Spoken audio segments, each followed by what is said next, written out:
Good evening, everyone, and welcome to the February 7 meeting of the Ann Arbor City Council. With apologies for the late start, if you're able, please rise and join us for a moment of silence, followed by the Pledge of Allegiance.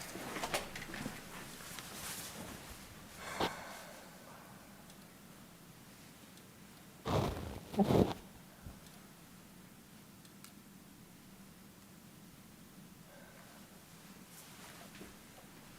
pledge allegiance to the flag of the United States of America and to the republic for which it stands, one nation, indivisible, with liberty and justice for all.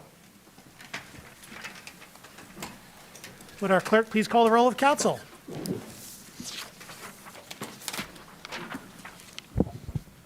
Councilmember Hayner? Here. Councilmember Dish? Here. Councilmember Griswold? Here. Councilmember Song? Here. Councilmember Grand? Here. Councilmember Medina? Here. Mayor Taylor? Here. Councilmember Iyer? Here. Councilmember Nelson? Here. Councilmember Briggs? Here. Councilmember Remlawi? Present. We have a quorum. Thank you. May I have a motion, please, to approve the agenda? Moved by Councilmember Iyer, second by Councilmember Radina. Discussion of the agenda. We have added DC 5 to the agenda late, resolution to approve deficit elimination plan as of June 30, 2021 for the alternative transportation fund, an item which would ordinarily be in the consent agenda so as to make staff's lives happier than they might otherwise be. May I have a motion, please, to move DC 5 to CA 11? Moved by Councilmember Briggs, seconded by Councilmember Grant. Discussion of that amendment? All in favor? Opposed? The amendment affecting the amendment is approved. May I have a motion, please, to approve the, I guess it has been approved. Is there further discussion of the agenda? Chairperson? Mayor, apologize. I think Councilmember Hayner wanted to discuss that last. I'm happy to go on the record as opposing this late addition and then change. Oh, I suppose, roll call, so with respect to the amendment to the agenda, with 10 council members present, with 11 council members present, 10 voting in the affirmative, Councilmember Hayner in opposition. Further discussion of the amended agenda? All in favor? All opposed? The agenda is approved. Do we have communications today from our city administrator? Nothing further beyond what was submitted, Mayor. Thank you. We now have a set of introductions and proclamations.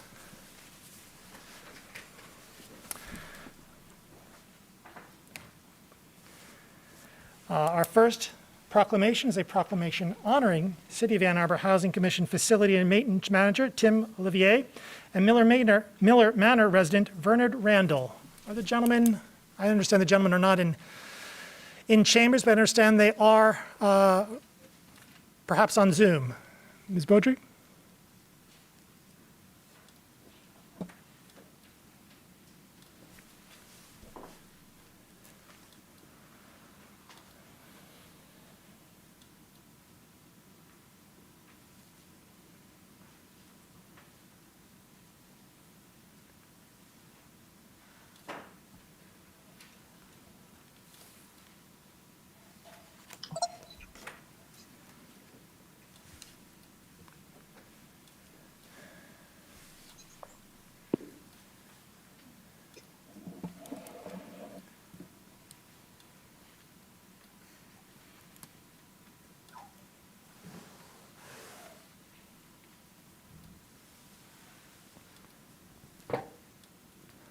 Ms. Beaudry, I can't tell whether they are here or not.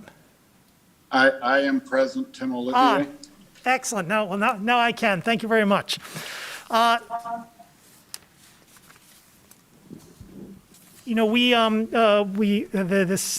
staff of the City of Ann Arbor is called upon to do all sorts of things in a wide variety within their job descriptions.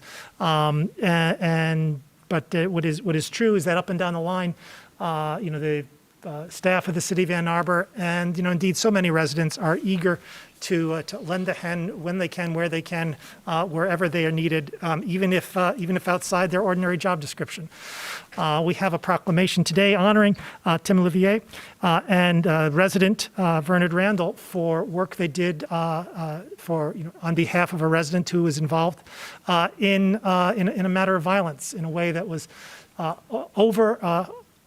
really overall above and beyond in a matter of great courage. And I would like to. We've issued a proclamation to honor them, and I'll read part of it here. But I just want to, for my part, add to the proclamation my earnest thanks, and I'm certain the earnest thanks of really everyone in the community to you, Mr. Olivier, and Mr. Randall, and everyone else who steps up and takes action where action is needed. We're all in this together. And so we do have a proclamation honoring Housing Commission Facility and Maintenance Manager Tim Olivier and Miller Manor resident Vernon Randall. I won't read all of it. It does actually involve a distressing description of violence in one of our homes. But what I will say is that when presented with a violent situation, Tim and Bernard took action. They took action in defense of someone in need, and they took action without regard to their own safety in a manner that is indeed for folks whose that's not their job in the ordinary course is noteworthy and heroic. And so, whereas the quick decision-making actions taken by Tim and Bernard prevented further physical harm to the person being physically threatened and aggressed, and whereas their actions are a testament to the character of the Ann Arbor community, now therefore I, Christopher Taylor, Mayor of Ann Arbor, Michigan, do hereby commend City of Ann Arbor Housing Commission employee Tim Olivier and Miller Manor resident Bernard Randall for their quick intervention and decisive actions that helped prevent further harm to a community member on Friday, January 7, 2022. And in deep and earnest thanks, and I know that you either have or are about to receive each a mayoral proclamation, so thank you so very much. And I do also have two mayoral coins in honor of the service that you rendered. It's a truly remarkable thing, and so thank you. Thank you and the entire council. Thank you.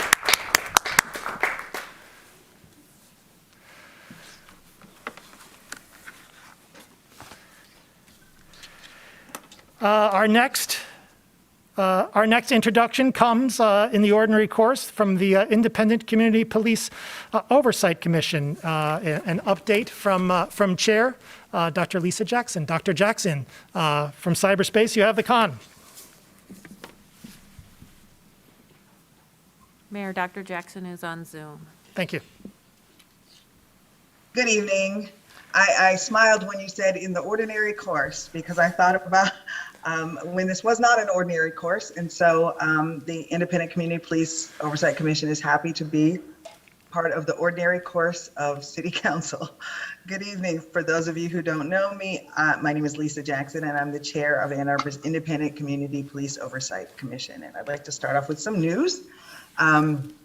ICPOC has been collaborating with the Human Rights Commission and the Transportation Commission to develop a series of resolutions to ask you, Council, for an ordinance to support the transparency of traffic stop data in the city of Ann Arbor. This is certainly in line with the missions of each commission and would greatly enhance communication and sharing of information between the Ann Arbor Police Department and the community.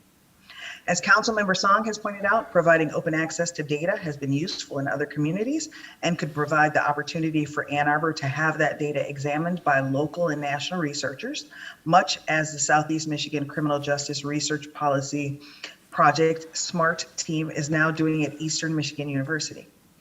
I look forward to speaking with you about these resolutions as they're put forward. We'll be discussing ours at our meeting tomorrow night at 6 p.m. I believe the Human Rights Commission will be discussing it on Wednesday and the Transportation Commission shortly thereafter. Moving on, I'd like to talk about names.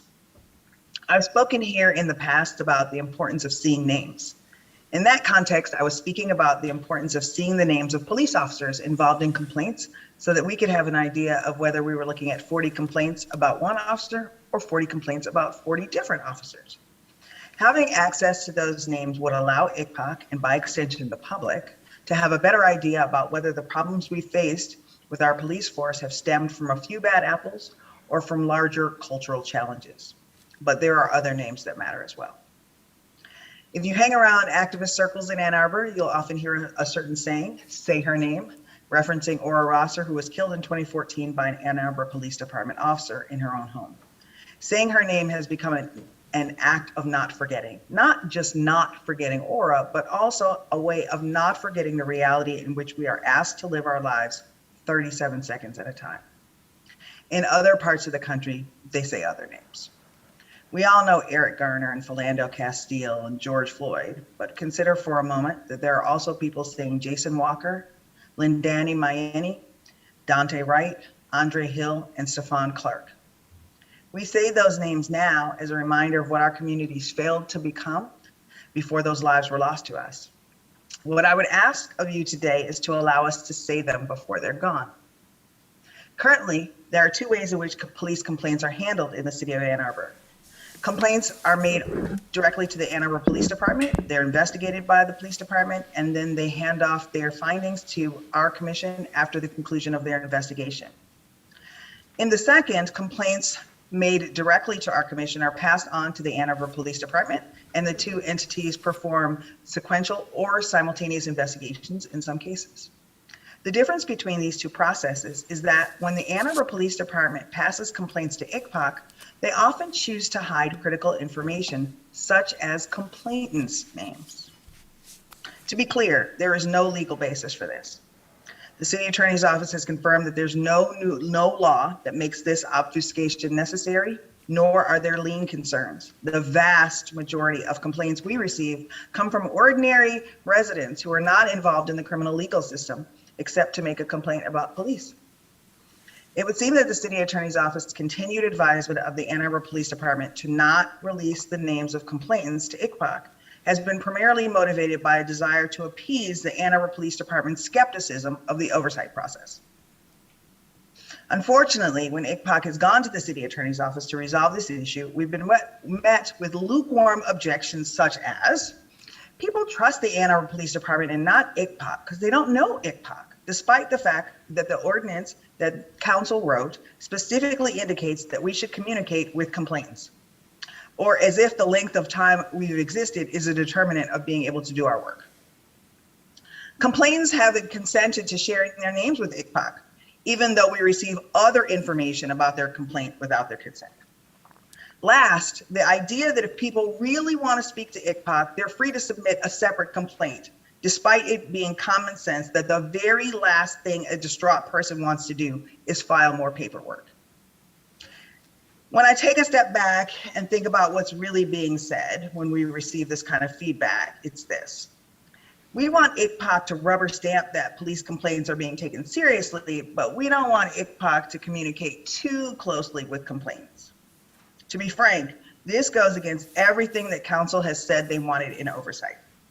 At a very fundamental level, our function to ensure the community that we've participated in the process can't be fulfilled if we're not capable of speaking directly to the community. This is really frustrating. But more than that, it's worrying.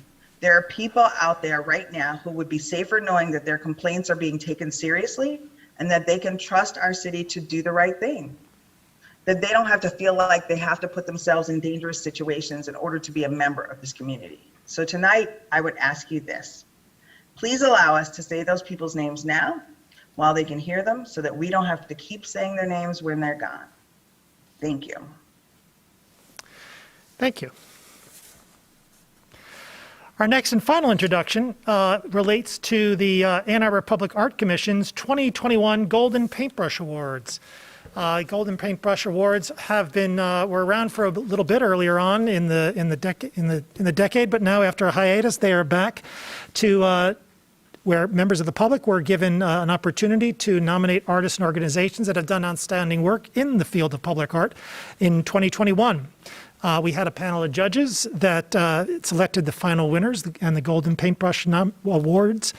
The awardees are nominated throughout the community to recognize the creativity and talent of artists and organizations that have contributed to the cultural and aesthetic richness of Ann Arbor in the form of public art. We haven't really figured out how exactly to do ceremony here well in Zoom, so I'll merely just say the folks who you'll see on Zoom in just a little bit will be receiving a Golden Paintbrush Award, Certificate of Award, much like this one. The first we have that runs to the Ann Arbor Art Center for the A2AC Murals project and the Art Box program. Thank you so much for this honor. We're so grateful to be a part of a community that values the arts and what they bring. And at the Art Center, we really believe in the power of art, and specifically in public art, to create a sense of belonging and place, which is why we're so excited to bring that to Ann Arbor. So thank you for recognizing the Art Center and the Lucy and Larry Nissen Art in Public program. I think they might be on, but I'm not sure if they are presenters, but they're honored as well. Excellent, thank you. The next we have David Zinn for his Laughing at Clouds mural, the indomitable David Zinn. Hello, thank you very much. It's lovely to be here with you. And thank you very much for this delightful acknowledgement. I want to make sure I give credit to the invaluable assistance of John Copley and Daniel Matanik in helping to paint that mural. John Copley in particular handled the hardest parts, being the suit, which is a very weird suit if you look at it carefully sometime. And of course to Susan Polly of the DDA for having approved what was just a really crazy, ridiculous idea that I never thought was going to happen. So I'm very happy that it's being well appreciated by the community. Thank you. Thank you. To the Youth Art Month installations in accordance with the Ann Arbor Public Schools. Thank you so much. So Youth Art Month is a collaboration, 110% between a lot of different entities. The Ann Arbor Art Center, super great. You guys are just, you do so much. I mean, can't thank you enough. And Jean, your brain is just so grateful for your brain.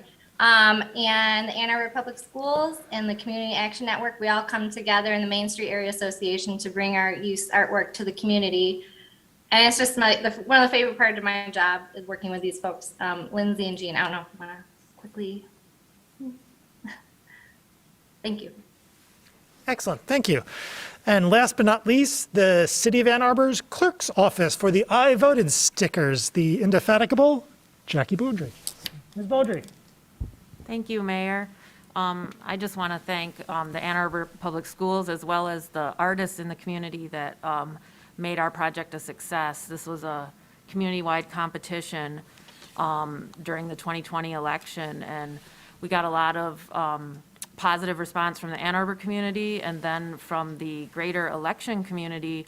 The project has been duplicated in a number of other cities nearby in Traverse City and as far away as Alaska. They've asked for the materials and the way we did the competition. So it was really exciting to bring art into voting, and especially during the pandemic and the presidential election. So thanks for recognizing us.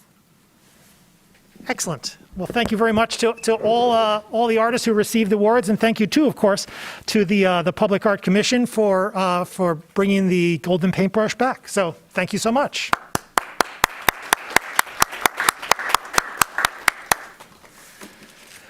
We now come to public comment reserve time. Public comment reserve time is an opportunity for members of the public to speak to council and the community about matters of municipal interest.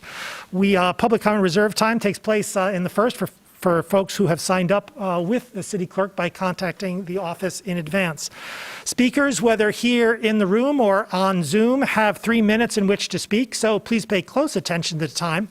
Our clerk will notify you when 30 seconds are remaining verbally if you're on Zoom, by buzzer here if you're in the room, and when your time has expired. When your time has expired, please conclude your remarks and cede the floor. Our first speaker today here is Ellen Rowe. Good evening. I'm Ellen Rowe, resident of Ward 1 and Arthur Thurnow, a Thurnow Professor of Jazz at the U of M School of Music, Theater, and Dance. I speak on behalf of my UM colleagues and neighbors in Ward 1 who are sickened by the prospect that the city might once again engage in the expensive, violent, and unnecessary slaughter of deer within our city's parks. Given the educated citizenry that we enjoy here, I find it impossible to believe that we cannot come up with a more ethical and humane approach. We are bulldozing over farmland and forests that supply critical habitat for deer, landscaping new and existing houses in ways that provide food for them, then complaining when we find them in our backyards and parks. If we are privileged enough to be able to live in this bucolic environment, then we have a responsibility to be respectful partners with all the forms of life that share it with us. Just as deer may inconveniently forage in our backyards, so may raccoons get into our garbage cans, skunks can spray our dogs, and groundhogs tunnel under our decks. Are we going to shoot all of them as well? I also wonder at the horrible example that we are setting for the children of Ann Arbor, that shooting wildlife is a better solution than learning to live with it. I realize that deer-car collisions are an issue. A recent program in central Wyoming reduced collisions by 32% through the simple placement of reflective markers along the sides of highways. The DCV study that accompanied this project also showed that areas of highways with a 55-mile-an-hour speed limit had 36% fewer collisions than those marked at 65. Or my idea, how about solar-powered signage near the areas of highest deer activity that could blink for short periods during dusk and dawn when deer activity is the highest? In considering browse damage in parks, I trust that everyone on the council has seen the excellent webinar promoted by the Humane Society featuring Yale professor Oswald Schmitz and Dr. Eric Lundgren from the University of Aarhus. Their presentation included emergent research on the complexity of our ecosystems, biodiversity, and the role of large herbivores. They discussed the need for more compassion and conservation and challenged assumptions of traditional, expensive wildlife management strategies, suggesting more ethical and sustainable approaches that benefit nature, human, and non-human animals. They suggest that the findings of reports heavily relied on by members of this council, including one by Jacqueline Courteau, should be reevaluated. For example, was a follow-up study done to observe regeneration of browsed seedlings? I beg every council member who has not seen this to take an hour and watch it before making any decisions as to whether to continue with the cull, and as importantly, to decide how to continue to conduct vegetation impact studies. I'd also like to call attention to misinformation posted in an online comment today where it was stated that, quote, over 70% of Ann Arbor residents support the cull, unquote, when in fact the survey says, quote, over 70% don't see deer as a problem, or if they do, as a minor one. I believe that I represent the 70% of Ann Arbor residents who do not believe that wildlife is a disposable commodity. We oppose the slaughter not because of Bambiitis, but because of deeply held ethical beliefs and the desire to see our tax dollars spent responsibly. We would rather see money spent on educational landscape programs, thorough vegetation studies like the ones described in the webinar, and improved road signage. Thank you. Thank you. Please. Our next speaker is Larry Deck. Ma'am. Ma'am. Mr. Deck, your mask, please. Even still. Thank you.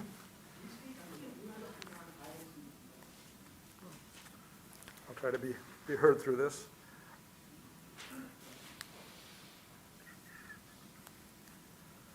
Thank you. I'm Larry Deck. I'm on the board of the Washtenaw Bicycling and Walking Coalition. You may, WBWC, another abbreviated. You may have seen our statements regarding the East Medical Center Drive Bridge, which I'd like to speak about today.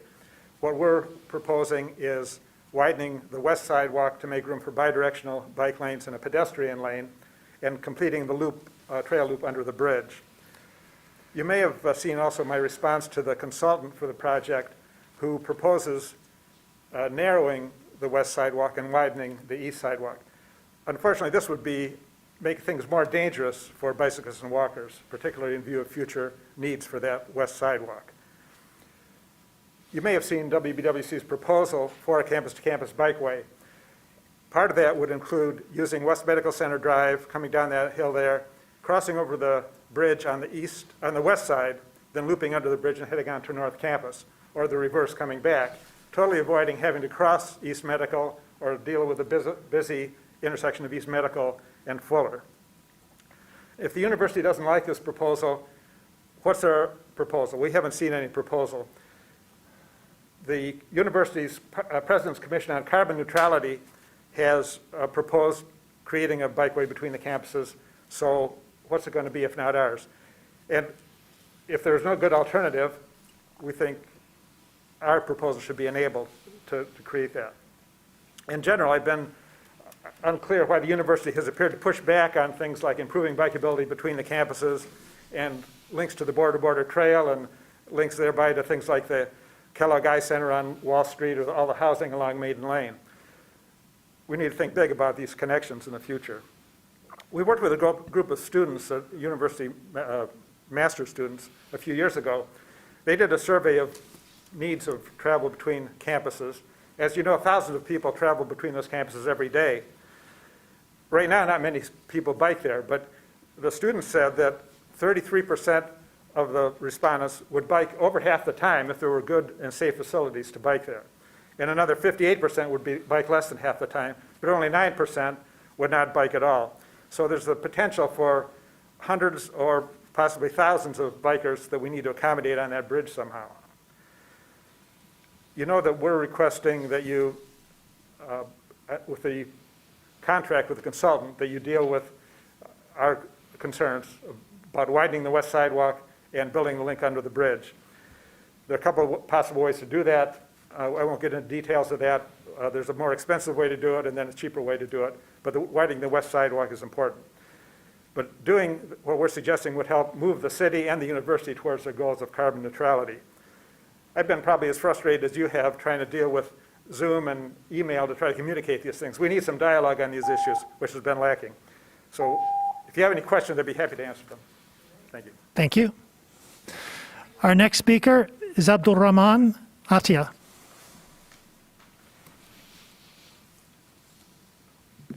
Hello, council members. I'm here to also talk about East Medical Center Drive. I like biking. I biked here in the dark and cold and snow using the Division Bikeway that was just put in. I love it. It makes it really safe and easy to get here via bike. People do use the bike lanes. I like walking. I walk to class every day. I hate driving. It costs too much. It's just not fun. Looking for parking is a nightmare. I'm sure you guys have all experienced looking for parking in the city. It's just not something that is enjoyable. And I like Ann Arbor. We passed the 820 plan. We passed the Moving Together Towards Vision Zero Comprehensive Transportation Plan. Generally, I think amongst the council members seems to be a general idea that we have to move towards alternative transportation, active mobility, public transit, and reducing the amount of dependency we have on private car transport. And this proposal to widen East Medical Center Drive is completely in the face of that. Basically, like widening roads has always been shown to not accommodate increases in traffic. Instead, it just generates more traffic. And the opposite is true. When you decrease the amount of space that you dedicate to private automobile transport, you just decrease traffic.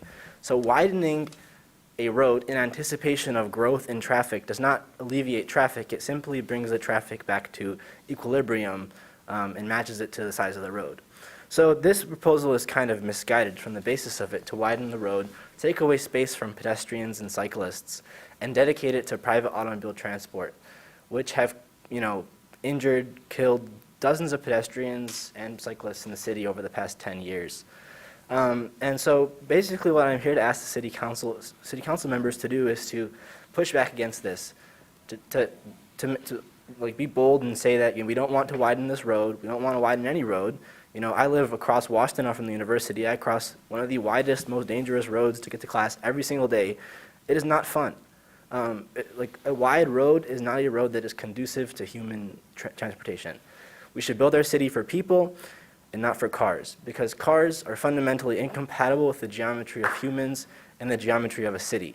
And so if we want to move towards a future of a city that's sustainable, a city that focuses on the people that live in it, instead of the cars that just zip in and out, we have to oppose this. I want to give an example of a road that was, the university made so. If you go towards the Life Sciences Center, which is just a parking deck with 3 buildings on top, and you go around Washtenaw, if you ever walk around there, It's probably the saddest place in the city of Ann Arbor because it's designed for cars to just zip into the parking garage and zip out.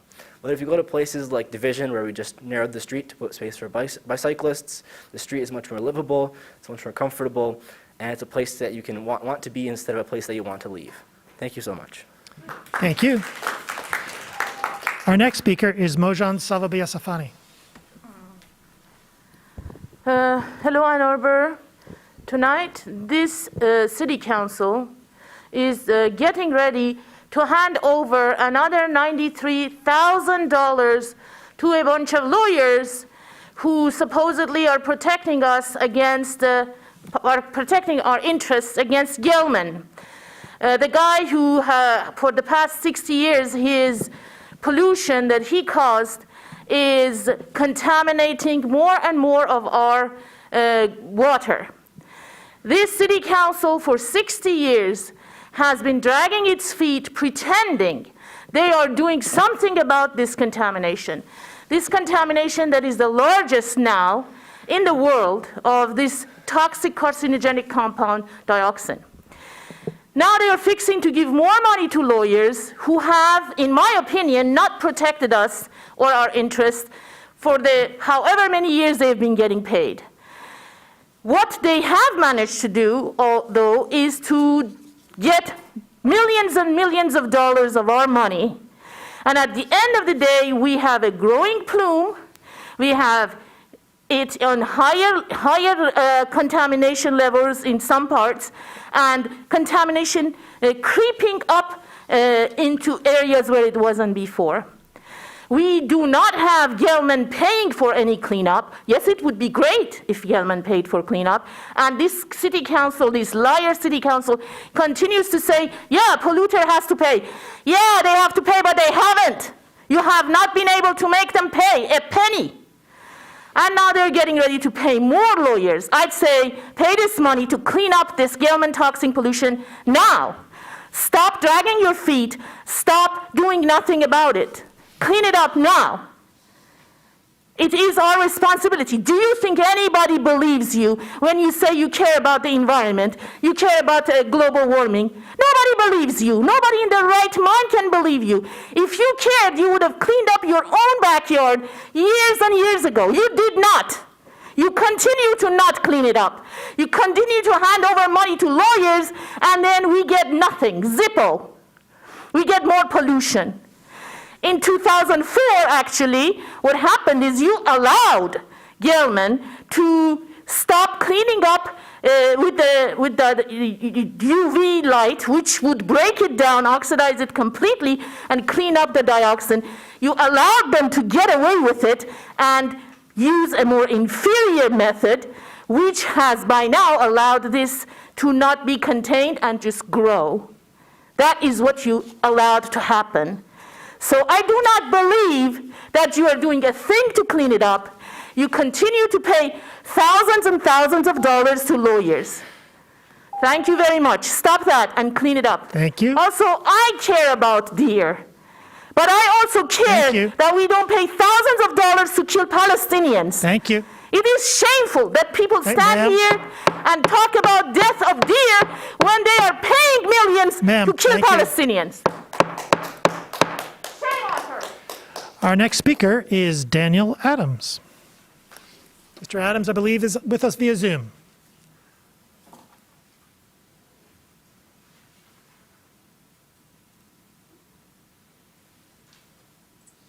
Can you hear me, Mr. Mayor? Yes, we can. Thank you. Good evening, Council. I'm calling in to talk about two items, DC2 and DC3, which are damaging and conspiratorial political theater. DC2 asked the city attorney to mark up the conclusions in an independent investigation report prepared by an outside law firm. I'm expecting council to vote this down tonight, if for no other reason that 7 members of council appear to understand what an independent investigation means and why independence in HR investigation matters is a valuable commodity. 4 members of council, the same ones who eagerly fired the past administrator without any process at all, do not, because they're unhappy with the result and have said as much to anyone who will listen.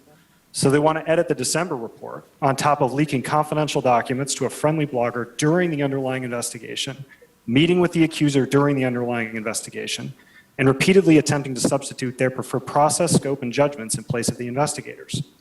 DC2 is misguided, but ultimately irrelevant to the extent it's been mooted by intervening events, most notably Mr. Crawford's resignation and admission of wrongdoing. DC3, on the other hand, is more troubling, purporting to enhance the image that local government operates in an ethical and transparent manner. It actually does the opposite. It is obviously premised on the pernicious NIMBY canard that there's something inherently corrupt in every upzoning that must be investigated and rooted out. This lazy, offensive narrative properly belongs on a dark, poorly trafficked corner of Ann Arbor next door. DC3 grants it this council's imprimatur and thereby undermines rather than enhances public confidence in city land use planning and decision making. Some members of this council and their supporters might disagree with me, but I wonder, would they support a resolution that asks staff to quantify with dollar amounts the various ways that their anti-housing policies have enriched and establishment landlords and other local commercial real estate interests, and then compared those financial benefits against the donations made to their council campaigns by the same landlords and property owners last cycle? Would they find an exercise like that transparency and credibility enhancing? Or would they properly find it insulting, which it obviously is, and object that it's actually bad and corrosive to civil discourse to assume without evidence that your opponents and their policy preferences are inherently corrupt? I suspect so. But if anti-development voices persist in maintaining that the boundaries of the TC1 district were drawn to favor certain property owners, the answer is not investigation and inquiry. It's liberally expanding TC1 zoning to more qualifying corridors within the city with all possible speed. Thank you. 30 seconds. Thank you. Our next speaker is Elizabeth Hunter.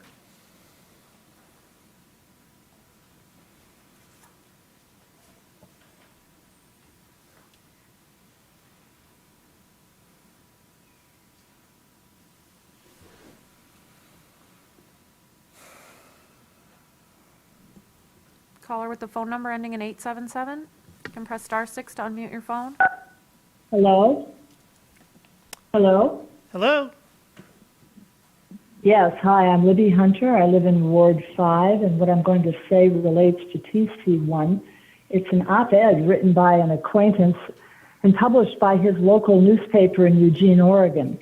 I've edited, since it's quite long, here it is, that public hearings on whether or not to issue permits for proposed large developments. Much time and effort is expended in trying to prove that the development is or is not legal. Once settled, this seems to dictate a favorable outcome for the issuance of a permit. Well, this is a very incomplete process. A city attorney trained in these matters could make this determination. Because of the many legal complexities, it's difficult for residents to understand them well enough to effectively comment.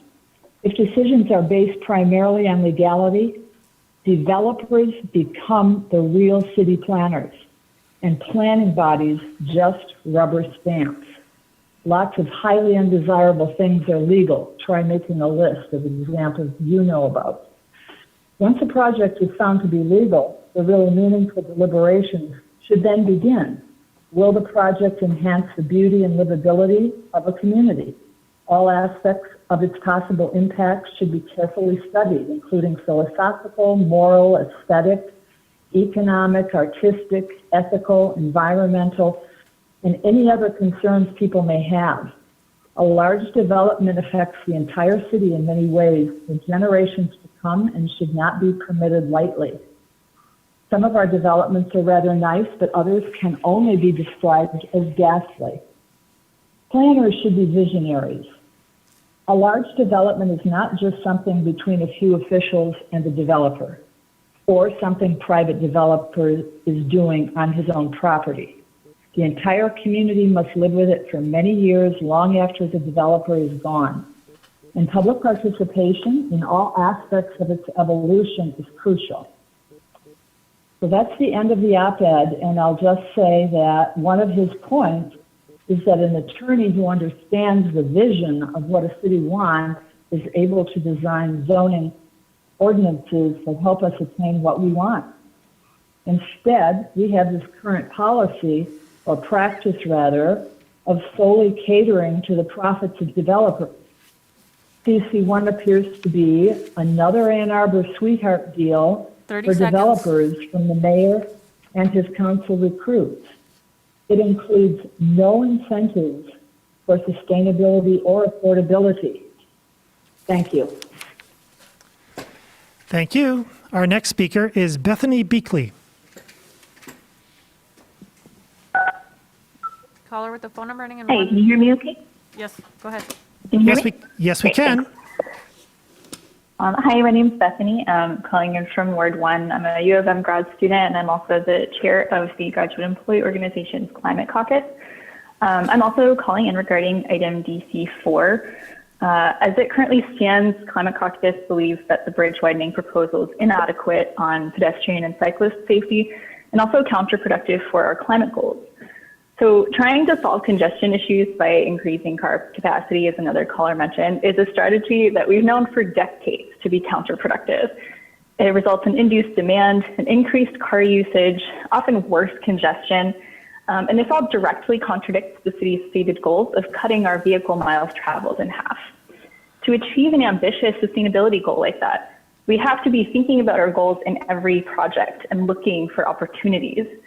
This project presents a great one. The bridge is already in need of repairs, right? We can choose to couple that maintenance with new elements that support our stated goals of reducing vehicle miles traveled instead of increasing them, and investing in alternatives to the personal car commute. So prioritizing the widening of the sidewalks and the completion of that B2B trail connection under the bridge as proposed by the WBWC would be one hugely impactful and frankly long overdue development to that effect. Then there are also the safety concerns. So the current design offers no guarantee that the crossing distance at Fuller intersection won't increase. So that would increase potential car contact points for pedestrians, so that worries me. Also, the crossing at West Medical Center would become more dangerous as the bridge is widened to 5 lanes. That issue, sort of alarmingly, has been brushed off because apparently the university just doesn't want people biking on that route. So they evidently don't realize that cyclists are choosing that route to avoid Glen and Fuller, which is something that I can personally speak to, having been hit by a car on Glen very close to the hospital while biking home from work. And they're making it clear that cyclists just aren't welcome there. So that whole area around the hospital is pretty terrible to bike in. Suggesting that the solution is just not biking there is ludicrous. So many thousands of people are employed there at the hospital and are traveling that corridor to get to class and to work every day. It's not our responsibility to change our lifestyles or compromise on our values. It's on the city and on the university to make non-motorized forms of transportation a viable option for people like me who want to choose it, and more importantly, for people who don't have another option. So I would implore City Council to reject a proposal for the widening of this bridge that doesn't also guarantee far better options and protections for cyclists and pedestrians while keeping in 30 mind our seconds. climate and sustainability goals. Thanks for your time. Thank you. Our next speaker is Adam Goodman. Hi, my name is Adam Goodman. I'm speaking to you from the 5th Ward. I'm speaking tonight to talk about the East Medical Center bridge widening proposal. And I guess for some of you, this might be like the 5th time you've heard from me, and I wish that wasn't necessary. But at this point, my message is simple. If you believe that A20 and Vision Zero are more than meaningless platitudes, you must not approve DC4 tonight. You've already heard from many folks that this area is uncomfortable and dangerous to bikes and pedestrians, and simply adding new car lanes into the mix will make that worse. I want to hit a couple specific points. First, the currently proposed cross-section of the widened bridge from city staff would take away existing space for pedestrians on the west side in order to widen the other sidewalk. Now, as you heard from Mr. Deck, there's been some debate between WBWC versus the city about which sidewalk should be widened and which should be narrowed. But I've got a somewhat different take, which is that you should reject the terms of this debate because it is a classic case of pedestrians and bikes having to fight for scraps while we spend inordinate sums of money adding more space for cars. The answer is simple. Widen both sidewalks or do not widen the bridge at all. Anything less is not only unacceptable, it is insulting. Second, there is still no commitment to build the underpass pathway. Yes, the design contracts may include a design, but nobody has stated unequivocally that they will fund construction. If you cannot find a way to commit to building that pathway, then do not widen this bridge. Third, I have heard a narrative that this bridge widening is just a first stage and that there's a future project to comprehensively redesign the Fuller and Medical Center intersection that will solve all of our problems for bikes and pedestrians. I need to disabuse you of this belief right here and right now, because city staff did present a conceptual design of what they were thinking about for the future of that intersection at the Transportation Commission meeting last November. And it's bad. It's really bad. It's worse than I could have imagined. It would widen Fuller to 7 lanes. It would add a feature known as a slip lane, which is a design element unequivocally recognized by the Federal Highway Administration as being bad for pedestrian safety. Now, this is only a concept, and it's not too late to change it, but change it you must. I know some of you don't like to hear this, but I'm going to say it anyway. I do not trust city staff here on this particular project, and I believe that their work so far has been wildly out of keeping with official city policies that you have adopted. While I generally believe that city council should stick to working at the policy level and not micromanage, when the disconnect is this severe, you must take corrective action. 30 seconds. So, do not approve this resolution tonight. Do not widen this bridge for cars without making meaningful new accommodations for pedestrians and bikes on both sides of the bridge and under it. Thank you. Thank you. Our next speaker is Ralph McKee.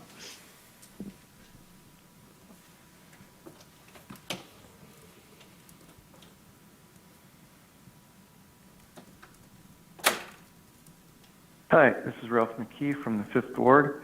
On DC2, I previously sent you a detailed critique of the investigative reports done by Ms. Salvatore.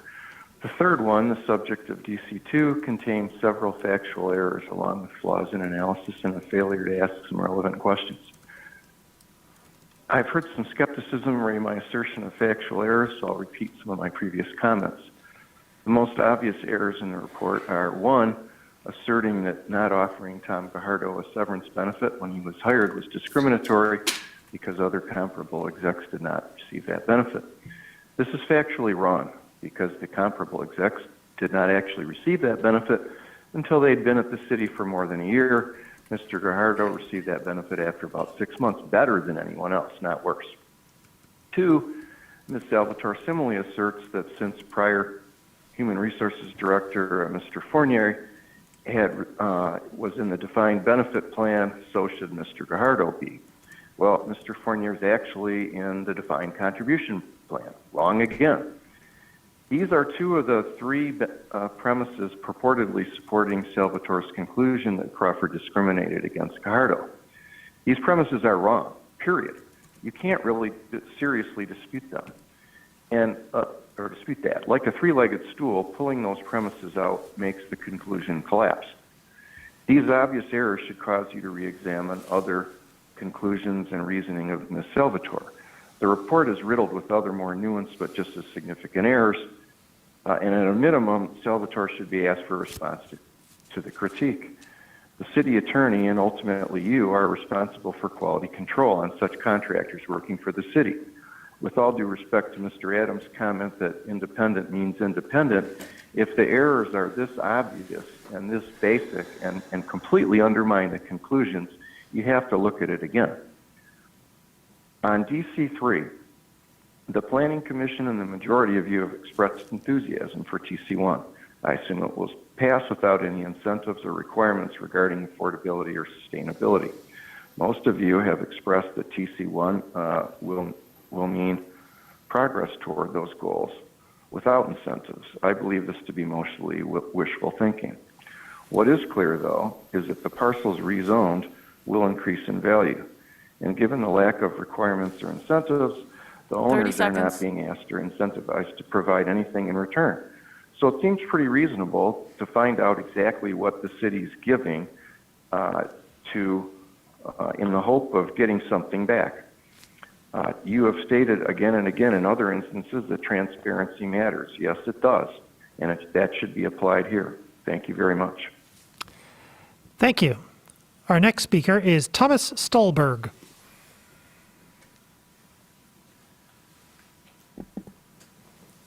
Caller with the phone number 534. Go ahead and press *6 to unmute your phone. Go ahead. Good evening. This is Tom Stallberg calling from Lower Town in Ann Arbor. and I'm calling in support of DC3. Facts matter, and appearances matter.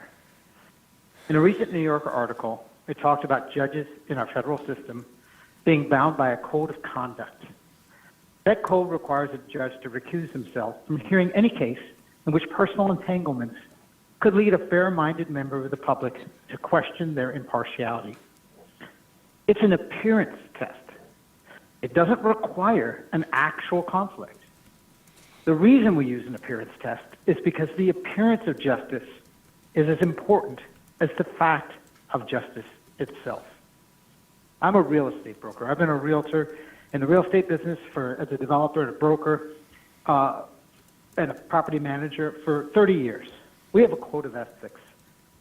We are trained that even the appearance of impropriety needs to be avoided. My first job after getting an MBA at the University of Michigan was with a large accounting auditing firm. It was drummed into us there that the appearance of impropriety, again, matters. Impropriety matters too. The appearance of impropriety also matters. So how does DC3 and TC1 and what's going on there, how does this appear? It doesn't look good, not good at all. The proposed mass rezoning of 68 parcels will in and of itself increase the wealth of the owners of those 68 parcels. An important thing to note is that this is a city-initiated rezoning. It is the city who is choosing to do this rezoning. It is the city who chose the 68 parcels.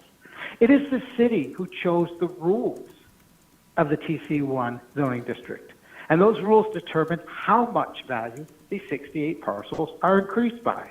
Different rules would have been different values that the parcel was increased by.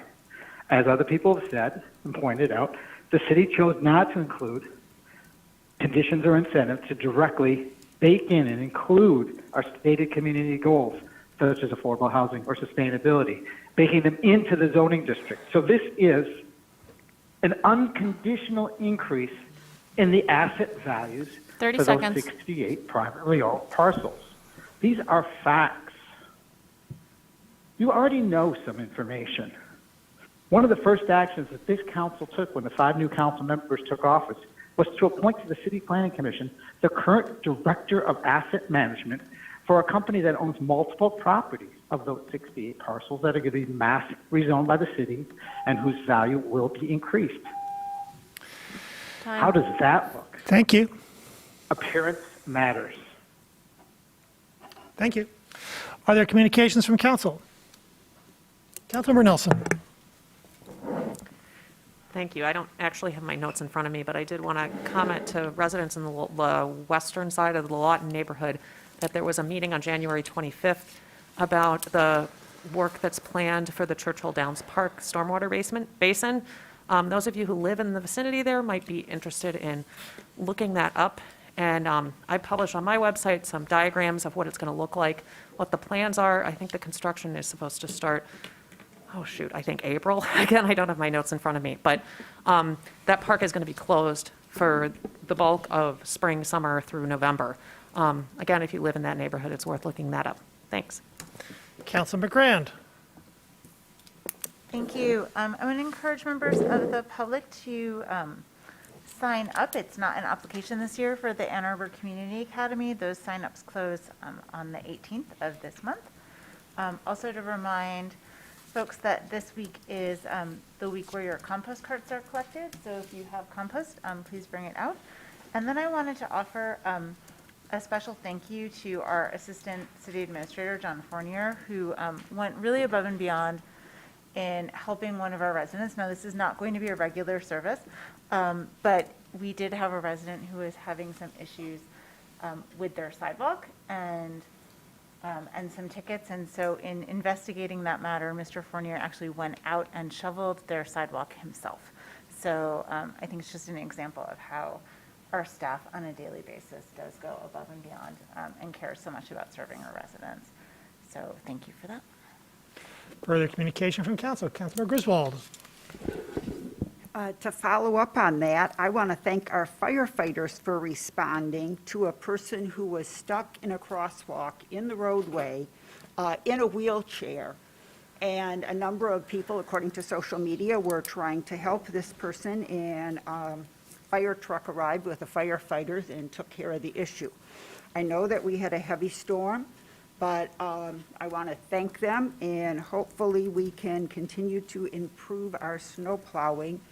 While it is the roadway, when we get to the crosswalk and the crosswalk ramps, those are pedestrian infrastructure, and we need to treat them that way.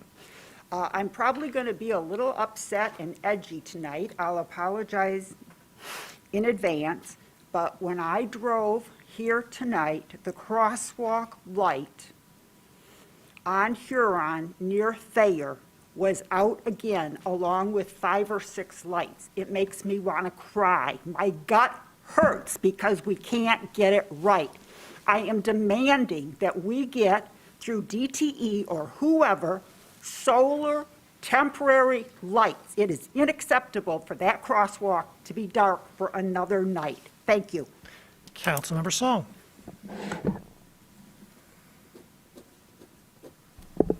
Ann Arbor Public Schools will be hosting a district-wide COVID test pickup at Clague tomorrow from 4 to 6:30 p.m. So folks on the northeast side, if you see some traffic off of Nixon Road, it's a district-wide effort to make sure kids and families are safe. The schools are encouraging folks who are coming to pick up their kids to come in through the Nixon entrance and actually exit out of there. That's 4 to 6:30 tomorrow. Thank you. Councilmember Iyer.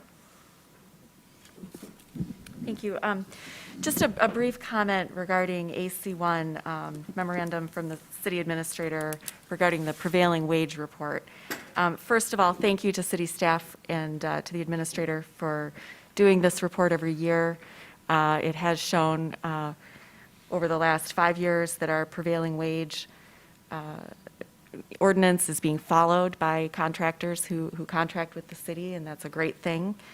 I do want to say regarding the note about discontinuing the report, that is something I'm going to follow up with the city administrator about. I don't think that, I don't support discontinuing that effort. I think it basically signals to contractors that they can, go about their business. I think it's something that if we care about contractors following our prevailing wage, we should be doing that report year after year to ensure that they are, and to ensure that they know that we are watching. So that's something I'll be following up with the city administrator on, and probably bringing a resolution back regarding. Thank you. Councilmember Briggs. Thanks.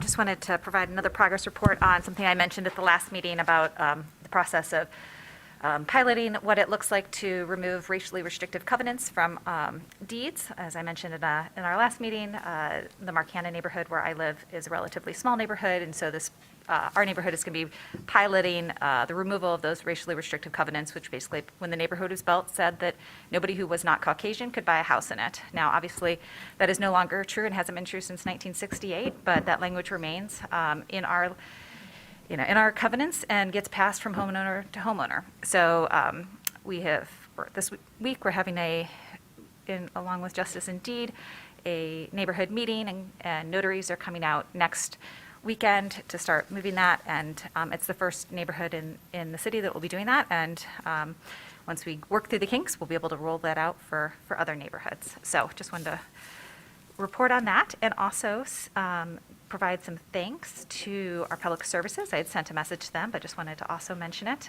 Some nice things that we saw on social media, a couple of comments I wanted to share. A plow driver saw me clearing out our sidewalk ramp, and later when he went by, he lifted his plow so he didn't plow it in. Another one, you have not lived until a plow driver sees you shoveling and decides to swoop in and push a whole lot of heavy snow off the end of your drive towards the road to help you out. So many thanks to our public services team and for all the hard work that they're doing after this hard snowstorm. Further communication from council. I'd like to request confirmation of the following appointment that was presented to City Council at the January 18 regular session to the Downtown Citizens Advisory Commission. Steve Palms. May I have a motion, please? Moved by Councilmember Dish, seconded by Councilmember Grand. Discussion, please, of the appointment. All in favor? Opposed? It is approved. I'd like to recommend the following nominations for your consideration to the Building Board of Appeals: Kevin Cox, to the Ann Arbor Renters Commission, Liam Wolf, Kristen Katow, Lucy Peterson, Zachariah Farah, Arthur Redmond, Robert Kelly, Cosine Welch, Dandan Chen, and Richa Mukherjee. And that is all I have today.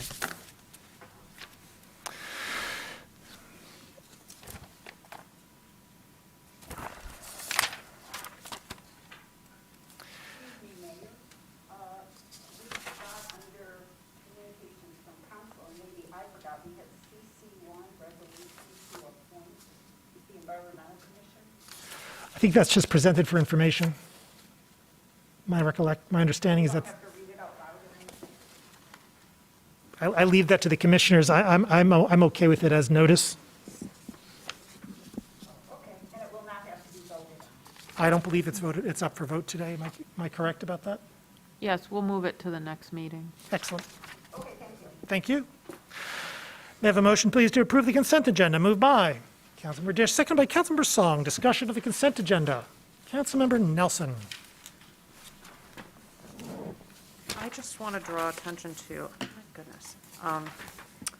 I want to draw attention to CA3 because it's a topic that we've discussed at the Commission on Disabilities Issues. This is really a wonderful project. We're going to be assessing city park facilities to make sure that we have compliance with ADA requirements and that they're as accessible as they possibly can be. So this is pretty exciting news that comes from one of the commissions that I am a liaison to. Thanks. For the Councilmember Hayner. I'd like to pull CA7 for discussion, please. For the discussion of the consent agenda. All in favor of the consent agenda with the exception of CA7, please say aye. Opposed? The consent agenda with the exception of CA7 is approved, thus satisfying the 8-vote requirement with respect to, or rather with 11 council members present, all voting in the affirmative, thus satisfying the 8-vote requirement with respect to CA1, CA3,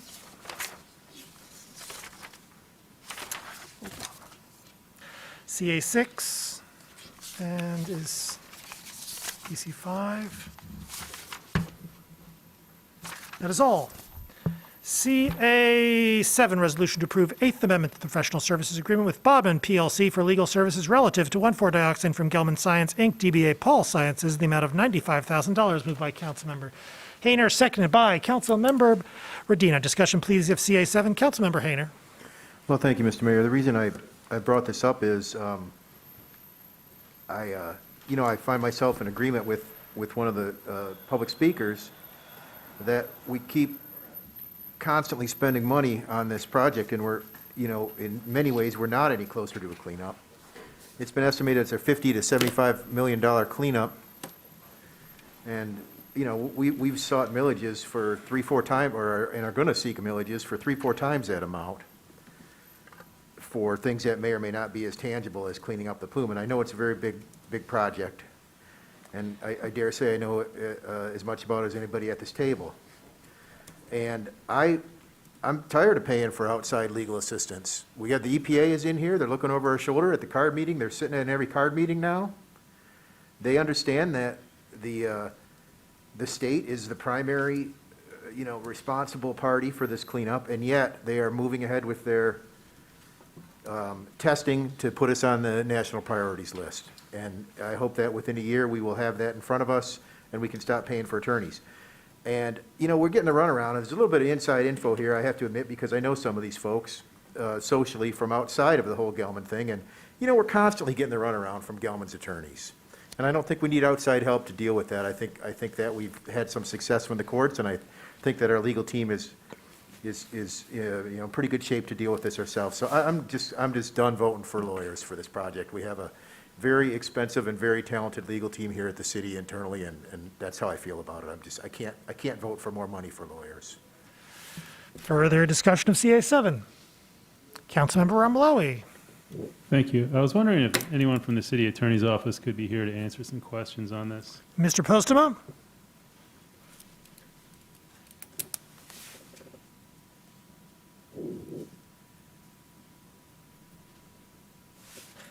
Excuse me, Councilmember, I'm right here. I just unmuted. Thank you. Councilmember? Thank you. As stated in the title, this is the Eighth Amendment, and we heard a colleague of ours speak of the exhaustion that he has on this matter, the mounting legal fees. We do have city staff in the legal department that has handled matters, and we are seeking EPA intervention. What does this additional nearly $100,000 provide the residents and others affected by the plume? How much work is going to, I mean, are we going to see another amendment? How many more amendments are there going to be? We're starting to talk about real money. Well, Councilmember, of course, it's real money, and it's money that you all have asked for to defend vigorously in the state courts, and we've prevailed on the Court of Appeals. We're up in the Court of Appeals right now, and in the Supreme Court. And so, yes, it's a battle in the trenches, and we've taken the lead on that. Many pleadings have been filed, and we're waiting for oral argument right now to finish this phase up. And so, at that point, we will know more. And in fact, I'll get a status memo out this week for the beginning, the first quarter of this year. You've gotten one earlier, and but you've been apprised all along about the great efforts that are going on, and we need to continue to do that. And those things will come to fruition shortly. And at that point, we'll know more. We can advise you more. You're entitled to that, what it will cost going forward, and then you can weigh those things. So I appreciate the question, and you will get that advice as soon as we know more, and it will entail an argument in the Court of Appeals that we hope is scheduled in February, March, or April, and we can get done with the appellate and get back down to Judge Connors in the state court to pursue that avenue that we've been thus far successful in. Well, I appreciate highlighting what's been done and what will continue to happen. I know our 3 minutes is up, but I could yield the floor and then raise my hand again. Further discussion? Councilmember Griswold. Yeah, I want to say that as a client of these attorneys, I do not feel represented. I do not get updates. Congresswoman Debbie Dingell intervened and asked that when the attorneys were meeting by phone or by Zoom, that the interveners would be notified and have the opportunity to listen in. I learned last week that is no longer the case. I normally get my communication from other interveners because I can't get it from my own attorney or outside counsel. I'm also concerned because the public did not support the fourth CJ. And I understand the complexity and why Judge Connors ordered that. But we need to take some type of corrective action, and it just seems like everyone is just sort of going along to get along, and in terms of the lawyers, and we need corrective action now, and until that happens, I cannot vote for any additional outside legal fees. Thank you. Well, as I said, we are preparing a status memo has been prepared. I'm reviewing it, and I plan to send it off, and you'll have that. And so that will satisfy at least part of your issue. Councilmember Amlawi. Thank you. In prior contracts, and correct me if I'm wrong, as I am sometimes, of course, but, the budget, this is taking money from the operations public service area operations and maintenance versus the enterprise funds, the water fund. Have we changed where we're taking the money from to pay for these legal services? I would have to defer to Marty Prashant on this. Yeah, if I could, perhaps. I'm sorry to not have that question submitted sooner. Yeah. My other question is whether, I could follow up on that. It will be, yeah. whether postponing this to our next meeting would have any type of effect on the work. As my colleague has stated, it's been a while since we've been updated as to where we're at today, and we're being asked for another nearly $100,000 without. Well, it would, yeah, all I'm saying is that money was budgeted this year in anticipation of these legal costs. And so as far as postponing, no, I don't recommend a postponement. They're getting geared up to argue in the Court of Appeals. And so, no, I couldn't recommend that. If I can just get an understanding of if there's been a change in where the money is being drawn from.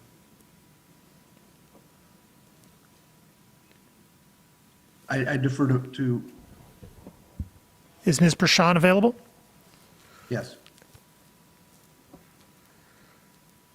The only change in the funding for the legal expenses is that it was actually budgeted. Previously, we've had to appropriate it from the fund balance, but we were made aware by the attorney's office that we might be incurring costs, so we actually did budget it in the operating budget. Thank you. Further, Councilmember Hayner. Well, we have the big brains there on the video. Is there an anticipation of how long this extension is going to go for? I mean, if we're paying $350 an hour, which is what a number that came before me for some other outside attorney that we recently used, that's 270 hours. That's a lot of person hours, isn't it? I mean, how long do we think this is going to last? Is this going to be for the rest of this year, or do we have any sense at all? we have some back bills that need to be paid, and then it will take it through as identified in the resolution. It will take it through the probably the oral argument, or probably it's anticipated. I think it would take us through this fiscal year.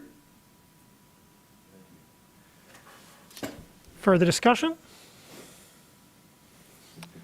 I am, of course, going to be supporting the resolution. We can't win in court without lawyers, and one part of our strategy is obviously to win in court and to continue to win in court. The folks in our attorney's office are excellent, and they have told us in furtherance of they have told us using their professional judgment that they require outside counsel assistance. It is useful and proper for us to provide that assistance by paying lawyers who are going to be arguing at the Court of Appeals on our behalf in this incredibly important case. To withdraw funding at this time or to render it tentative is a disservice. Further discussion? Roll call vote, please, starting with me.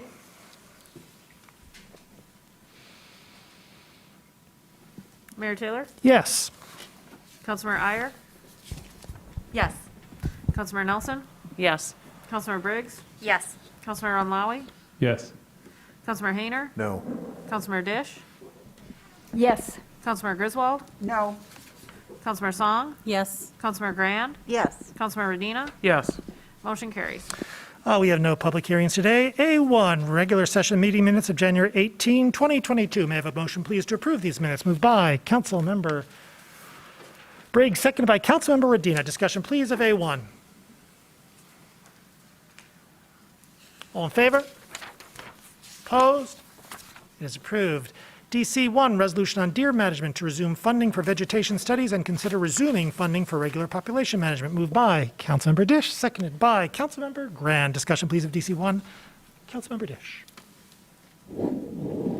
Thank you, Mayor. Please let me know if I'm not audible. There have been issues with that in the past. Late last fall, the Environmental Commission approved a resolution directing Council to direct the city administrator to restore funding for the deer call. Councilmember Griswold and I, as members of the Environmental Commission, agreed to bring this issue to council. Our resolution differs from that of the Environmental Commission, however. It does not commit council to restart funding for the cull. It asks the city administrator to include a consideration of restarting the cull in the upcoming budget discussions and to investigate the city's chances of persuading the Michigan DNR to reauthorize another sterilization pilot for non-lethal deer management.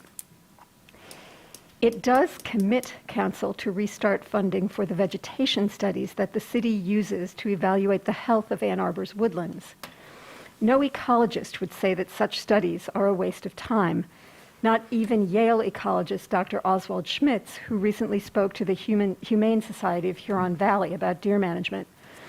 Christopher Dick, who's a professor of ecology and ecological biology at the University of Michigan, recently corresponded with Dr. Schmitz, who thinks that the Sentinel studies done by Jacqueline Courteau are important and suggest expanding, not reevaluating, but expanding the research to include impacts on forest regeneration and deer movement. It is important to consider that Ann Arbor's woodlands provide habitat not only for deer, but for wildflowers that feed our pollinators, and for many creatures in addition to deer, who compete with deer for those crucial resources. We are all aware that deer management is a topic on which we residents of Ann Arbor hold a diversity of views that are deeply rooted in diverging values. The primary concern of this resolution is to put that program, the deer management program, on a sound evidentiary basis. I will quote from a recent communication by Professor Dick, who writes, quote, "For a progressive city that makes decisions based on evidence, I think we should all agree on the need to fund research that will enable informed decisions about deer management. To deny funding for this basic research would be reactionary. We need time series data to understand the fluctuations in deer abundance and their impacts." Thank you. Councilor Rodino. Thank you, Mayor. While I'm supportive of efforts to strengthen public education with regard to resident interactions with our deer population, of efforts to convince the state to allow municipalities to resume non-lethal deer management tactics, and to continue studying the impacts of deer on vegetation and biodiversity in our natural areas, as we move forward to fiscal year 23, acknowledging the plethora of unfunded priorities on the horizon, which include, but are certainly not limited to, plans for unarmed public safety response, making permanent our pilot on year-round composting service, improving stormwater infrastructure in East Ann Arbor, and a potential pilot of municipal sidewalk snow removal, just to name a few. I cannot support language that less than a year after this same council eliminated funding from our budget would create a path to refunding this lethal deer management program in fiscal year 23. So for those reasons, I move to amend DC1 by striking the entirety of the final resolved clause, which for those who are listening reads, "Resolved that the City Council direct the City Administrator to include in the fiscal year 23 budget discussions, consideration of the budgetary trade-offs involved in resuming funding for the deer management program." Is there a second? Seconded by Councilmember Rimlawi. Thank you. I don't intend to really say much more. I just think that we all know where we stand on this proposal, and I would simply encourage my colleagues to support this amendment. Further discussion of the amendment? Councilmember Grand. Thank you. Well, I certainly understand where it was coming from and was supportive of taking a pause for reasons of prioritizing DEI work within the city and equity work within the city. I do think that it's, as much as I probably more than almost anyone would rather never talk about deer again at this table. I think that it is important to have this discussion and understand the trade-offs in our budget. Early on in council, we had to make a lot of decisions in my tenure early on because previous councils had kicked certain problems down the road. And I think, we're seeing it certainly with our roads and some of the decisions that we're having to make because prior councils, due to fiscal constraints, were not able to address that. And I fear that the same thing may happen with deer management. I understand this is the position that many of our staff are taking, that we could get to a point where we could do really relatively modest maintenance and not have this be a very significant expenditure. So for that reason, I would like to hear from staff about these budgetary trade-offs as we make decisions in fiscal year '23. Councilmember Hayner. Thanks, Mr. Mayor. I just want to make clear that you're just going to, you move to strike just the final resolve clause, is that correct? Okay, thanks. There's a little hearing down here on the end. Appreciate it. I'm going to support that. I appreciate your words about budget priorities. And, that's really where it's at. I mean, I don't support this generally because I feel that the study doesn't have a broad enough scope. But just to speak to this matter now, I'm going to go along with that. I think we should strike that final resolve clause. Councilmember Briggs.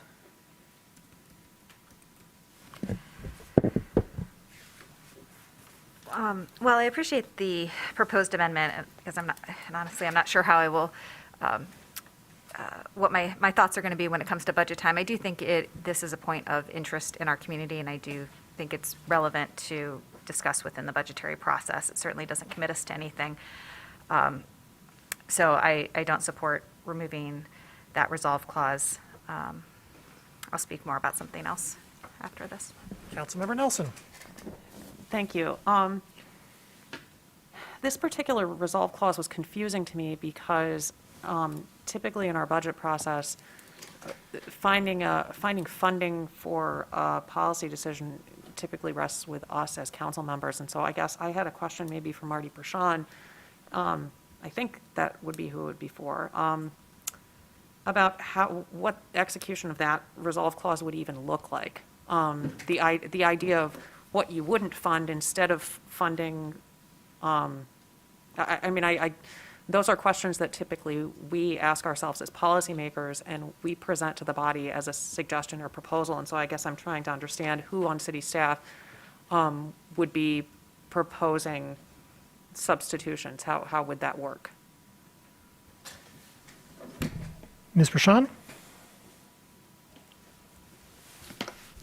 Good evening. I would say in concert with City Administrator Dahoney, we would provide options for council members to consider in that process. Okay.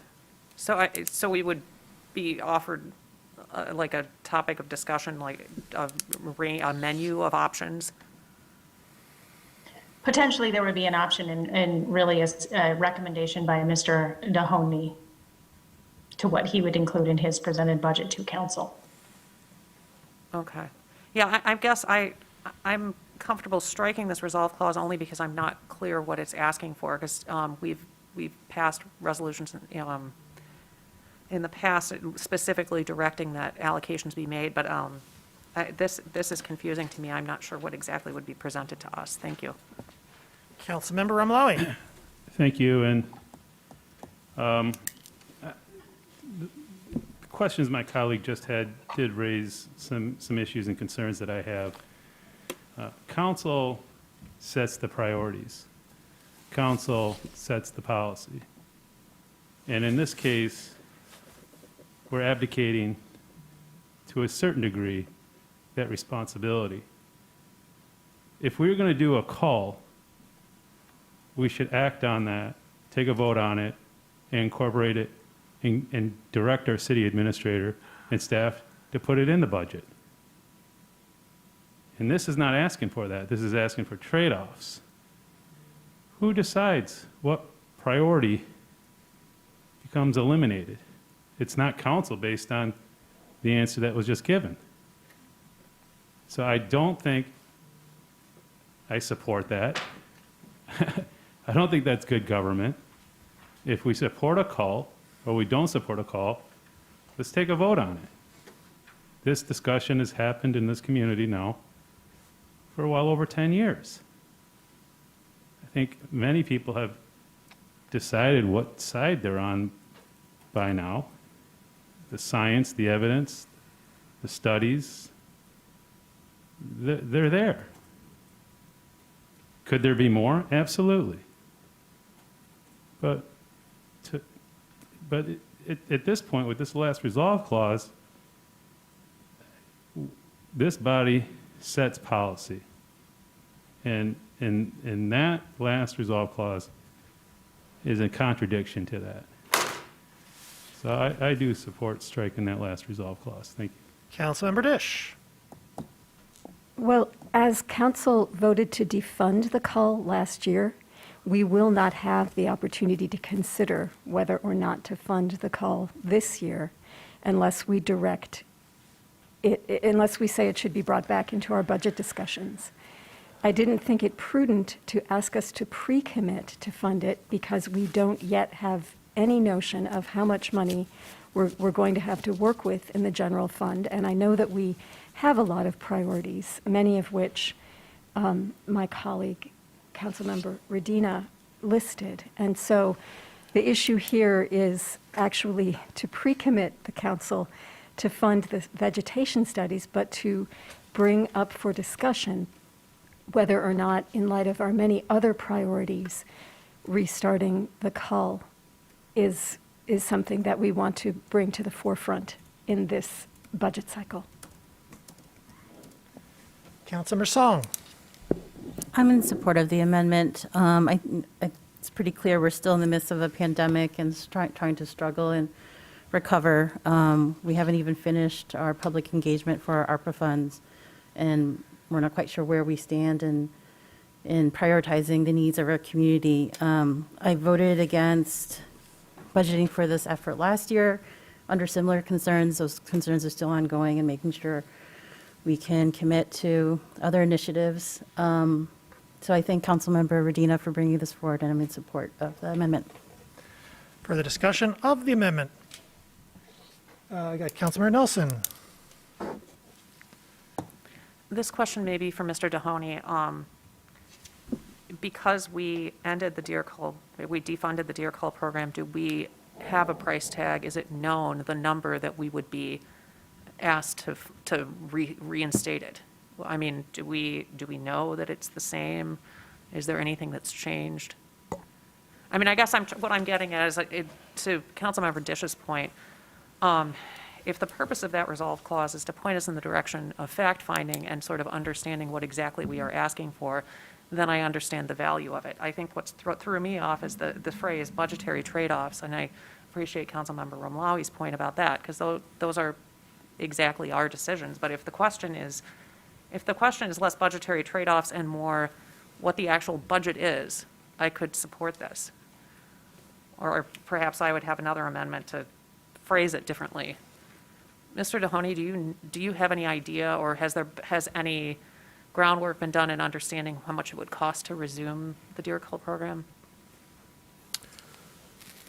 Councilmember, no, I can't quote a number. I think the way procedurally or process-wise it would work, the administrator is supposed to present a budget to you on the evening of April the 18th. We're in the process of putting the budget together now. As Ms. Prashant and I sit and go through all of the items that either have been raised by council or past commitments or expressions of interest, we'll be trying to determine which items we can put in the budget. If you make the decision that you're not even asking me to consider the vegetation or the possibility of what the call would look like, I can tell you it'll get zero consideration because I've got a lot of other things to try to work in the budget. If it's not a budgetary item, it won't be brought up at all. And it can get dealt with later. But if you're directing me to make it part of our consideration, then we would simply present to you, here's the number as we understand it, or the range of numbers, and here are options for how you potentially could pay for it if you choose to put it in. If we don't do that, you do still have the option of amending it once the budget's proposed, and you can add it in later. So you've got a couple of ways you could go with it. Thank you. Council Member Amlawi. Thank you.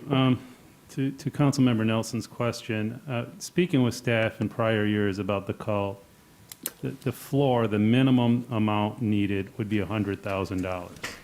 The longer the call does not happen, the more expensive it will cost, more it will cost once you do resume the call, if it ever is resumed. So the figure is around $100,000 to $200,000 annually. Again, I know I had the experience of working with Councilmember Lum for a couple of years, who would always have budgetary amendments when we adopted a budget, and she would go through the work and find the trade-offs of where the money would come from. And I would suggest to the sponsors who bring this forward and who want to fund it or at least vote on that, to bring that budgetary amendment back up when we adopt our budget, and then outline themselves what those trade-offs are going to be for council members to consider and deliberate what we're going to miss out on. I'd rather have that decision be made by this body as to what we're going to forego in order to pursue this, not city staff.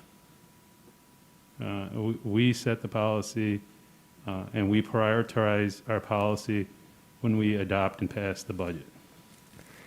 And I don't think this is the right way to go about setting policy and putting our money to match those policies. Councilmember Grand. I think we're getting really hung up on this phrase budgetary trade-offs instead of, I think what it really just means is how much would this cost, and there are a few options that we may have, and how much would they cost should we choose one of those options.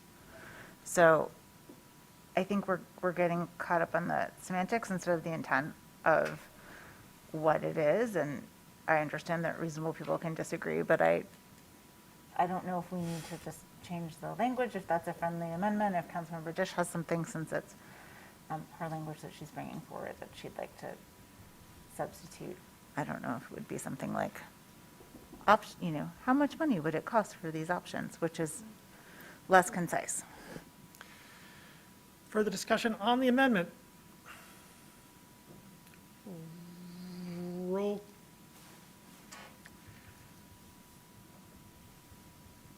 I feel weird about asking to amend the amendment.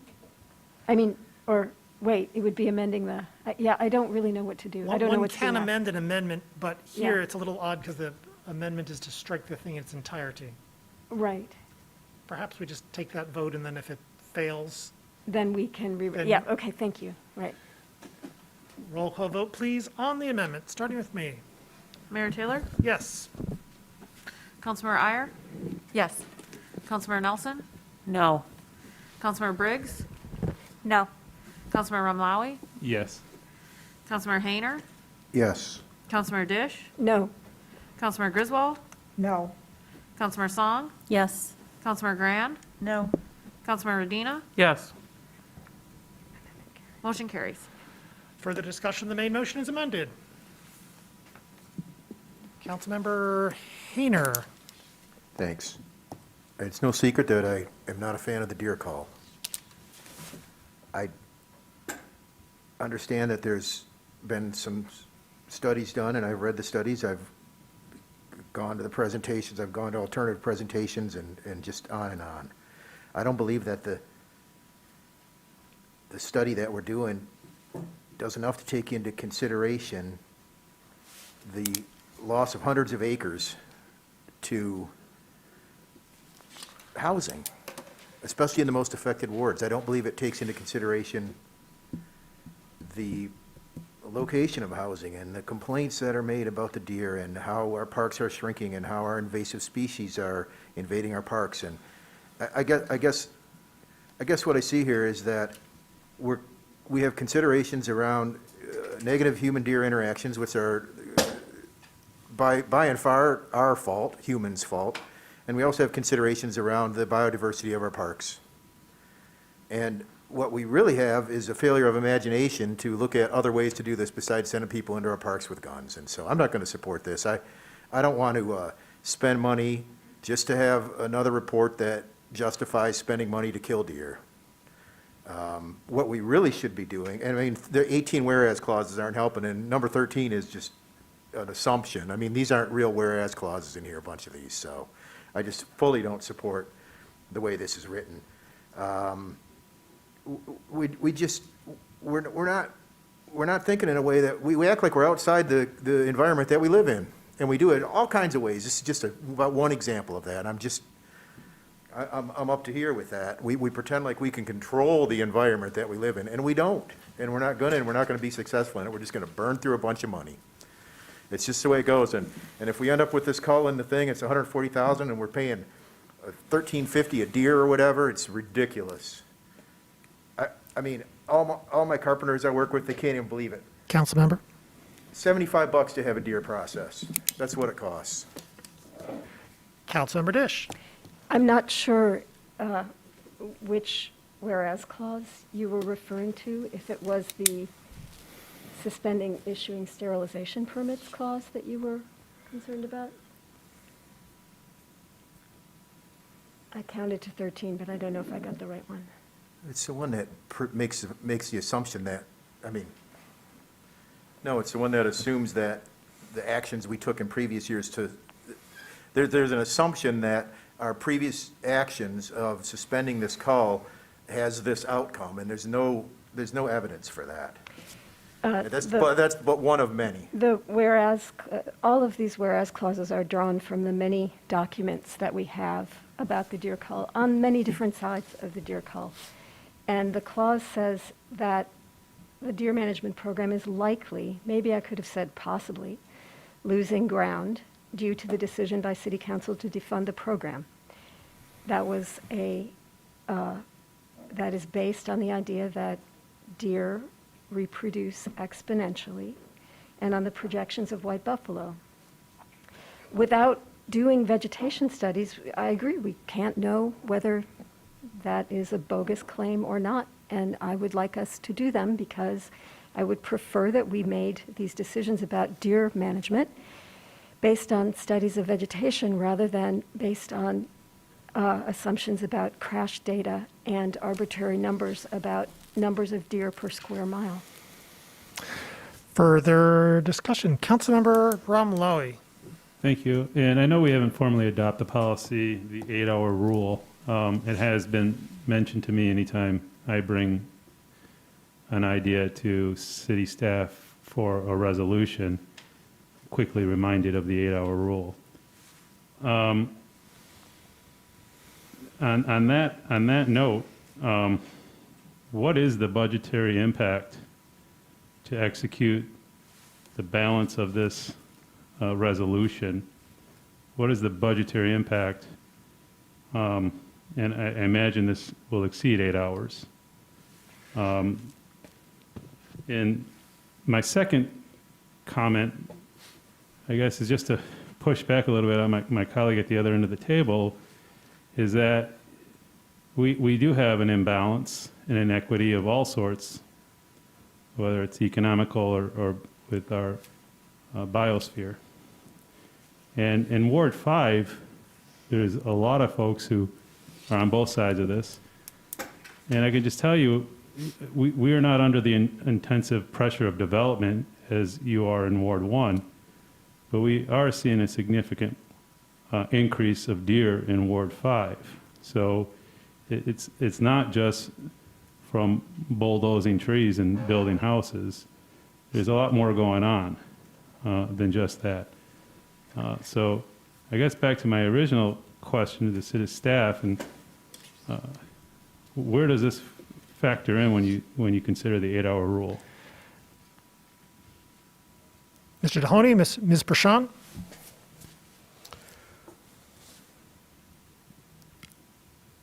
Mayor, members of council, I can confer with staff, but I don't know that we've looked close enough to determine how long it would take to do the study. We're waiting on whatever the outcome was, but we can check and get back to you with a better answer.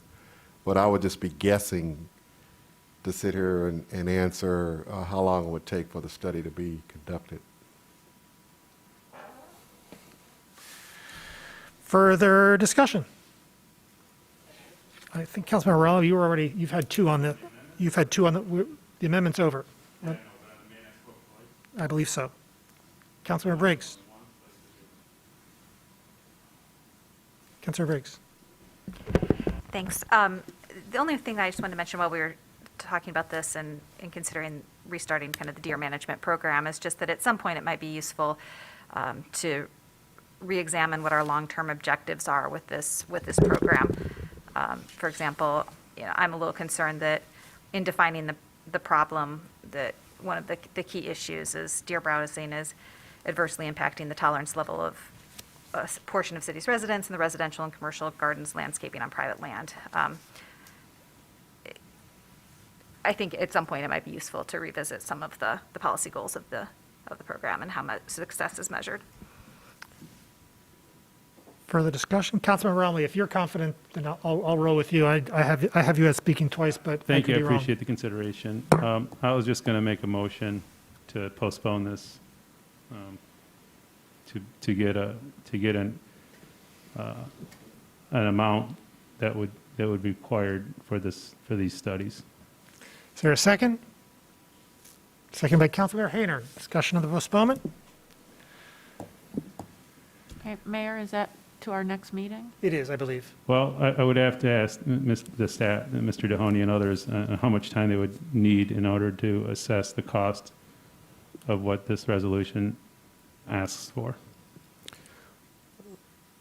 Point of clarification, are we asking for how long it would take to do it, or are we asking how much it would cost to do the study? Most importantly, how much it's going to cost. Okay. And then if you could provide us with a timetable as well, but cost is a consideration that I have.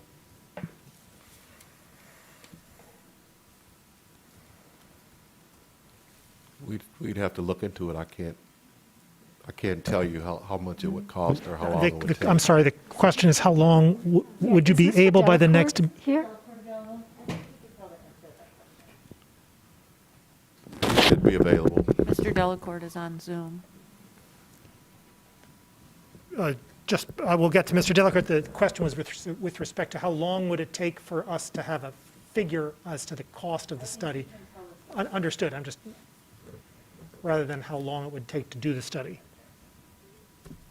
Mr. Delacorte, are you in the sky?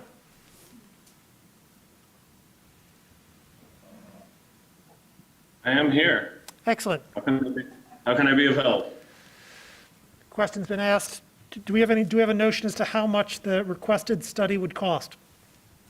I haven't seen the specifics of what study is requested. The Courteau study, I believe we had three or four $33,000 payments last time we did the full extensive study with all the trillium and other species, and I believe it took us well over 9 months to do the full study. Those are conservative estimates. I don't know the extent of the study being asked, but I do know that's approximately what we spent the last time we did this. Would you restate the aggregate number for the prior? I didn't quite track. It was Order of magnitude. Yeah, it was approximately between $75,000 and $100,000 in 9 months. Thank you. Further discussion? Do you still need the postponement, Councilmember? Well, I will put the motion forward and see how the body. Fair point. Councilor Hayner on the postponement? Well, I was gonna say yes to it because I think it's only right that we know what because now the final resolve clause says that we're asking the city administrator to resume funding, and wouldn't that have to be a budget resolution? A budget amendment? We can't just say, hey, resume funding. If we're not budgeted for it, we can't, and we're not. One of many reasons I believe this is flawed.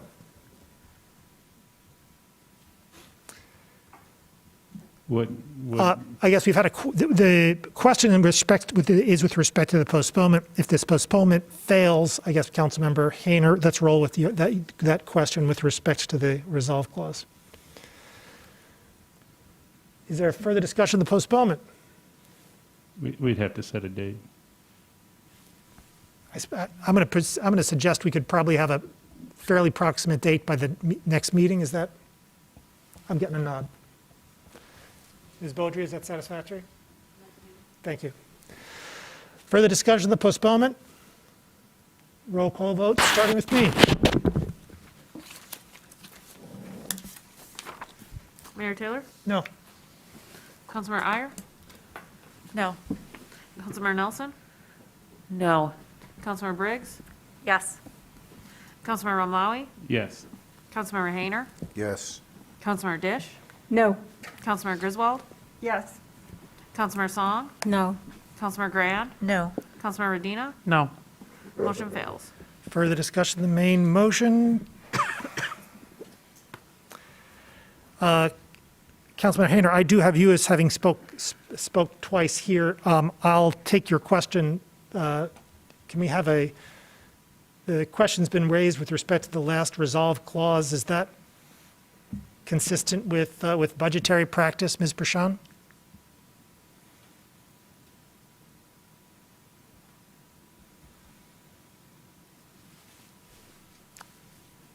Or Mr. Mahoney, I don't mean to step. Yeah, I'm sorry, I didn't hear what the clause was. The resolved clause of the resolution reads that City Council direct the city administrator to resume funding for conducting and reporting the results of vegetation studies, measuring the effects, et cetera, et cetera. The question is raised, is the instruction to resume funding proper outside of the budget amendment? Yes, I believe so, unless council desires to make specific requests as to how that funding is resumed. Thank you. Further discussion of the main motion? Councilmember Briggs. I was feeling quite supportive of moving this resolution forward until the feedback we just received around the cost of this. My understanding from discussions with one of the sponsors previously was that this cost was going to be potentially around $35,000 and that the studies might be able to inform the next budget process. And that's one of the reasons it made sense to me to resume those vegetation studies right now. So I guess I would like a little bit of clarification from the sponsors around that point. Otherwise, potentially funding a $100,000 budget amendment right now is challenging. Further discussion of the main motion?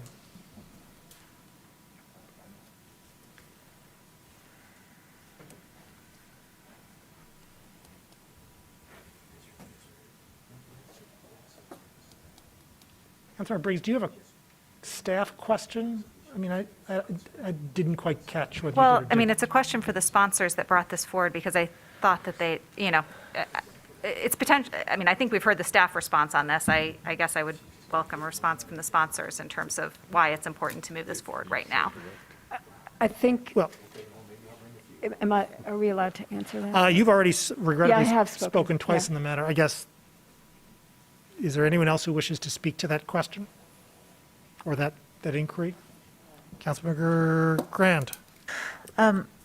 Yeah, I mean, it is a little more than I remember it being as well. I think if it's in the budget because it's policy that council wants to see us move forward with these studies in the next fiscal year, if it's more than we want it to be, we can always amend the budget at that time to scale it back. So it's not committing us. It's saying that we want to go forward with these studies, and I think a lot of these studies are scalable, and staff can correct me if I'm wrong. Further discussion? Roll call vote, please, starting with me. On the main motion, as amended. Mayor Taylor? No. Councilmember Iyer? No. Councilmember Nelson? Yes. Councilmember Briggs?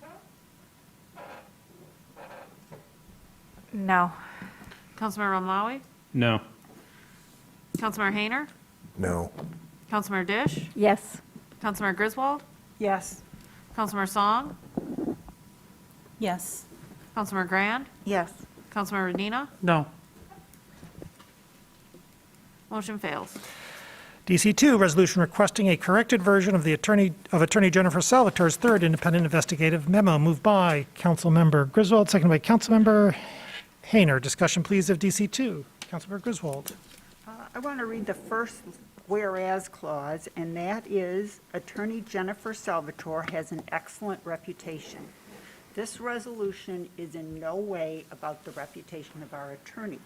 It is based on a couple of principles. One is to err is human. And the second is our Vision Zero plan assumes that there's going to be human error and that we need to take action and design our roadways for it.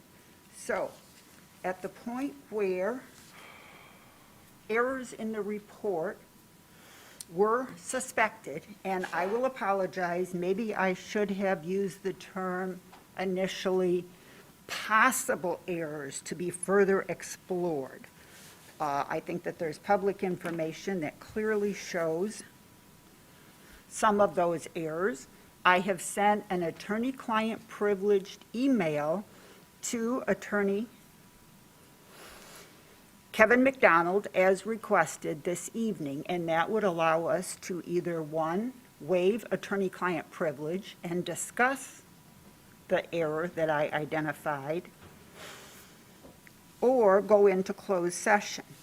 I do not want this to become a political circus out of respect for our attorney, Jennifer Salvatore. So those two options. I would also like to read a statement so that I get it exactly right. The council majority can set policy. It cannot restate history or approve fraudulent acts, especially with public funds. This is a very serious issue, and we need to give the community confidence that we want the most accurate report going forward. Thank you. Councilmember Redina. Thank you, Mayor. We've already discussed these independent investigative reports at length repeatedly. This resolution's unspecified reference to factual errors and baseless insinuation that the conclusions of the report are somehow incomplete or need to be modified are simply not supported by anything we know to be true. This discussion undermines the credible findings of Attorney Salvatore, the parties involved, and the credibility of this body. I encourage my colleagues to swiftly vote no and allow us to move forward with the business of governing our city. Thank you. Councilmember Hayner. Yeah, thanks, Mr. Mayor. I co-sponsored this after it was shown to me, and after we, and I assume everyone else, because it was addressed to everyone, received several lengthy discussions, critiques, memos, and analysis of the report, the third report.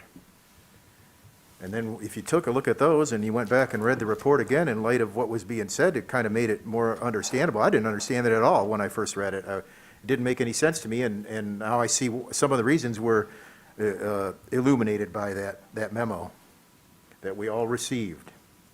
So I think it's only reasonable to ask our attorney's office to corroborate that and correct any factual errors that exist in that memo. Why would we want to put our name to a public document that is inaccurate or non-factual? We paid what might be a reasonable rate for attorneys. We paid $350 an hour for this investigation to be conducted. It should be factually accurate and complete, and it has been pointed out by more than one individual that it isn't. And that is the conclusion I've come to myself. So I think it's only reasonable to correct the record. There's nothing wrong with that. It's not a political thing. We just spent 15 minutes arguing about facts. What are the facts around the deer call? What are the facts around this report? There are inaccuracies in this report, and we're just asking that they be corrected. Councilmember Ramlawi. Thank you. This is obviously a very charged issue. this will not get council majority support. Not that I've discussed this with very many people at this table, but I know how the chips fall. And, it's unfortunate that this report's out there and people in our community have taken the time to investigate it, look at contracts that city employees are under, what benefits were in those contracts, who were they given to, did all the work, and came to us with, striking contradictions and things that, I think undermine the credibility of these reports. Whether this body wants to agree or not, it's a different decision. It's a different reality. You can't change the facts. The facts are out there. They'll always be out there. And with time, the truth will be out there too. And it's unfortunate. This is not going to get supported, obviously. We're just going to be wasting our time here debating it. But these corrections should have been made prior to the publication. Thank you. Councilmember Hayner. Well, thanks, Councilman Ramali. I think that's exactly the point, that it should have seen the light of day without being fact-checked internally. And it wasn't. And there it sits, as if it was all facts. And it appears that it isn't, from the decent analysis that we received. It's just that simple. And sometimes the reason resolutions like this come forward is to get a vote on the record. Who cares about facts and who cares about whatever you want to call it? I don't know what you want to call it. Politics. We're all politicians. We represent the public. Do we care about facts? Do we want to put our names to things that are factual? Do we want to put our names to things that aren't? Why didn't we vet this? Why? Well, we didn't, and now we have a chance to do so. So take a vote. We'll lose. People who want the facts to be corrected will be on the wrong side of that, is my guess, and that's fine, because that's for the record. That's what matters about this. Councilmember Iyer. Thank you. I just want to state for the record, for the listening public, this isn't at all about facts. This is political theater, pure and simple. This so-called Point of order. Councilmember, no. This so-called analysis that we received is from an outside attorney who has nothing to do with the city, who doesn't know the facts at all, and is, completely wrong in his own analysis. It's frankly embarrassing. But be that as it may, I think it's even more concerning that city council members are taking the advice of such an uninformed source over the advice of our own city attorneys. We've seen that there's a reason for this.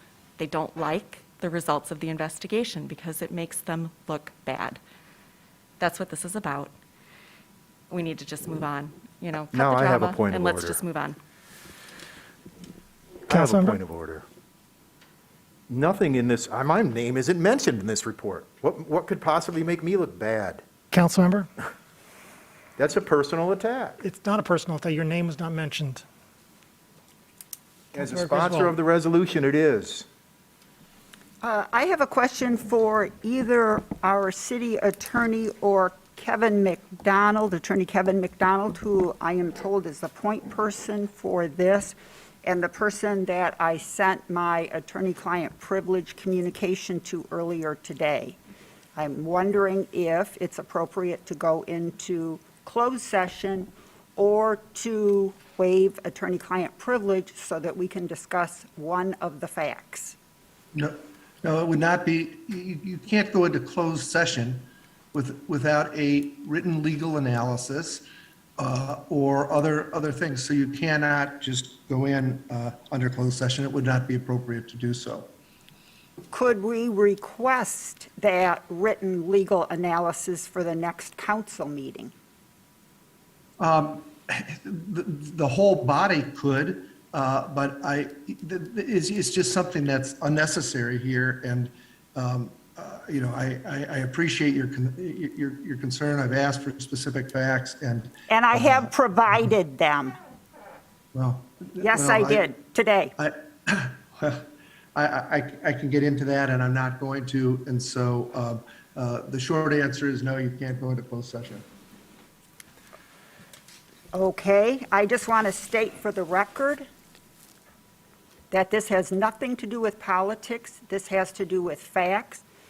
I stated when we were voting to release this document, before I read anything by an outside council member, that there were factual errors in the report. I still maintain that they are. I believe that I have a fiduciary right and responsibility to my constituents, and I will continue to pursue this through other legal channels and through the Attorney General if necessary. This is a clear-cut factual issue. It has nothing to do with politics. It has nothing to do with outcomes. Thank you. Councilmember Ramlawi. I have a question here on our rules. First of all, personal devices. I didn't think we were allowed to be on our phones at the council table, but apparently some folks think that it's okay. Not sure if the rules are changed, but I have a colleague who's just, constantly always on her phone. Second, go back and listen to it, but I thought assigning motive was a breach of council rules, newly adopted council rules that were brought by this new council majority. But yet these rules are not applied equally. There's a double standard here. It's clear. Hypocrisy reigns supreme right here at this table. I ask you to enforce these rules equally and fairly and consistently, because they're not. Further discussion of the main motion. Councilmember Grant. Sorry, I think there was a personal attack. We can't post on Twitter. There's nothing to keep anyone from looking at their phone. We just don't send messages or it becomes part of the public record. And if we have a phone call, we might get up and get away from the table to take it. Since that was about me. That was not about you. Councilmember Nelson, my apologies. Councilmember Nelson. I appreciate Councilmember Ramlawi pointing out hypocrisy, because I remember not so very long ago when people were clutching their pearls at someone in a position of power at the council table saying any point of criticism or disparagement of a resident. And I'm hearing that a trained attorney is uninformed and simply doesn't know anything. I'm disappointed that our legal department is completely uninterested in even a conversation about factual errors in this report. That is troubling. But to the extent that they are unwilling to engage in that discussion, I see that there's very little purpose in pursuing this discussion. I actually plan to vote with the prevailing side on the off chance that there's some hope of interest in the truth at our next meeting for reconsideration. Thank you. Further discussion. Roll call vote, please, starting with me.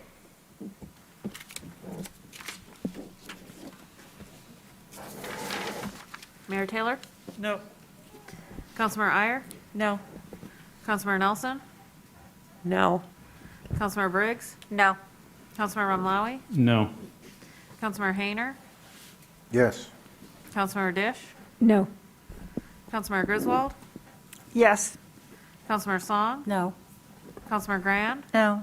Councilmember Medina? No. Motion fails. DC3, resolution to provide a report on the 68 parcel of land in the proposed TC1 zoning district, including ownership and valuation information. Moved by Councilmember Griswold, second by Councilmember Hayner. Discussion, please, of DC3. Councilmember Hayner. Thanks, Mr. Mayor. First, I'd like to ask to be a co-sponsor of this because I think it's an interesting and important question before us. And, you know, we all received the report that, or I don't know, maybe you didn't. Some people claim to not have seen things. We all received the report, the assignment of the general meeting about this that notified all of the owners of these parcels that this was happening, that a city-initiated zoning was happening to their parcels.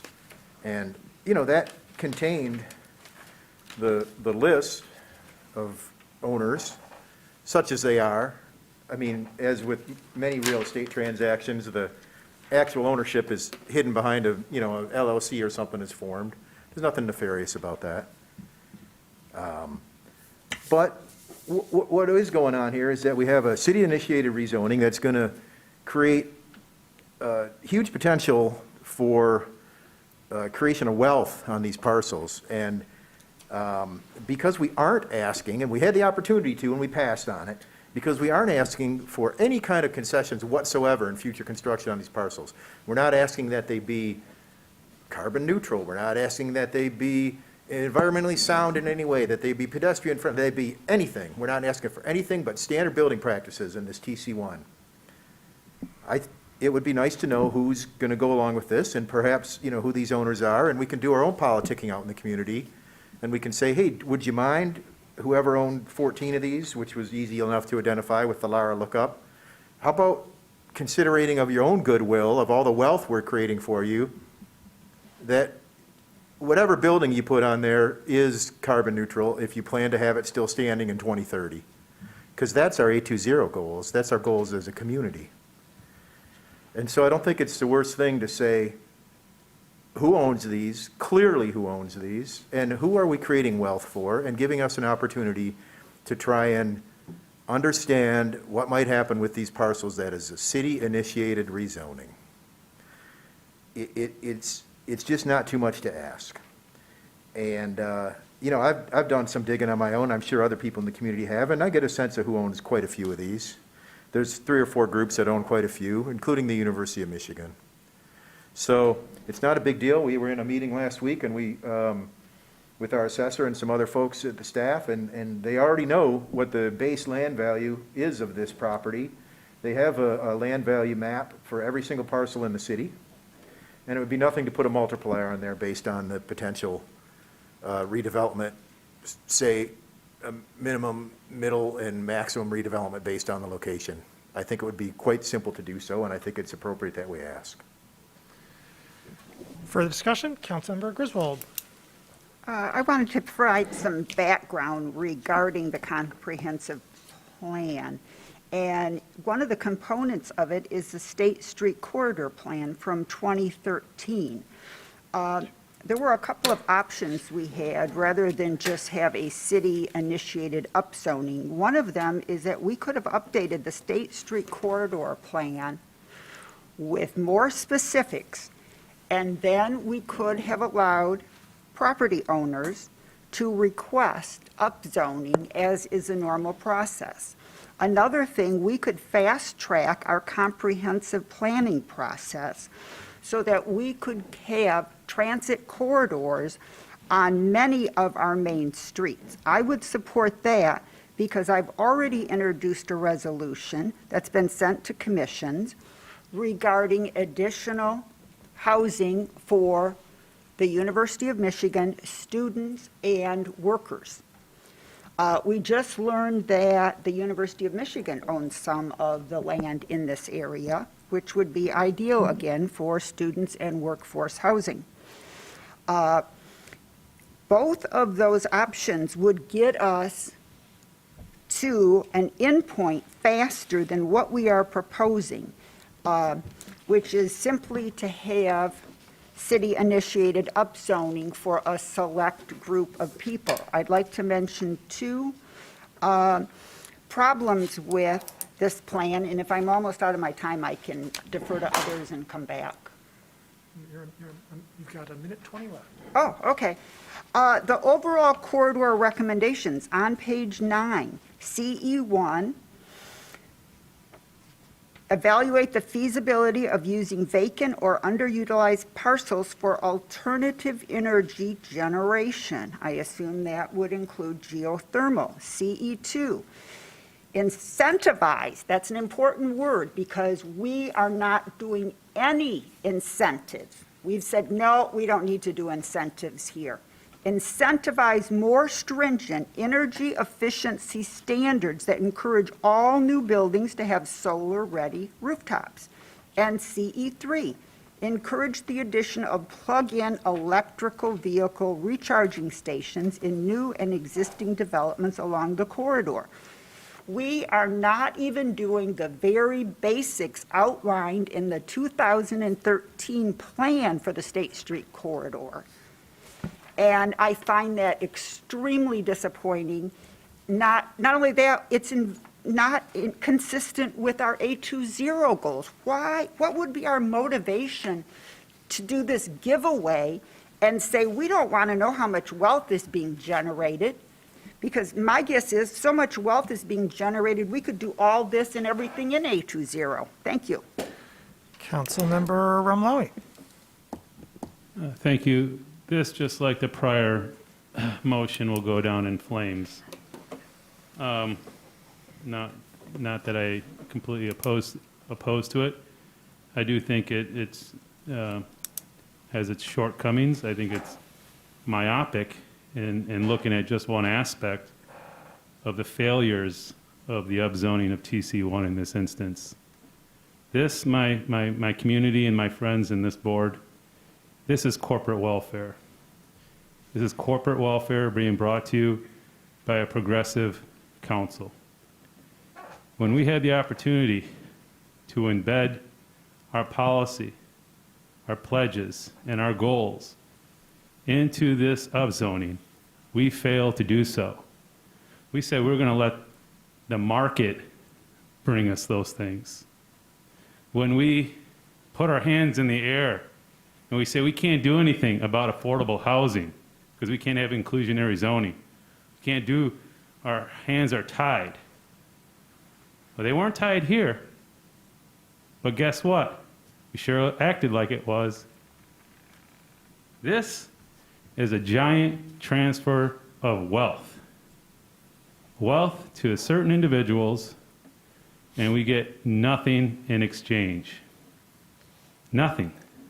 Empty promises. So we continue to change our comprehensive land use map, which, by the way, is overdue. We should be doing that every 10 years. Hasn't been done. And we're supposed to take it up in 19 prior to COVID, but it's been conveniently delayed so that we can have these changes made at an administrative level without public input, without transparency, and without criticism. Unfortunately, there's a few council members here who are going to put light on these facts and on this issue and try to make people deal from the top of the deck. Unfortunately, when we have opportunities to address climate change in a material way, to address affordable housing in a substantive way, we fail to do so. I don't care about these people's wealth. What I do care is about addressing our goals and getting there and being honest. That is not what I see here. Councilmember Radina. Thank you, Mayor. I'm troubled by this resolution. This body should base its zoning decisions on sound policy, clear planning, and the overall needs of our community, regardless of the individuals involved. Those decisions are being made at this table. And despite what we just heard from one of my colleagues, that is transparent and that allows for public input. We've heard a lot of discussion at this table already about a whole bunch of things that are not actually in this resolution. This resolution is pretty short, it's pretty clear, and it seems to suggest that critical planning decisions should instead be made, at least in part, by who the individual property owners are. I hope it's clear to everyone on this body how concerning and dangerous that practice could be and the potential discriminatory implications that could have down the line. I will be voting no. I encourage my colleagues to do the same. I'm just disappointed in this. Thank you. Councilmember Briggs. Yes, Councilmember Redina spoke to my points as well. We've just heard council members speak to process around rezoning and what is allowable in the TC1 zoning category, and what decisions should come to council. I would point out that rezoning does come to council, but that's not what this resolution is about. It's a proposed resolution that would require the city of Ann Arbor to contract with a commercial real estate broker to determine the approximate amount of increase in value for each of these parcels at date of being rezoned to TC1. In asking about this, we've received response from staff. Staff has said no such analysis has been performed in the past. This data would not be useful to staff in the analysis, as the specific ownership of property and value of property are not factors for planners in considering zoning decision. The analysis by staff, the Planning Commission, and City Council is and should be based on the recommendations of the city's comprehensive plan and changing conditions in the area that warrant consideration of the area proposed for rezoning. Councilmember Redina has spoken to why doing otherwise would be dangerous. Councilmember Dish. Further discussion on the main motion. Councilmember Griswold. I agree with the comments that we don't need this information if we are following our zoning process. But this is an outlier to our zoning process. This is not a property owner initiated request. This is not part of the comprehensive plan. This is not even consistent with the State Street Plan of 2013. So once we move from a process to an outlier approach, we can't apply the rules for the comprehensive zoning because they don't apply in this case. And the reason for asking for the wealth is to determine, can we, when this comes back to council, can we ask for incentives? Because I believe that we can, I believe that we should, and we need to get it right on State Street because I want to move forward very quickly to get transit corridor zoning over on the northeast side of town.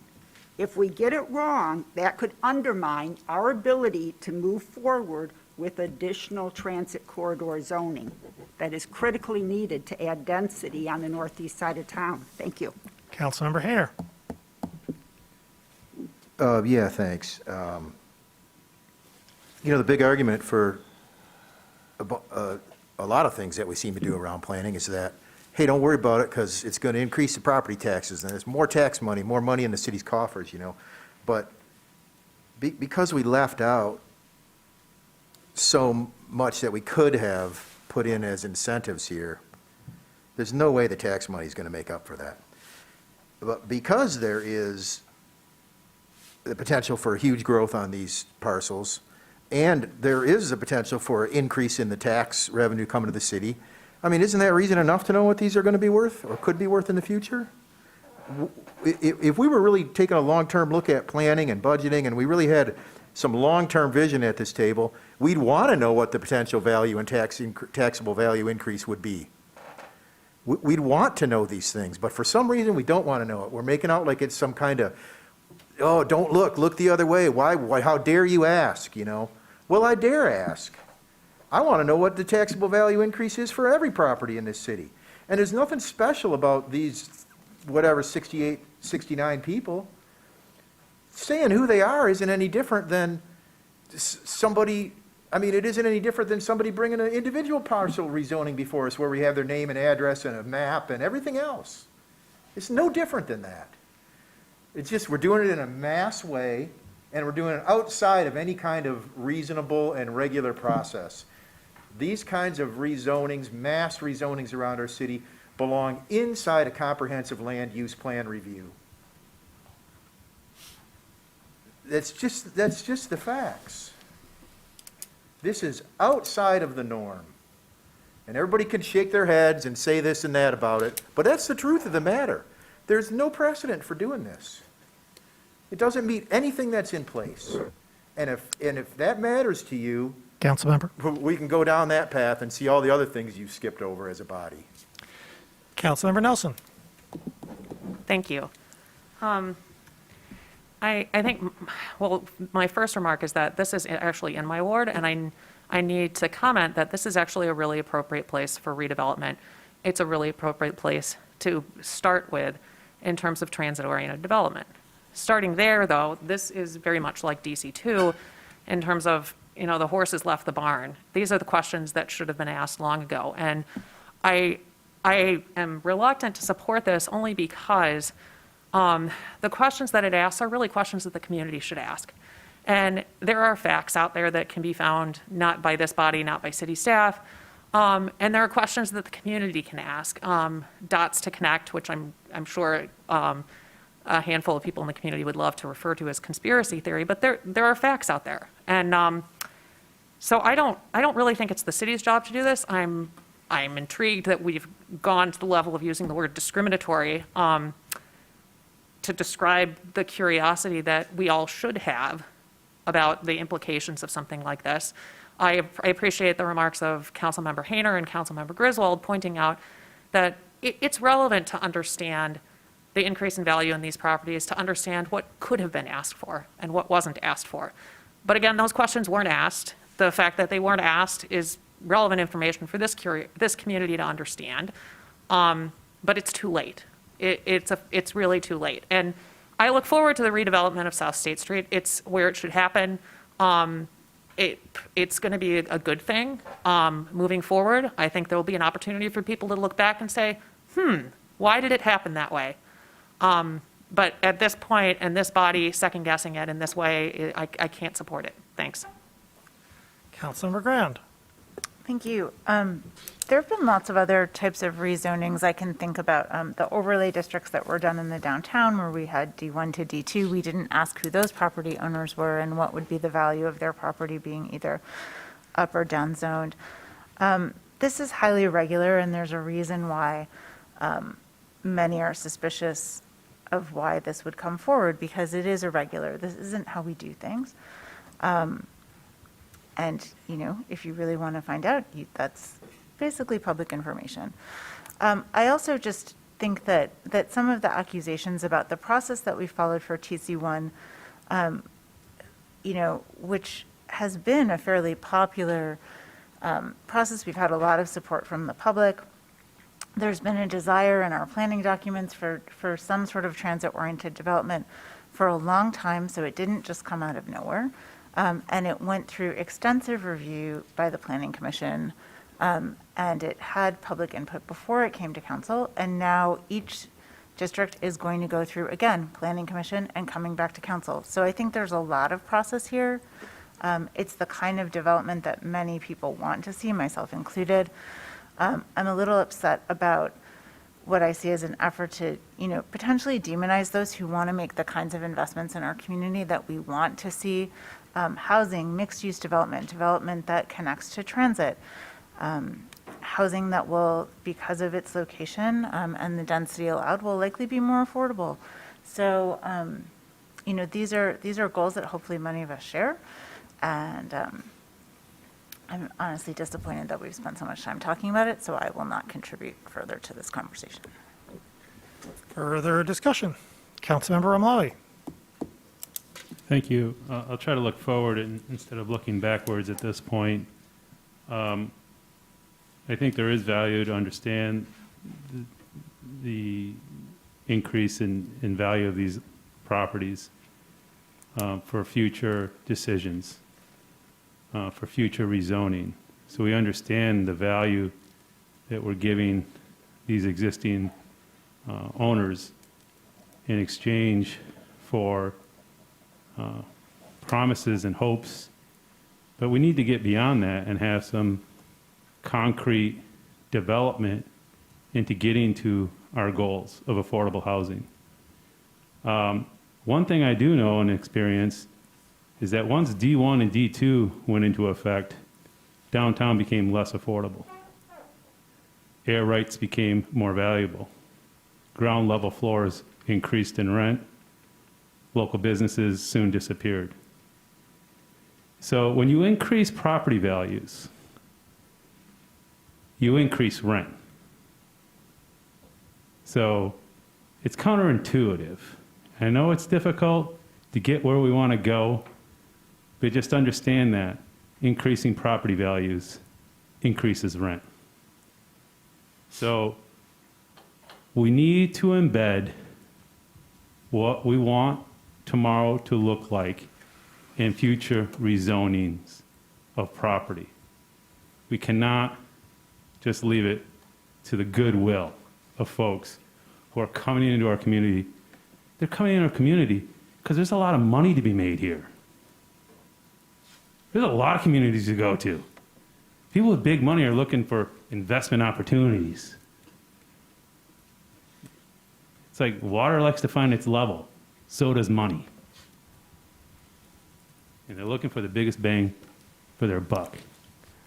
I Councilmember? don't think they care too much about putting affordable housing in. If they did, we wouldn't be talking about it that much. Further discussion? Councilmember Song. I'm trying to imagine engaging single-family homeowners and negotiating city contributions depending on their home's market value. And would we ask them to sell at the price they bought in the 60s, 70s, or 80s? We have several community efforts currently trying to organize publicly available data, from traffic stops and enforcement to biases in our courts. Somehow, advocates are able to conduct their investigations largely on their own with volunteers. I do not support having staff undergo this political effort sorting through publicly available information because the effort won't put to rest the idea that any or all of us are unethical in developing our policy priorities for encouraging dense development along transportation corridors depending on who owns these parcels. I won't be voting for this resolution. However, I encourage colleagues in the public to contact the State Attorney General's office to properly investigate improprieties that are suggested here or undue influence on elected officials. Dana Nussel's office is 517-335-7644. The email address is miag@michigan.gov.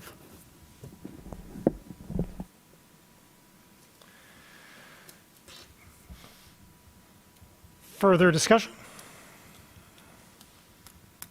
Roll call vote, please, starting with me.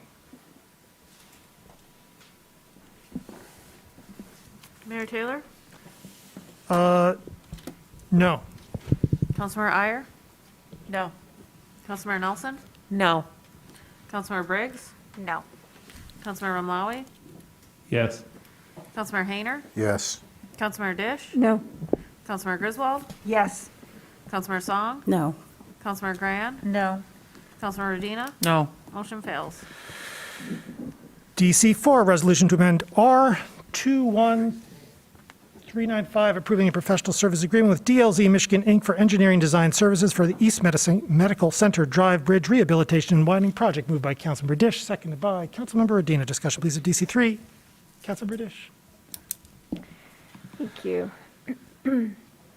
So the East Medical Center Bridge is back in front of us this evening because design information has become available that was not available when council voted last October. The poor condition of the bridge was an unwelcome surprise. The urgent need to address it interrupted a much larger 30-year effort between the City of Ann Arbor and the university to collaborate in providing critical cycling and pedestrian infrastructure improvements at the Maiden Lane-Fuller intersection.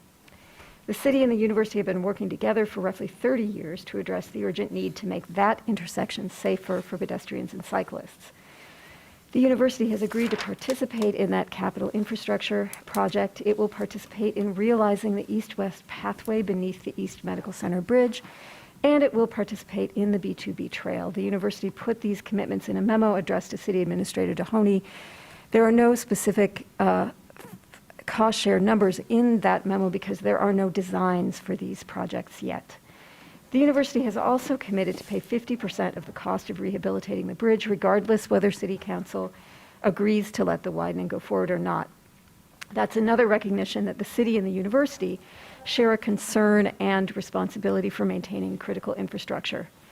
East Medical Center Bridge is especially critical infrastructure for the University of Michigan Hospital, being that it is the main entrance into the hospital complex. There's currently only one lane for inbound traffic on the west side of the bridge. The widened bridge will add a second westbound lane that will become a dedicated right turn lane onto West Medical Center Drive.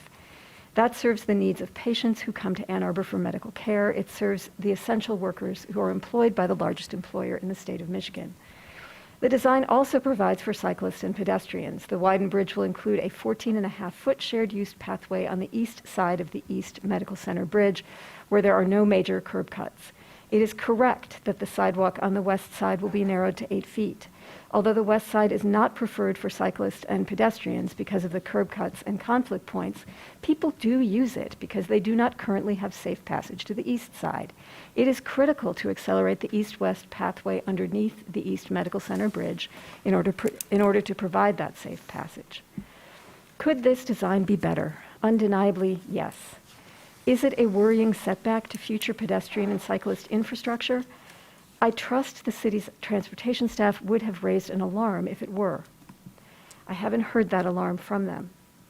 Are there more pedestrian and bicycle improvements to come? Also, yes. The university has agreed to cost share, the university has a plan for new bicycle infrastructure. Their plan would extend the new shared use path that they are providing from the bridge along East Medical Center Drive, run it up along the Arboretum, and end at Observatory. That's a good beginning at connecting the north and central campuses. There's much more work to be done. Thank you. Councilmember Briggs. Thanks. As a body, we have already extensively discussed our expectations for East Medical Center Drive project. In September and October, we acknowledged the profound importance of moving quickly to rehabilitate the East Medical Center Drive bridge, which is in poor condition. We expressed concerns about the impacts of widening this 4-lane bridge to 5 lanes, and we placed conditions on the widening to ensure that this infrastructure supports not only the important needs of individuals traveling to and from the hospital in their cars, but also supports our adopted plans, which contain goals to reduce VMT by providing safe and comfortable infrastructure for commuters and residents that walk, bike, and use transit. And we asked for the feedback of the Transportation Commission as designs progressed. In November and December, Transportation Commission spent extensive time reviewing plans, making recommendations about how the plans could be improved, and looking for points of collaboration with the university. Transportation Commission acknowledged that in the short term, it did not make sense to dedicate one of the new travel lanes to transit, and instead spent considerable time seeking to improve crossings and non-motorized safety and access across the bridge. As the November bike and ped counts demonstrate, counts that were collected at the request of the Commission, this bridge is heavily used by walkers and bikers in all seasons and weather. While the Transportation Commission expressed support for the design changes that occurred between November and December, the plans ultimately did not receive the support of the Commission because the plans did not provide safe, comfortable, and protected non-motorized infrastructure on both sides of the bridge. Instead, non-motorized space was just redistributed on the bridge. In both designs, the western sidewalk is proposed to be reduced from 10.5 feet to 8. On the western side, it's reduced to 10.5 feet to 8 feet. In other words, the designs improve non-motorized access on the east side by degrading it on the west side, which only serves to increase conflict between non-motorized users on the west sidewalk, moves them closer to car traffic, exposing them to greater risk and discomfort, such as the unwelcome cold splashes from cars. Solving this problem is simple. It does not significantly increase the cost of the overall project. Staff shared that the cost of adding an additional beam which would support additional width, is approximately $500,000 on a project that is already estimated to cost at least $7 million. According to the April 2021 Fishback memo, cost of rehabilitation is estimated to be approximately $4.3 million and an additional $3 million for widening. As such, I do not support the current proposal to just lift the conditions we placed on widening the bridge. Rather, I would like to move and ask for support for an amendment that builds on what was learned by the Transportation Commission and is in line with recommendations of the Commission. I would ask Ms. Beaudry to please forward the proposed language.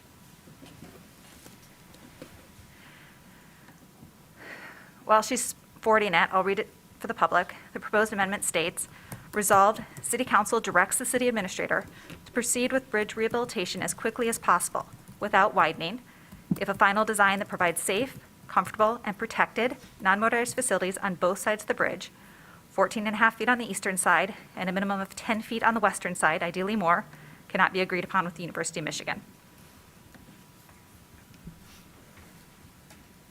Is there a second? Second by Councilmember Grant. Do I still have the floor? Repeat. Do I still have the floor? You are at, I believe, at 3 minutes.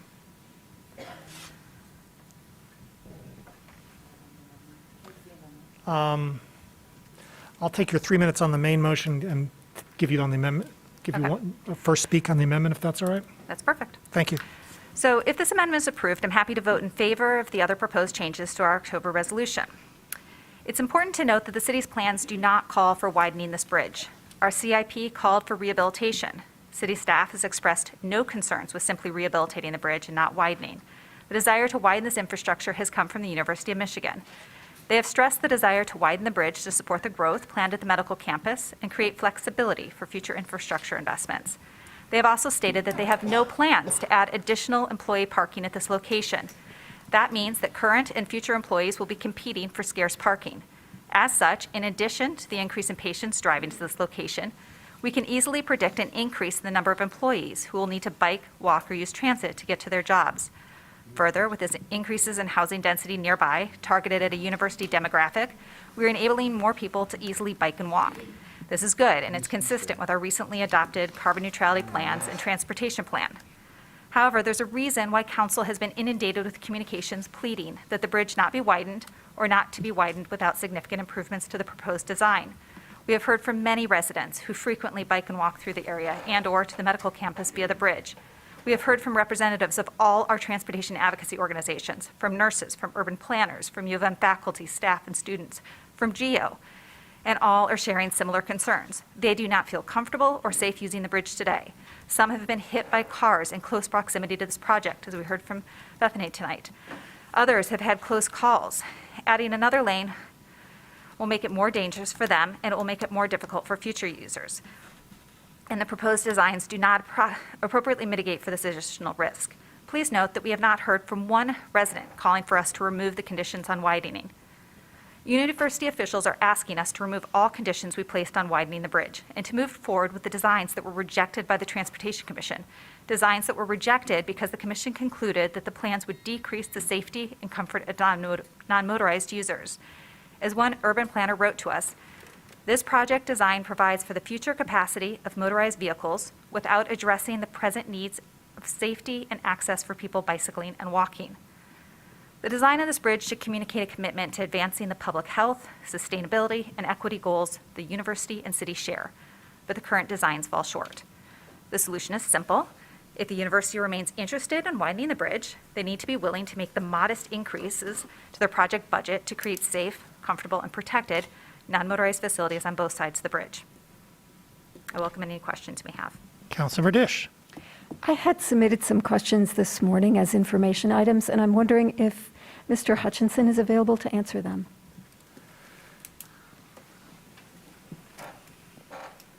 Yes, I am. I'll read the questions here and supply some answers here. First question was, from the city's perspective, what, if any, is the benefit of flexibility, which is referenced in the consultant's presentation as a reason for widening the bridge? The modeling analysis of the Fuller Main Lane East Medical Center Drive intersection has shown in the past that in order to ultimately increase capacity and efficiency of the intersection, that an additional lane is needed on East Medical Center Drive. And therefore, having an additional lane on the bridge allows for more design options when evaluating the intersection in the future. Second question was, will the lane reduction at the north end of the bridge be accomplished with paint or concrete? If paint is planned, why not concrete? The answer to that is that there actually is no lane reduction north of the bridge currently proposed. What is seen in the figures is that the width and the number of lanes between the bridge and Fuller Road will remain as they are now following the construction of this project, regardless of whether the bridge is widened or not. And then finally, the third question that I received was, does transportation staff object to the widening? And the answer to that is no.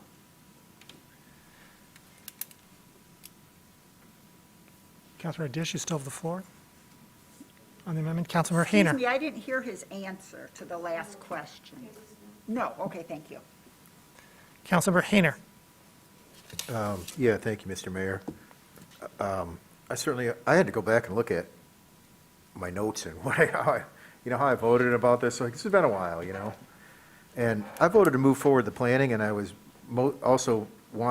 was most concerned with the connections underneath, the widening of the paths and the B2B trail and all that. That's just kind of how it shook out. And so I was a little confused when I read through this, and I'm not sure that given the propensity, the city has no problem seizing roadway width for bike and pedestrian uses, right? We do it all the time, all over the city. So I'm not sure that saying, hey, go ahead and hustle through without the general widening is the right thing, as this, amendment suggests, is the right thing to do. If we're looking at a rehabilitation of a bridge that's going to last 50 years, aren't we better off letting them widen it and then coming back and trying to, if they won't go for this proper, pedestrian and bike infrastructure on both sides, it seems like we might be better off letting them go ahead with the widening and then try and come back and get it back. We do it all over town. The reasons they have no plans for increased parking at the hospital, which is kind of counterintuitive to their request to widen it, is because they just put 2,000 car parking structures right down in my neighborhood. So of course they don't need any more parking at the hospital. They build it they build it on Wall Street, right?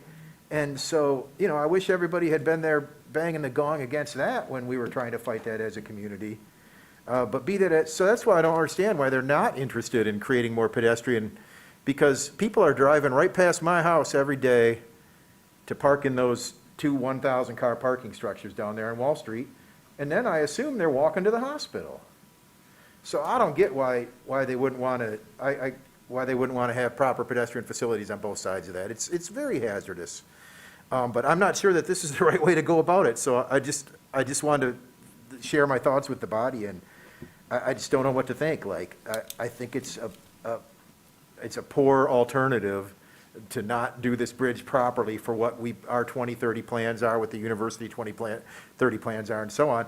And looking at the fact that they have 2,000 cars parking just on the other side of this bridge, essentially. On the other side of two bridges, really. So I don't get it. I would prefer that they widen the bridge properly. And barring that, I would prefer that they widen the bridge improperly, and then we try and get it back as a community in the future. Further discussion? You got Councilmember Romali, then Iyer. To this amendment, it talks about certain widths, and I understand that there's a 10-foot width currently on the western side.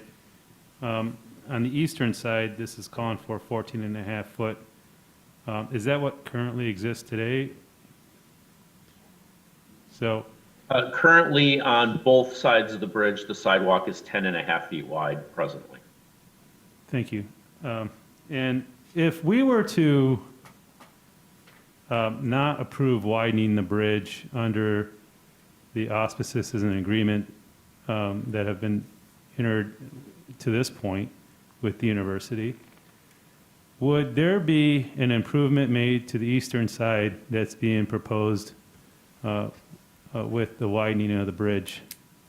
Would we be getting a 14.5 foot bidirectional bike and pedestrian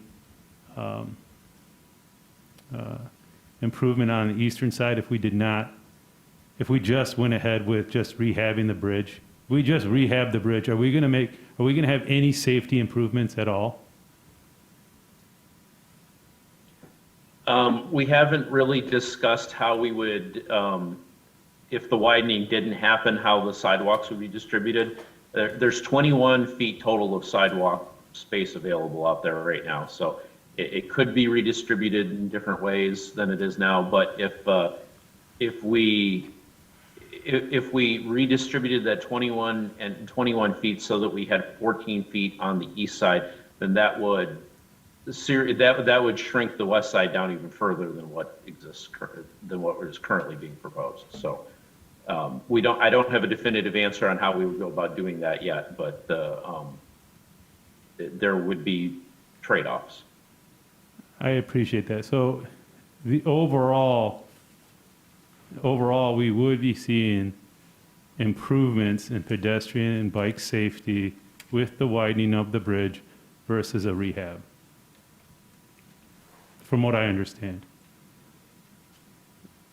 without any additional changes in the position of the university or additional funding from somewhere that hasn't been described. So I won't be supporting this amendment. I think the university's made it quite clear they're not budging. And if we don't agree with what's being put forward originally, then all we get is a rehab bridge and no more safety improvements. That's what I understand right now. Councilor Grant. Thank you. I'll be supporting this amendment. I found this process to be honestly one of the I'm most. sorry. Oh. My apologies. Okay. Thank you. One of the most frustrating that I've encountered in recent memory. From what I see, in conversations I've had with the university, we've heard loud and clear from the Transportation Commission and from a lot of people who actually use this space on a daily basis. We're talking about students, essential workers that are coming to the hospital, that are parking on Wall Street and that are walking up, others who are trying to walk or bike commute, patients, that adding this lane will make them feel less safe and goes against what the Transportation Commission is saying. So I don't think that it's necessarily just a net gain in safety if we widen, because we're increasing car traffic, which we've heard from our Transportation Commission and we've heard from scores of users, will make them feel less safe using that space.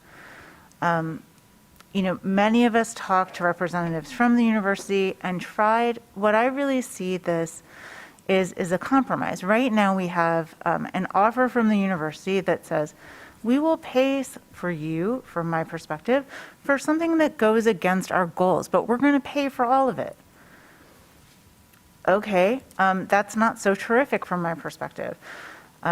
So this is an opportunity when it is our land. There are plenty of other times where they can do whatever they want because they're not bound by our rules.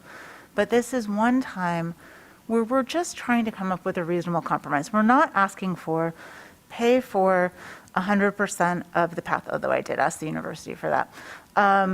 Pay for both, the path and the sidewalk and the border-to-border trail and everything else. I don't think that's totally unreasonable, but this to me seems like a very modest compromise that will help move us in a direction that gives some, but also gets some safety back from, and what we've heard very clearly from those who use it. And if we want to reduce vehicle trips, we know that not only is the design important, but it's also how people feel about using that space, because people will not walk or bike if they don't feel comfortable doing it. So I hope that you'll join me in supporting this. Councilmember Atiyah, my apologies. That's fine, thank you. I'll be brief because Councilmember Grand covered much of what I was going to say, so thank you for that. I am going to be supporting this amendment as well. I cannot see voting to widen this bridge in opposition to our stated Vision Zero plan, our stated A20 plan, and in doing so, make the conditions less safe for a large number of users of this bridge. To me, that's just a bridge too far. So I think this is, I agree, this is a good compromise. And I just encourage my colleagues to vote in support of it. Councilmember Ramlani. Thank you. From what I understand, what we have before this amendment was the university's final and best offer. We are approaching the deadline in order to sign contracts, in order to keep this project moving along. I don't know if it is proper for me to ask for anybody from the university to speak on this amendment, since we're asking them to cough up another $500,000. Maybe they should have a say in this. This is a bilateral relationship. We can't make decisions unilaterally. Whether there's somebody from the university here to speak on this, and further, if our city administrator can discuss the implications of this amendment and what this does to proceeding with the contracts to continue with this process. This to me right here, approving this amendment kills widening the bridge. And it jeopardizes safety improvements that will be put in place if they were to be widened. I just don't. I think the seeking perfection is coming at a great cost, and we're going to end up with much less than we got now. But I don't know if those two earlier requests, if any of them can be honored. Ms. Boji, is there anyone at the university to engage the issue of whether or not, engage the issue of the consequences of the amendment? Here's Mike.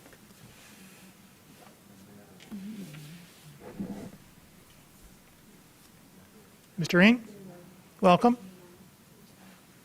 Thank you, Mayor. Thank you, Council. Before I begin, just special thanks to Council Members Dish and Ramlawi for bringing this resolution back in front of this body. It had fallen into a little bit of procedural limbo. So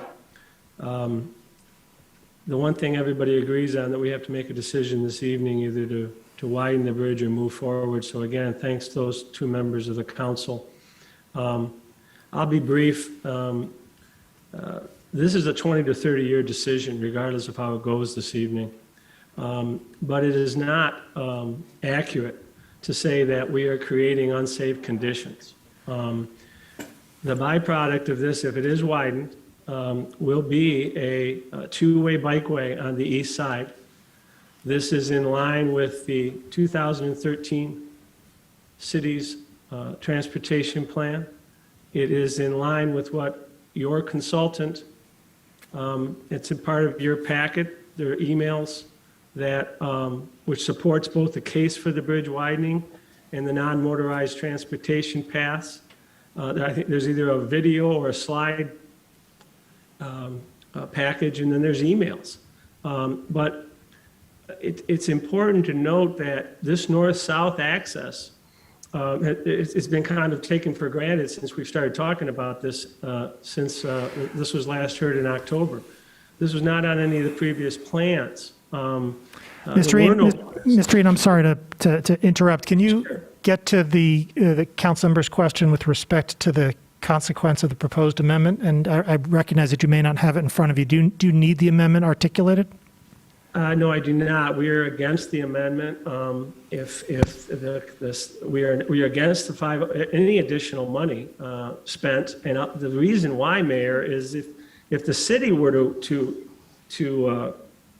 even increase their own budget $500,000 to widen the west side of the bridge, it is a bad idea. It goes against your consultant. It goes against every public safety consultant. It goes against our police department's recommendation, our hospital administration and security. So that reduction from 10.5 to 8 feet was by design to promote traffic on the east side, safer bicycle traffic, safer non-motorized traffic. And so succinctly, no, we're not interested, and we will not be paying any more money than the $8 million If the bridge is widened, $5 million to widen it, $3 million of ours, and the city's share to rehab it.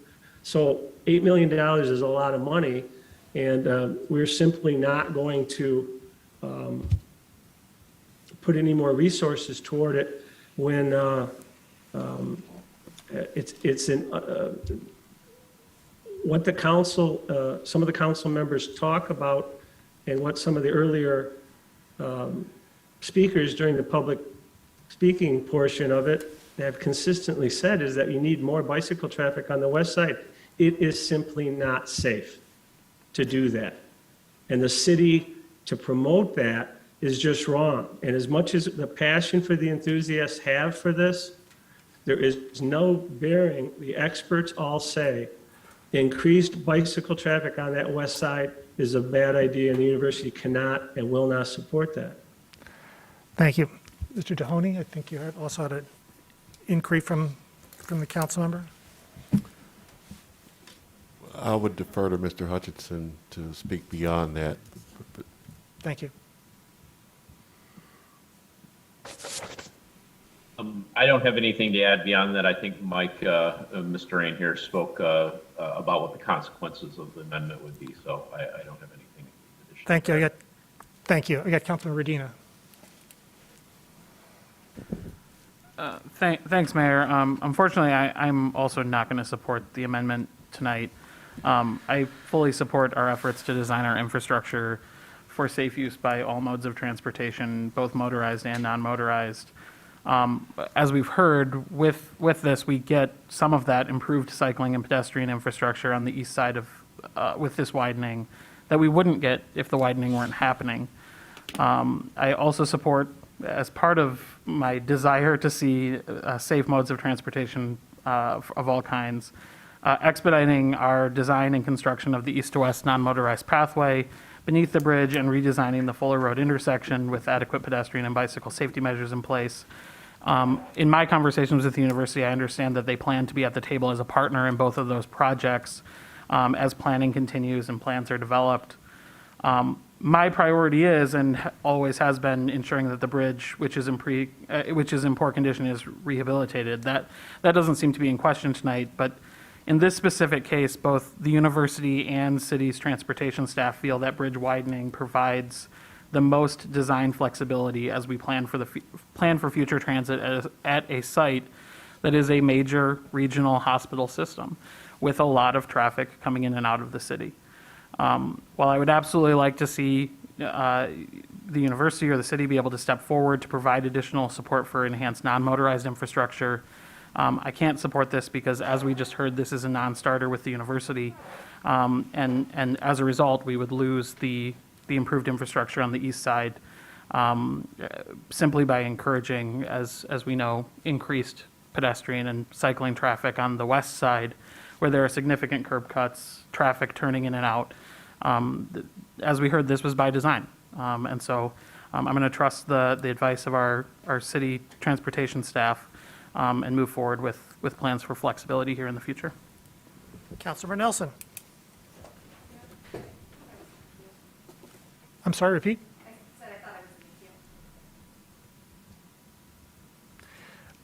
I'm working on a new system here, and I might have been working on it improperly. You have spoken already on the matter. Let me roll with Nelson.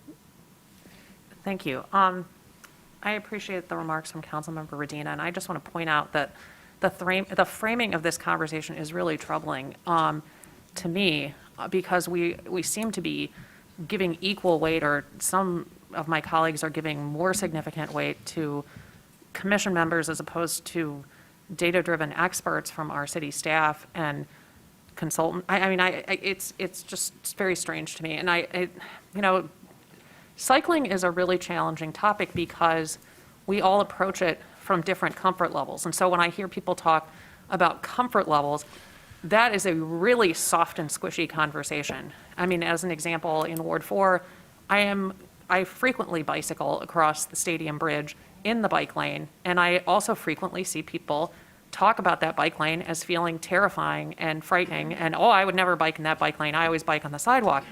So I mean, the measure of what is comfortable and what is not comfortable is very much subjective. Like Councilmember Radina, I am relying on the expertise from people who have the expertise.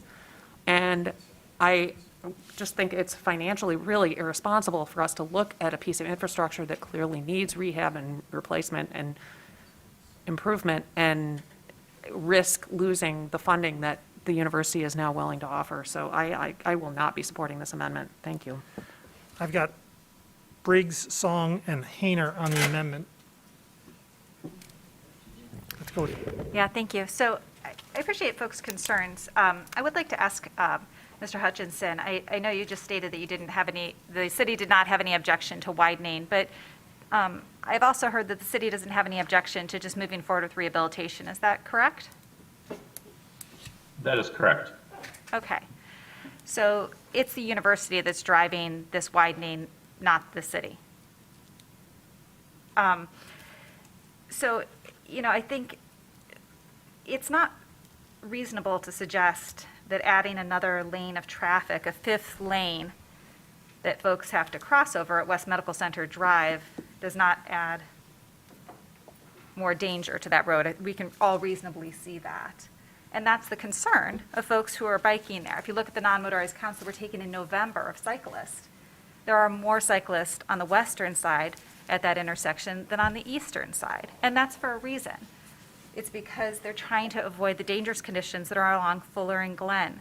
And regardless of what the university suggests, people are taking West Medical Center Drive because it's safer. Now, they could reroute in the future a mile out of their way and go down East Medical Center Drive. We could ask that of them.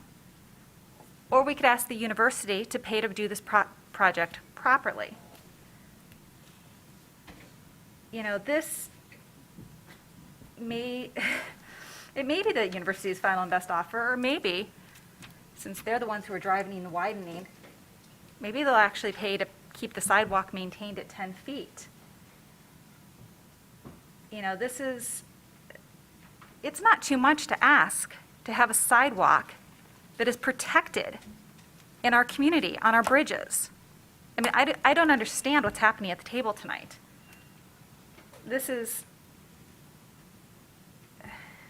We have options. And our city staff is telling us we don't need to widen this bridge. We can just move forward with rehabilitation. But in terms of Councilmember Hayner's question before about why not just claim that space later? Honestly, it's a possibility, but one of the things that Transit has said to us is that they'd like, at some point, not in the short term, but in the midterm, we might be able to use that as a queue jumping lane. So I'd rather reserve that for transit, which is obviously critically important to the hospital, and keep cyclists and, walkers on the sidewalk there in a protected space, and then use that space later, within the next couple of years is what AATA said when we have that technology to potentially shift that space. And so that's why we won't have that space ever to give. We have that time now. This is our time. Councilmember Song. I appreciate how this situation is being revisited as it came up during a meeting that Councilmember Dish and I had with university officials, Mike Rain and Sue Gott, in talking about how we can work together collaboratively and in a better understanding of their housing plans, and they committed to a work session. And I think that was the idea, is that, at some point we'll engage with the university so that we can have a full understanding of their plans and see where we can collaborate together and have staff work well together. This is not a work session. This is kind of like a decision under fire. And it's a bit unfortunate where we're trying to dance around, what our total obligations are for this bridge. The university has not said that in the memo in our package, the funding for the bridge remains regardless of expansion or not. This bridge will be fixed. But the university is not paying for the upkeep of this bridge, or of this new lane in perpetuity. This is a city's bridge. We are, ourselves and future taxpayers will be maintaining this bridge. And I I hope we think about that this is not a singular project at this moment or this time. It's actually a lane that will be there. You can't take a lane away once you put it in. And we don't know what those costs are to maintain. We have trouble maintaining our existing lanes and road infrastructure as it is. And for the university to pay for this, but then leave it to us to maintain, I think is really problematic. So I am supportive of this amendment, and I thank Councilmember Briggs for advancing it. Councilmember Griswold. Yes, one of the things that we haven't talked about much, and we didn't hear from our community members, is that this is a level 1 regional trauma center. We know that we are experiencing climate change. We know that we're going to have more disasters. We're talking about resilience hubs right now.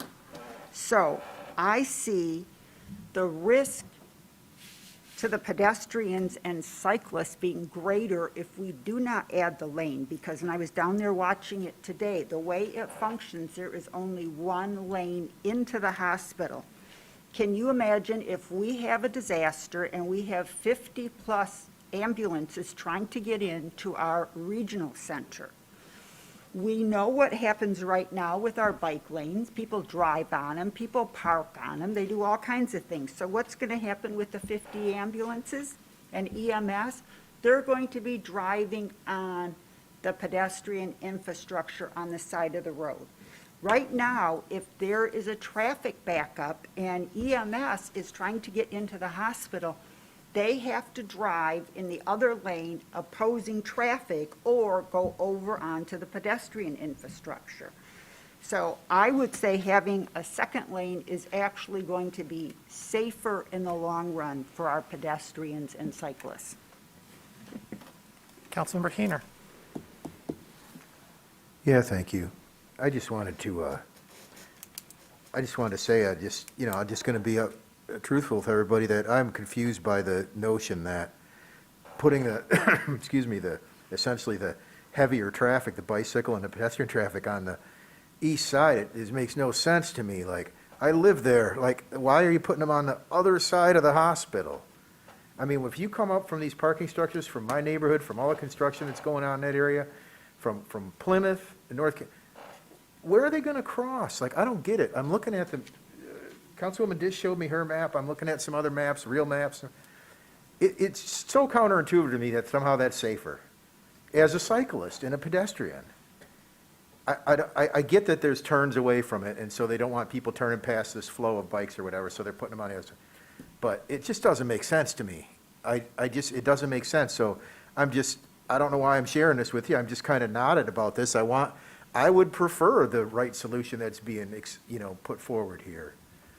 We're hearing that it's not going to happen. If I could move to get 500 grand to the city to pony up another 500,000 to do it properly, I would. I mean, if it's about the money, man, we spend 500,000 like on nothing. If that's the difference here, why can't we do that? I mean, is there a way that we can just say, look, we get it, like, Mr. Raines set his budget and that's it. Why can't we foot the bill? Surely we have that money somewhere. To build a 50-year bridge properly, it's crazy if we don't. And I don't know if voting for this is going to get it. Clearly this, I don't think this is the path to that, and I think it's the right idea, but I don't know if it's the path to that. But the path to it is say, hey, look, let's kick up another 500,000 and get this bridge built properly. Because I hate doing stuff wrong the first time. I just hate it. That's why I'm so upset about TC1. So I just don't know what to say. I don't know how to form that resolution, or if somebody could, I'm out of time, I'm sure, if somebody else could pick up this ball and run with it. Let's just do this right the first time, please. Councilmember Iyer. Thank you. I didn't think you saw me over here. I'm sorry. Thank you, Councilmember Hayner, for verbalizing, and you know the bridge probably better than most of us. So for verbalizing what Councilmember Briggs was indicating, that this makes no sense. And I stand behind what I said previously, even though Mr. Rain did not agree, this makes the situation more dangerous for certain users of the road, of which there are many. So, I mean, a vote against this amendment is a vote to make the situation more dangerous. And I really don't understand what's going on either. We've got a council table full of people who talk about pedestrian safety, who talk about bike safety, who talk about A20 goals, who talk about Vision Zero goals. Well, let's put our votes where our talk is. This is not the end of the story with U of M either. Mr. Rain is doing what he has been instructed to do, which is to hold the line. We can hold the line too. We've got the upper hand here. So let's use it. Let's use it for the safety of our citizens.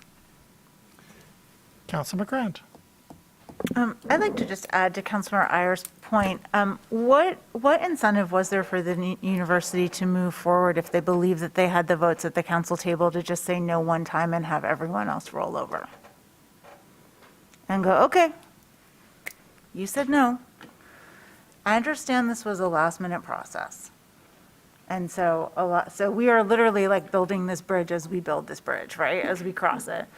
And so this is somewhat uncharted territory, but again, what is their incentive if they just say no one time and we go, okay, no, sorry, university, you do whatever you want. We don't care about our goals for pedestrian safety. We don't care about what their transportation commission says, and we don't care about what we're hearing from the community. Where are our values here?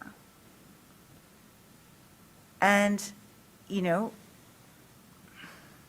I understand that there's risk involved, but we're supposed to be voting our values. We're supposed to be trying to, you know, get the university to align with what we're saying. And part of this narrative that I'm hearing is that, oh, well, we can't go against what staff is saying. What I'm hearing from staff is that they're fairly agnostic either way to widening, or they're not against widening, because I think they can see some advantages. They're also not opposed to just going forward with a straight rehabilitation. So to put this back on staff, I think is unfair. And that agnosticism really means that it is up to us to try to push forward with a policy decision. You know, Councilmember Briggs has tried, as we build this bridge, to come up with some sort of compromise solution. And I'm of the firm belief that if you don't ask, you don't get.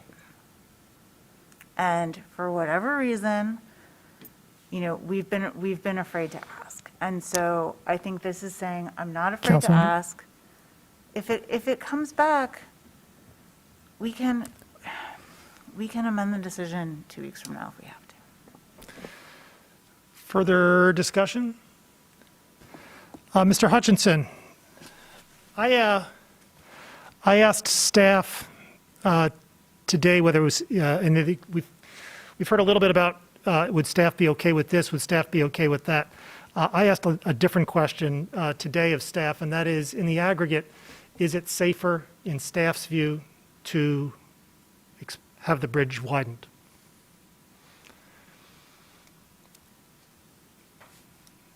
And the answer that I received was yes. Is that correct?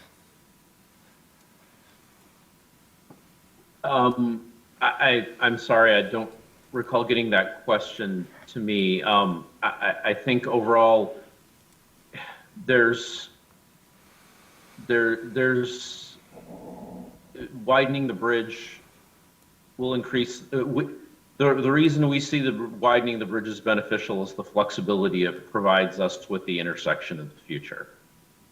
And that's primarily our reason for supporting it. Thank you. For my part, you know, this is an imperfect situation, and I don't think it's accurate to say that either decision is an easy one. I have spent a fair bit of time at the table over the years talking about and supporting lane reductions and pedestrian safety and separated bike lanes, et cetera. And this is our default always, and implementing that, I should say, throughout the city. And it is our default always because in the aggregate, it promotes safety. And if, by way of example, the university were looking to us for an expansion of the stadium bridges next to the stadium to get people in and out of the big house, or whether there was some apartment building up the way that looked for additional points of egress beyond what they have now by these bridges, the answer would be no way. But in this case, in my view, we have a hospital system, as it points out, a regional hospital system, a trauma center that is an undeniable public good, a good institution of incredible complexity in a variety of ways. And we have a hospital system that requests a deviation from our default. And that deviation, in my view, is premised upon the hospital system's assertion from their experts that the safety and efficacy of the hospital system, a profound public good, both now and with this anticipated growth, will be advanced by that deviation. In my view, the hospital system is complex with atypical needs, and the professionals that have been tasked with ensuring its safe operation tell us this change is a condition for improving safety in the area now and in the future. I think that that is a view that is consistent with the promotion of safety, as I think is our common goal. Further discussion? Roll call vote, please, on the amendment, starting with me.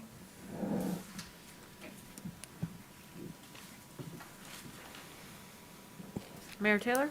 On the amendment, no. Councilmember Iyer? Yes. Councilmember Nelson? No. Councilmember Briggs? Yes. Councilmember Ramawi? No. Councilmember Hayner? Yes. Councilmember Dish? No. Councilmember Griswold? No. Councilmember Song? Yes.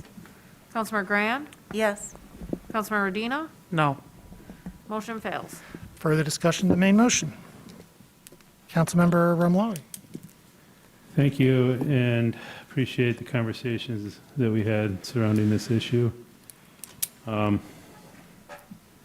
Really, we heard many different perspectives and points, and people voting much differently on this than many things that we've seen in prior. It's a testament to the difficult nature of this particular vote. I want to say thanks to everybody involved, including the Transportation Commission, all the advocates in our community, to pressure us and to pressure the university in addressing public safety as we rebuild our infrastructure. I just, hopefully we can continue working with the university, working in good faith, working with common understanding, common interest, and respect, and in developing other plans and other infrastructure. I think the university heard it loud and clear here, that they're not going to get a free pass. They're going to be challenged. They're going to be tested.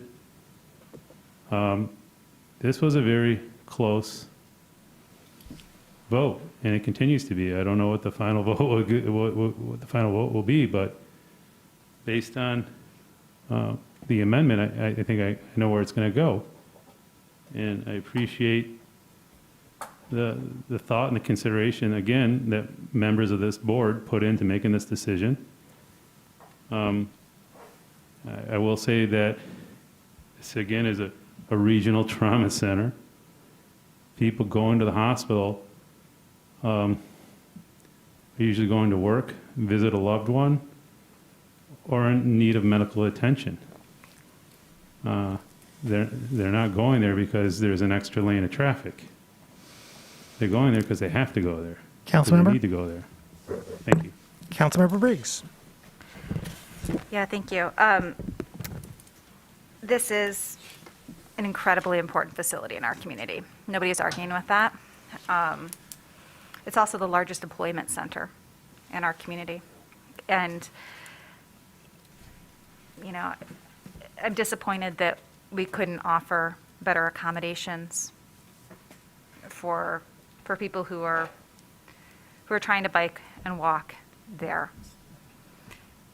It was quite possible and was within the realm tonight to do that. You know, what we approved is a 14.5 path on the other side of the bridge for the length of the bridge. I would like to remind folks that that doesn't exist on either side of that.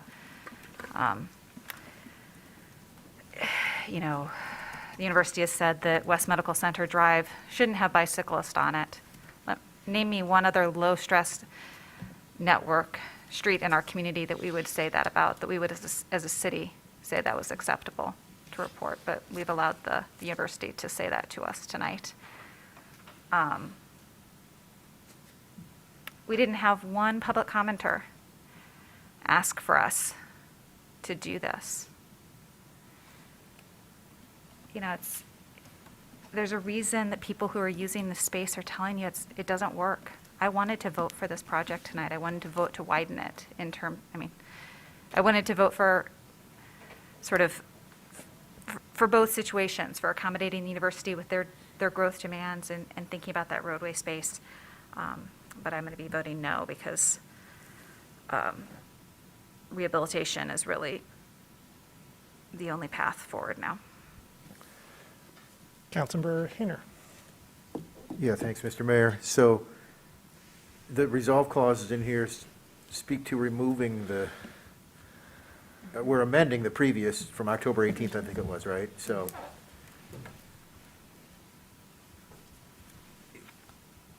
this is there a material change is going to be made to that resolution of the 18th? We take these out, we're saying, hey, we've given up on this idea? So that doesn't seem right. So, yeah, that's just, I mean, if we leave it in there and it doesn't make a material difference to the ongoing negotiations and dealings with the university it seems like leaving it in there would be even better. Say, look, we really felt this way about it, and we still do, and I don't know how the engineering staff and everybody's gonna work it out, but I'm gonna vote this one down, and hopefully we can come back at it and say, look, we've identified clearly at this table from a policy perspective what we want, and you know, maybe it costs us a little more, maybe it doesn't, maybe we get it back in the future. You know, we've got to think big. This is a long haul here, so I'm going to vote no to taking that language out tonight, and we'll just leave it as it stands and just let these conversations move forward, and hopefully we can come to some mutually beneficial agreement, because that's kind of what it's all about here. I mean, we're planning for the future here, so if it costs us a little, I'm not afraid to say it, if it costs us a little to get what we want out of this and the university's still in, I think that's a compromise we can come to, and I think we'll get it back in the future. Further discussion? I'm sorry, I have Iyer. Okay, there's a point that I was not clear on, and Mr. Hutchinson, I wonder if you could answer. It was asked of you whether staff felt that the widening makes, as proposed, makes this safer, and you did not answer yes or no to safer, right? I think your answer was something along the lines of, the reason you support it is because of the intersection, future improvements to the intersection. Is that right? And thank you for allowing me another opportunity to answer that question. As I've thought about it a little bit more now, the widening of the bridge itself, in our opinion, does not either really increase or decrease safety. It allows an opportunity to redistribute some of the width of the paths. It allows us to create that shared use path on one side. But overall, widening the bridge itself, we don't see as a safety detriment. Okay. Depending on how you look at it, there could be some benefits if you see the shared use path on one side as a safety benefit. Is it true, though, as well, that it could make it, if people continue to use the other side, it will make it less safe for them? It means that they will have a slightly narrower space to use. Mm-hmm. Okay. So, and what about the future intersection? What were you getting at with that, by bringing that up? Only that, I mean, we've been talking about the intersection for many years. In order to make future improvements to the capacity at that intersection is the extra lane over the East Medical Center Drive Bridge is necessary for those future future capacity improvements, whatever they may be. Do you mean an additional vehicle lane? It could be. I mean, there's nothing firm on that at this time. So, okay, thank you. Again, that to me, that's just another reason why I'm not going to vote for this. Because now we're talking about not just widening the bridge, but also widening the intersection and presumably the street on the other side, all of which goes against our stated council policy. You know, it's been said by a few people this evening that we need to think about the future, we're planning for the future. And I would imagine, you know, back when LA was doing all their work to expand their freeways, they imagined they were thinking about the future and planning for the future. And what they got was a future full of traffic congestion that was brought on by what we now know as induced demand. This process, since it first came to council, has been really frustrating. The plans that were brought to us last time, I'm sorry, I'll finish up next time. Councilmember Griswold? First, I'd like to thank Larry Deck for his many years of advocacy for that border-to-border trail. That's going to be a significant improvement. For me, this is a very easy decision because I have looked at how that operates and I have factored in the fact that this is a level 1 regional trauma center. And I don't know how it functions right now with only one inbound lane. In fact, it doesn't always when emergency vehicles have to move over into the opposing traffic lane. This process has been horrible. I think we can all agree with that. We need to look at what I recommended and council approved, and then we worked around it, and that is a mobility committee of council members who are working with outside entities. We need people at the council level who can work with MDOT. We have critical needs right now, Washtenaw at South University, Washtenaw at Hill, and we have excellent representatives, Yusuf Rabi and Senator Jeff Irwin, who are always willing to work with us, but I think we need to formalize that process. And I've had a relationship with the University of Michigan for over 10 years, so I've seen this develop, so it hasn't been a surprise. Unfortunately, the way the process is set up right now, the Transportation Commission got involved very late in the process, and that's caused some of these problems. And I don't think they had all of the facts and the total scope of the project. So let's improve the process, and let's also work on feedback loops. We build things and we don't look to see how they operate. And I'll remind everyone again of our bike lanes where we've got delivery trucks, et cetera, endangering cyclists. Thank you. Further discussion? Councilmember Song. So I spent a fair amount of time speaking with ward residents in Ward 2. On the northeast corner, we have a number of folks who are essential workers who worked throughout the pandemic and who bike in. They bike into work because the Blue Pass is not a guarantee for parking. It's a guarantee for hunting for parking. And I thought an interesting comment from a resident was that the request from the university to add this lane is really a byproduct of the university's inability to manage parking well. And that they would prefer not to have to compete for more space as they bike into work. We talked about demand for this being a regional hospital. If we haven't seen, if you keep tabs with the university's COVID response and how they've had to cancel elective surgeries, the hospital has been at full capacity during the pandemic and somehow has managed to figure out how to get emergency vehicles through, patients through.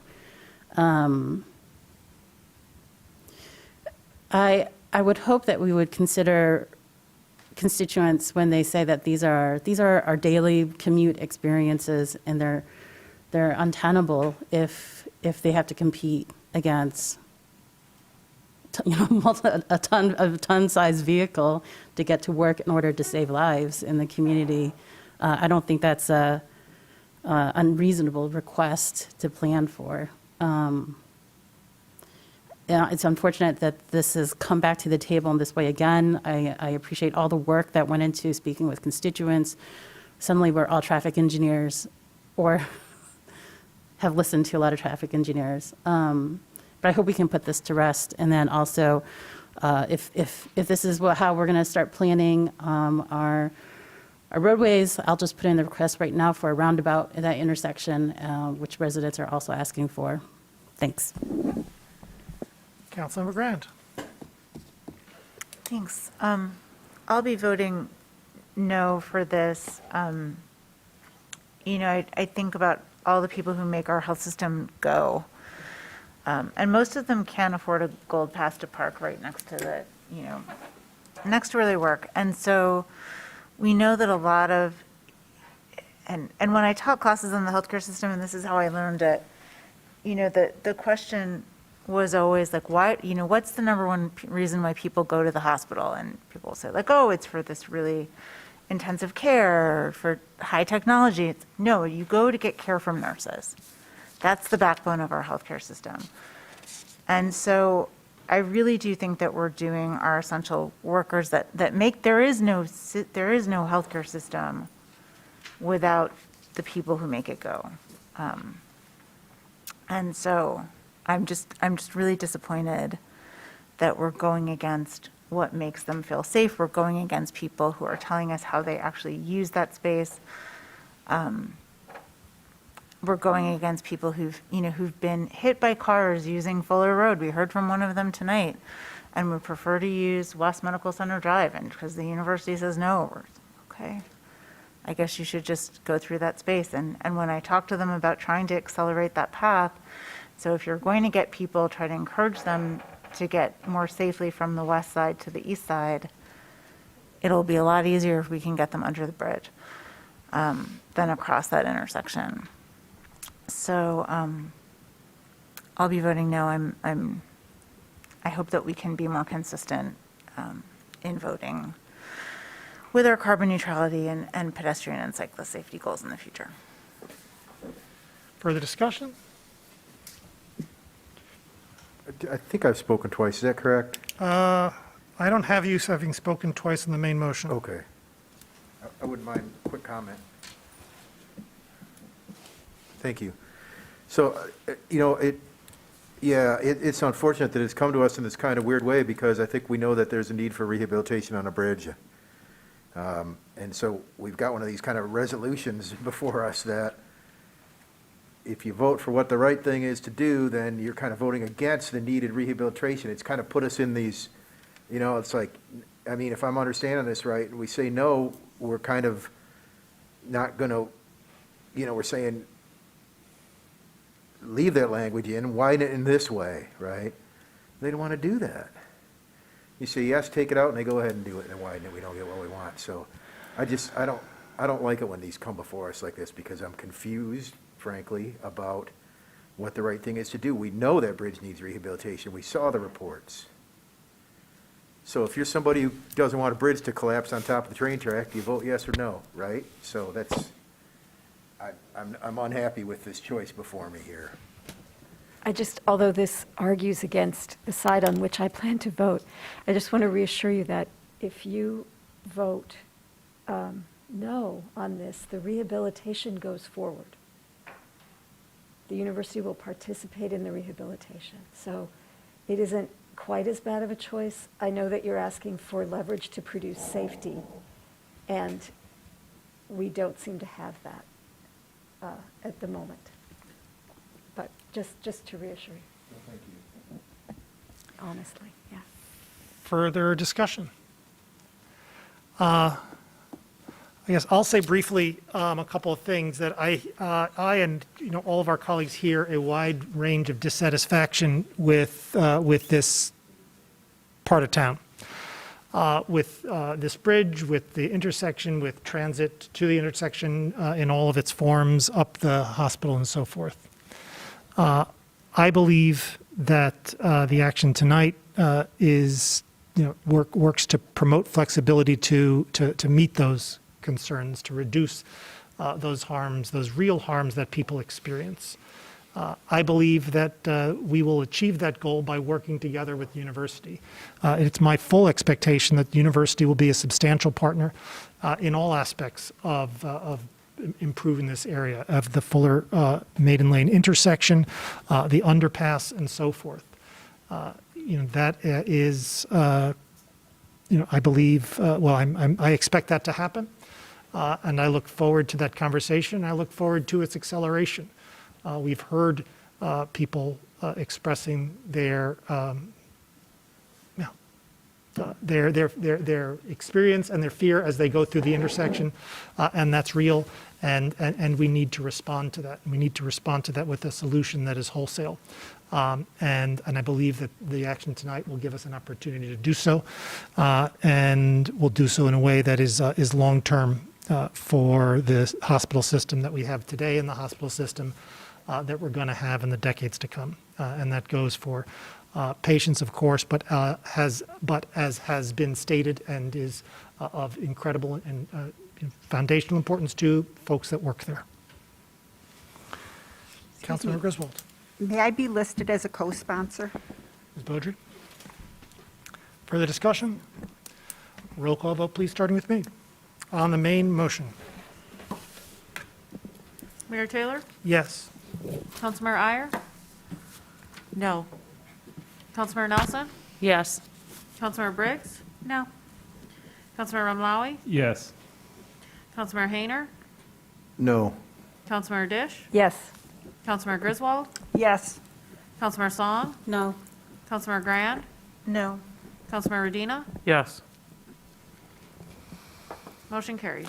DS1, resolution authorizing publication of notice of intent to issue revenue bonds, water supply revenue bonds, the amount of $6,180,000. Moved by Councilmember Dish, second by Councilmember Grand. Discussion?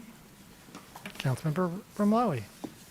Thank you. I was wondering if Marty Pershawn was here to explain the consequences and the motives behind this for those in the public and maybe for some of us here at this table. Thank you. Certainly.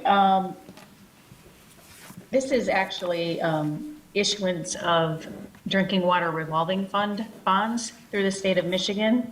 This is actually a good program for the city to be involved in and take advantage of. It allows us not to have to issue the bonds on our own, and it also allows us potential for loan forgiveness. Therefore, the city would get ultimately free money towards the project.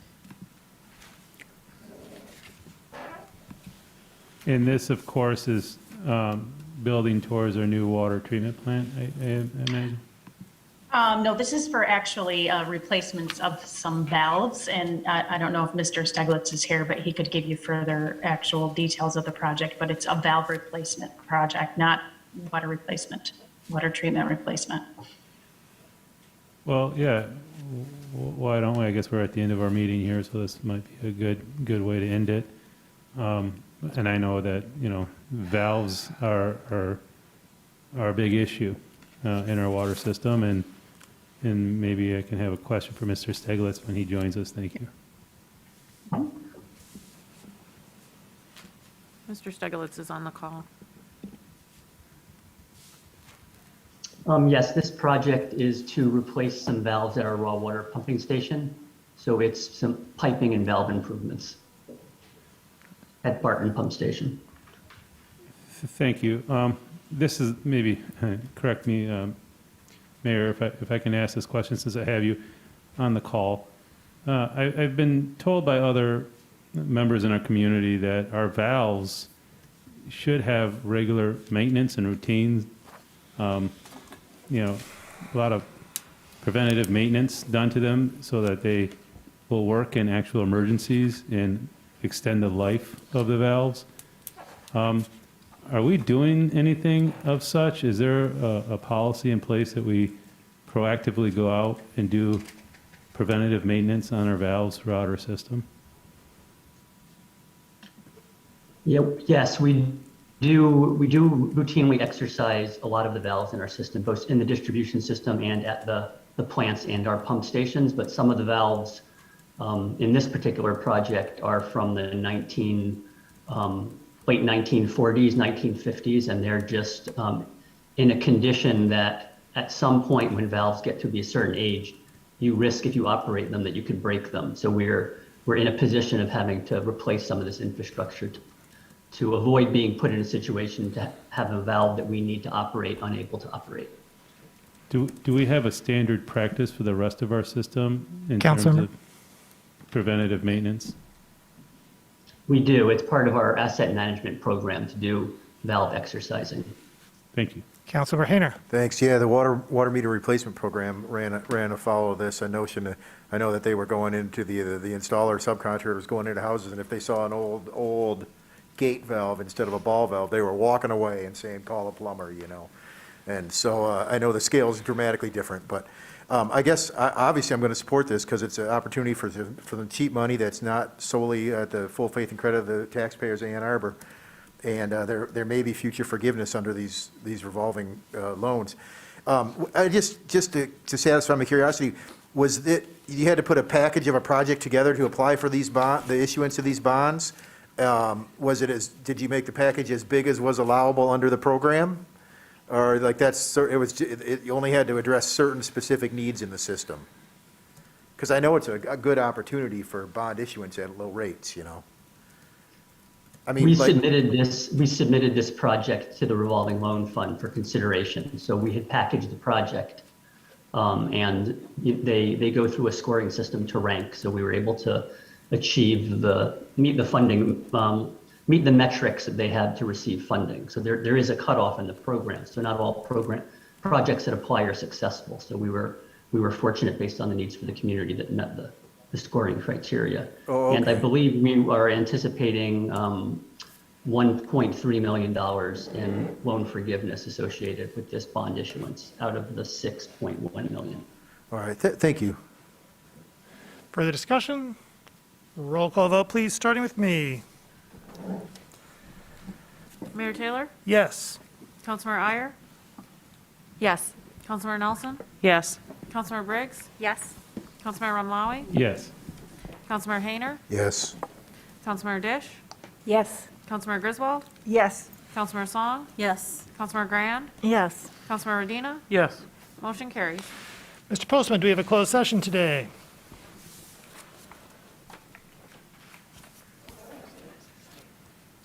Excuse me, Mayor. We do not have a closed session today.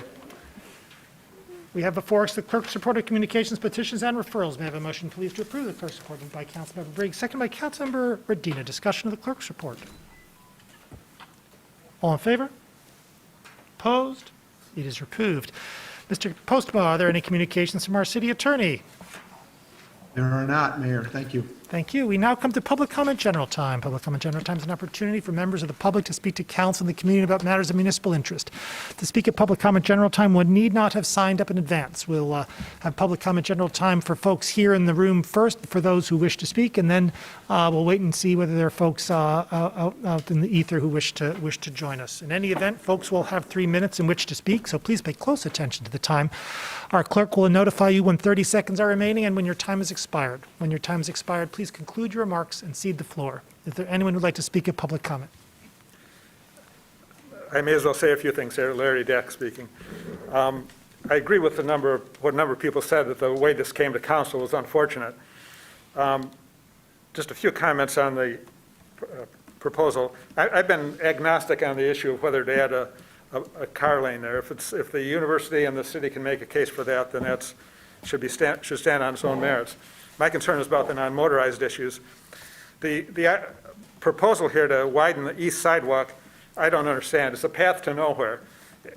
It's not of much use to bicycles. And I don't understand the assertion that it would be unsafe to widen the west sidewalk. I mean, it makes no sense. If we have hundreds of thousands of bicyclists biking between the campuses using West Medical, and they're going to be using that west sidewalk, narrowing it to 8 feet is going to be unsafe for everybody. So that makes no sense. I think that what Councilmember Hayner said is correct about how this should really be formulated.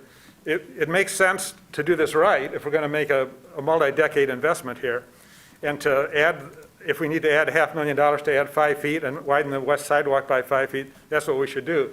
If the university is unwilling to come up with some money for that to serve their own staff and students, I don't understand that, especially in view of their carbon neutrality plan. But if they can't do it, maybe the city can, maybe there's some grant funding from somewhere to do it. But we should do this bridge right rather than not doing it right, than making a long-term mistake here. So I'd say somebody should come up with that extra money to do this right and widen the west sidewalk by at least 5 feet, and that might allow a little extra room on the east sidewalk, but where it's not as important. And then, bikers and walkers can be accommodated more safely. We can get a campus-to-campus bikeway that works, that's safe. We can further everybody's goals to work towards carbon neutrality. We ought to try to do this right, I think. Thank you.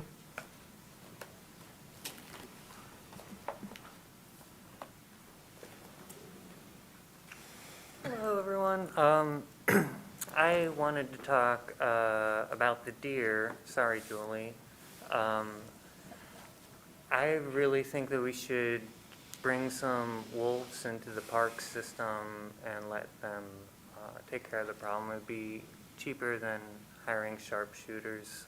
We already do this with goats in some of the parks, and we've seen some success with it. So I just think that bringing wolves in to take care of the deer problem.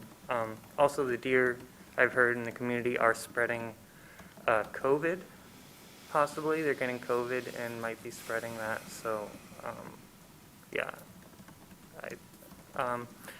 Just as another alternative thing for the deer.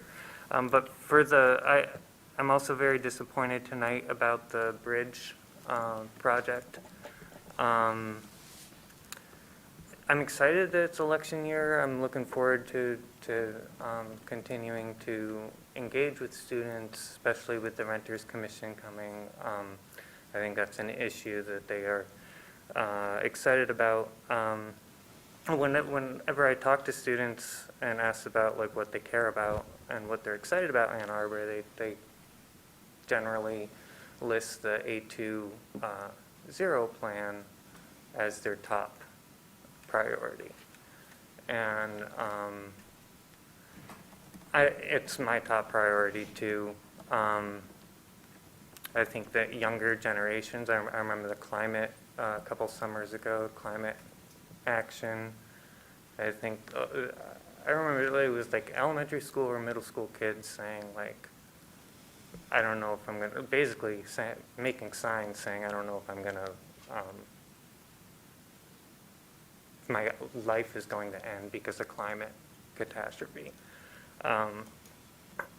And students have been, on all 3 campuses of U of M, have been, holding the university accountable for their investment in fossil fuels and all that.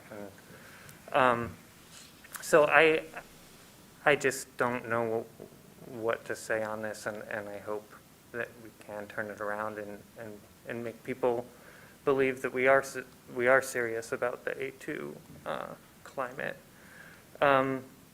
And then I would encourage everybody, if you don't read the Michigan Daily, to start reading it.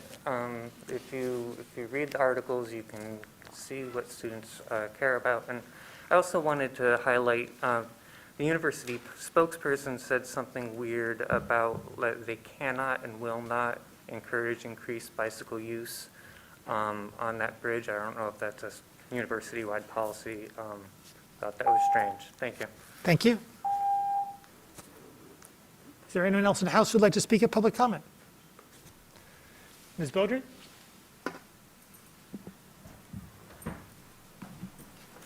Adam Jaskowitz, do you have a comment? Hi, this is Adam Jaskevich in the 4th Ward. I'd just like to express my disappointment in your vote in favor of widening the East Medical Center bridge for cars. I don't think that narrowing the sidewalk on one side of the bridge is an acceptable way of increasing safety for bicycles and pedestrians. It just doesn't make any sense to me. If most bicyclists are using West Medical Center Drive to get through the area, then it doesn't make sense to try to encourage them to go around the other side. That's not the way that they're going to get to their destination. I'm just disappointed in this whole thing. It seems like it followed a kind of a convoluted process, and there was, it just felt like the input from transportation, our experts on Transportation Commission, and people in the community who actually use this route to get where they need to go were not taken into account. So thank you for your time. I'm just disappointed. Thank you. Thank you.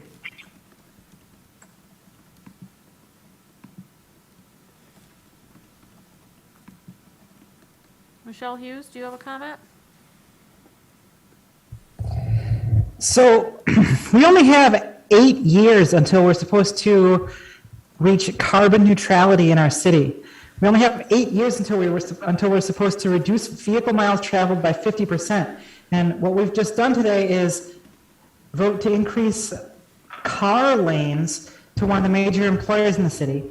And that does not, it tells me that you guys don't have the proper sense of urgency about this.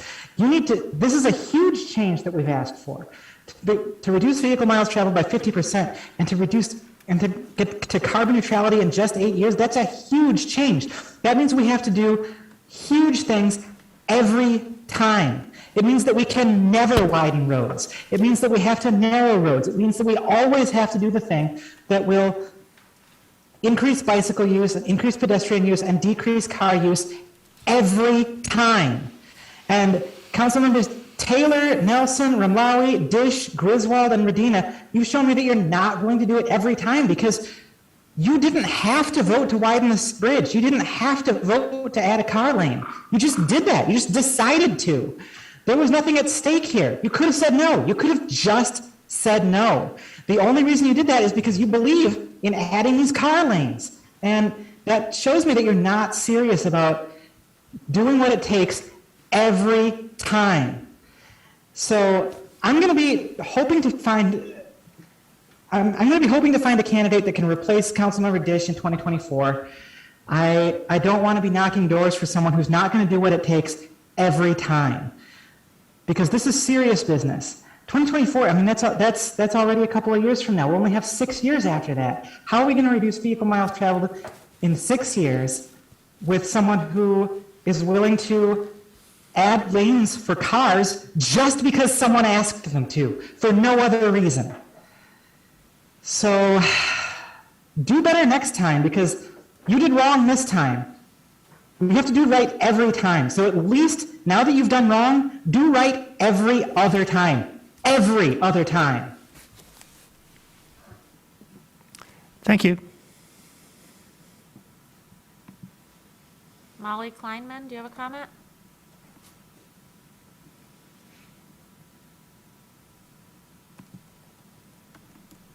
Molly Kleinman, do you have a comment?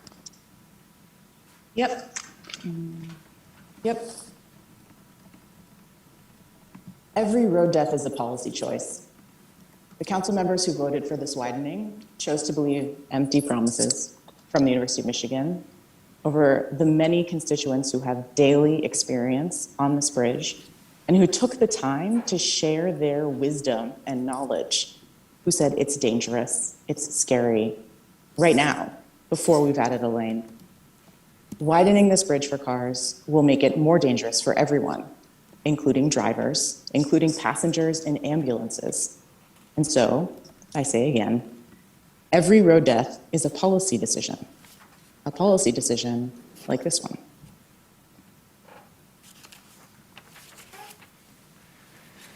Thank you. Caller with the phone number ending in 534, do you have a comment? Press *6 to unmute your phone. Hello again, this is Tom Stallberg calling from Lower Town. I want the opportunity to correct an error in what I said earlier about DC3 and about 68 parcels that were privately owned. I did omit the fact that some of those parcels were owned by the University of Michigan. I apologize for that error. I did find it interesting that both the memo and some of the things that a couple council members said seem to make some assumptions or attribution of motivation to the gathering of information. And that was that the information, if gathered, would be used to make to discriminate in making decisions. That's interesting and not necessarily the conclusion I might have come to. You all have some information. You're going to be making a decision based on whatever information you have. We, the public, we don't know what you know. If we all had this information, then we'd all be on level footing. We'd know what you know, regardless of who you are. Each council member would know the same amount of information, and the public would know that information too. So when the vote comes up, I don't see that it insinuates in any way that that information mandates discrimination, but it would be everybody's on equal footing about what we know and what we don't know. So providing that information to the public helps reduce any appearance of impropriety, and I don't see where it's discriminatory. It's facts. So also as a longtime proponent of transit-oriented development, and I've spoken at Planning Commission, City Council for years on it, what we got was poor process and poor outcome. And I would have started at the same area, the South State Street area, as a place to start it too. And I wanted transit-oriented development, but I don't think what we got does the job, and I'm disappointed. But again, that's water under the bridge in one way, but in another way it's not, as some council members pointed out. We have the ability to learn from our mistakes, to move forward. We are going to move this to other quarters, and it is important to examine what went wrong and what we're not getting. And part of that analysis is understanding the 30 value of a seconds. piece of property today, first week of February, and let's say 2 months from now, when TC1 passes, what is the value of that same parcel? Not with development, just the raw value, how much each parcel goes up in value when we do a mass rezoning, city-initiated. That's very important. City-initiated mass rezoning, that the city is causing those properties to be worth more in just a month or two from now. And we need to take responsibility for that and know that when we move forward, making future decisions with other transit corridors. Thank you.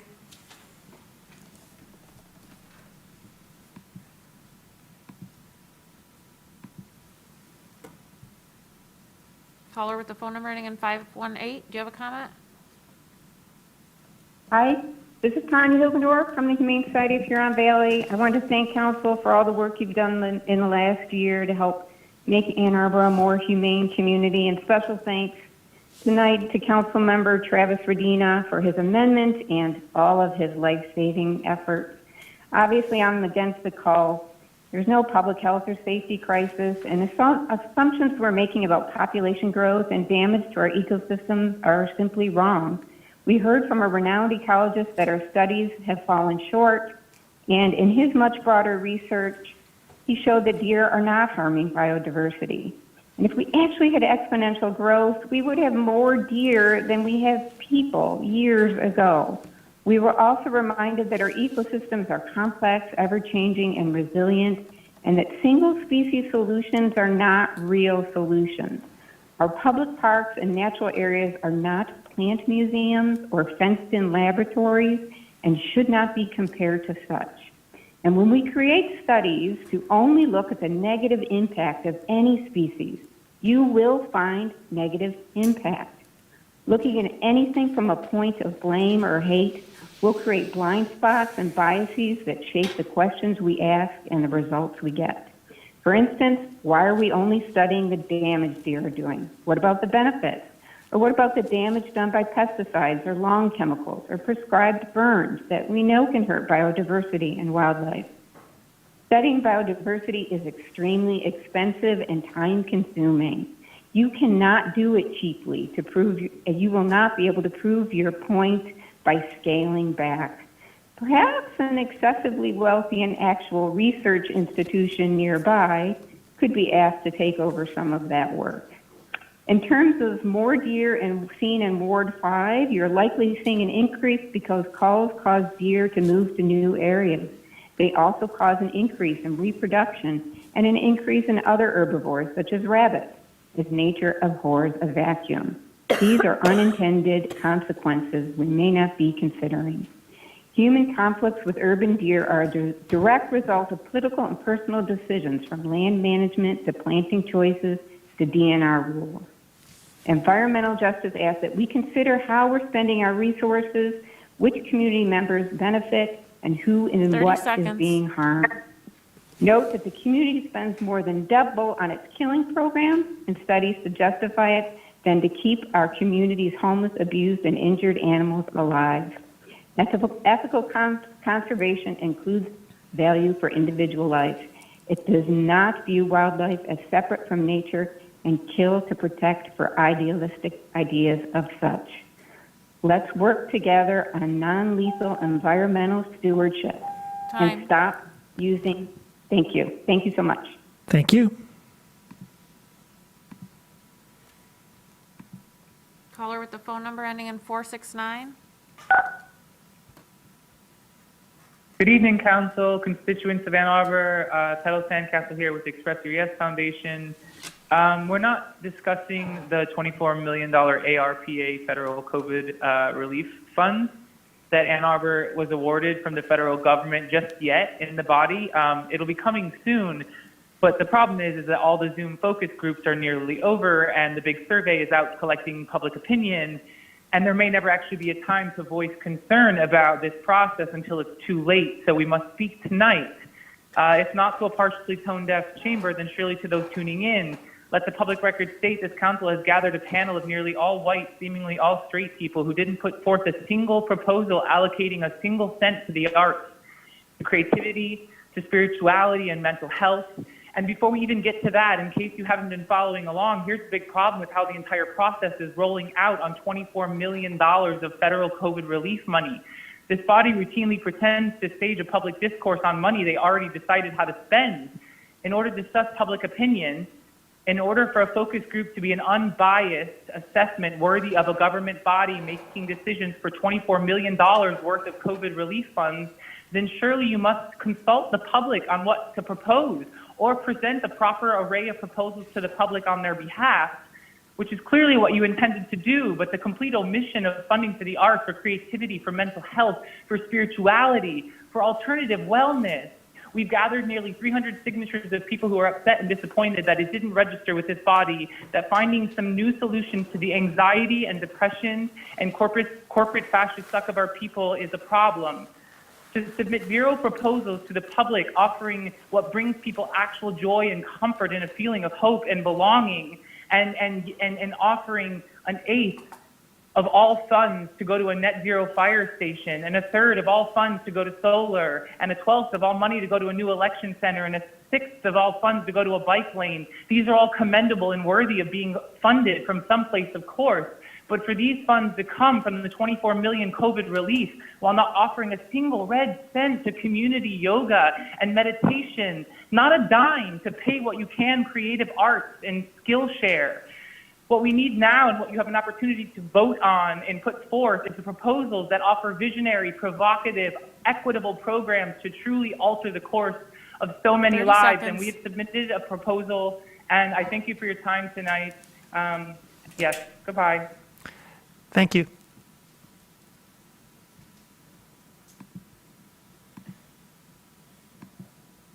Caller with the phone number ending in 556. Press *6 to unmute yourself. Caller 556. Hi, Ralph McKee from the 5th Ward. I wanted to respond to some things that Councilmember Radina and Iyer said about the Salvatore report issue. I spent the equivalent of several days of work analyzing that report, looking at directly relevant contract documents available under FOIA, and pointing out errors, which I think most objective lawyers analyzing the report would agree were errors. I spent a lot of years in my career analyzing that kind of report and writing briefs about them. I think the critique that I provided to you was pretty thorough and professional. I described some of the errors in detail for you, each of you, 3 times at meetings verbally. Neither of you have addressed any of the specific points I have raised. Neither has anyone else. Unless and until you eventually respond on the substance in a way that shows you're right on any of those points, I'm going to stand by my critique. And given your utter failure to respond to the substance on even one point, your description of my critique as baseless insinuations, wrong, uninformed, and embarrassing is not only insulting but mind-boggling. Even in the white-hot, high-stakes litigation I've been involved in, people who throw insults usually only do it if they can find significant problems with the analysis. And there you have a judge that makes you back up your attacks. You didn't do that. You can't do that because the points raised, many of them are very solid points. If you think insulting residents who provide detailed professional critiques is appropriate, I guess I'll just recognize a continued total decline in the civility of this body. This is disappointing, particularly from Ms. Iyer, who has claimed to be a proponent of civility and who has also claimed that in public, if you have public commenters, you should just simply take those public commenters and not attack them. I guess it's okay to swear at you or insult you. That's okay. But heaven forbid you provide a detailed 30 critique seconds. which actually purports to respond to something appropriately. Finally, I don't even know Mr. Crawford. I talked to him a few times. Maybe he said and did something guided by implicit bias. But this report just doesn't support that conclusion. If you're going to continue to trash somebody in public, you really should get your facts and logic straight. Thank you. Good night. Thank you.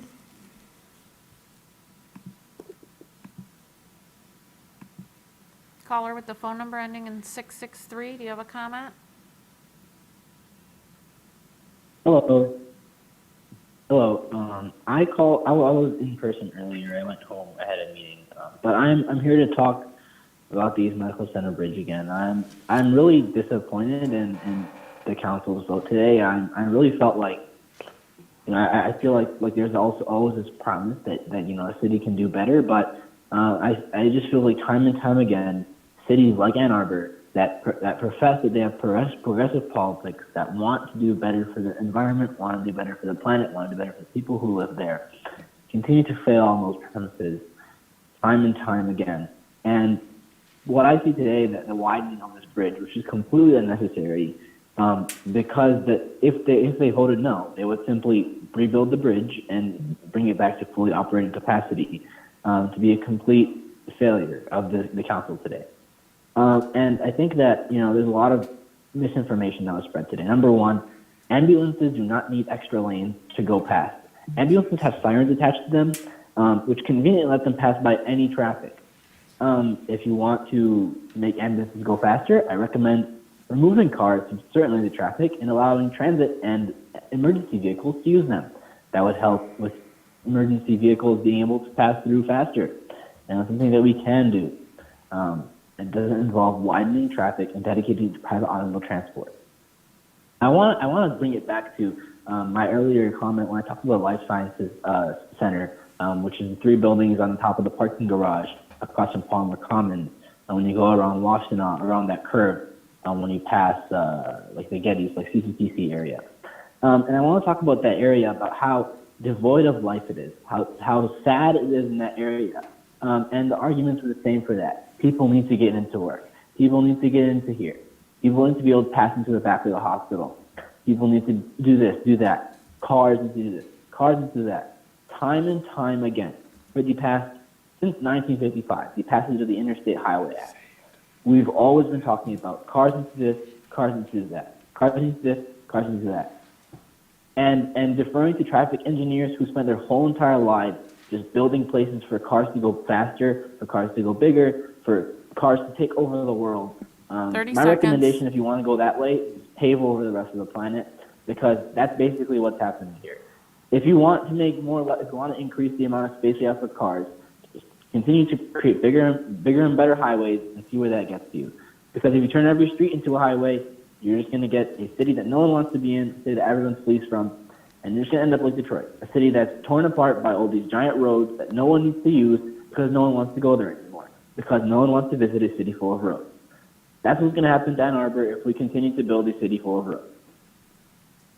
Thank you. Thank you.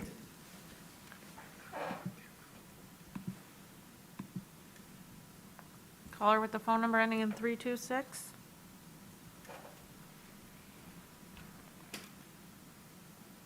Hi, this is Jamin McGarrett from Ward 3, and I'm calling to reflect my disappointment in the vote in regards to the bridge tonight.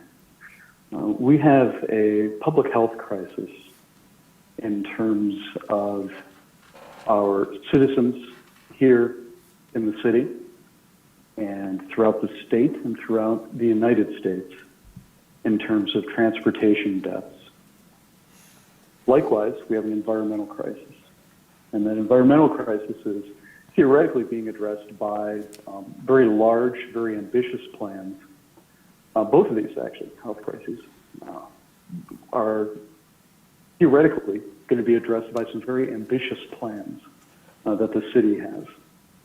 And I think that there was a misstep tonight in terms of reaching towards those goals outlined in those ambitious plans. I'm hoping that when this is all said and done, that there will be some changes, that in some way, somehow, there will be some leverage put to do the right thing in terms of the bridge and follow the suggestions of so many members of the community and the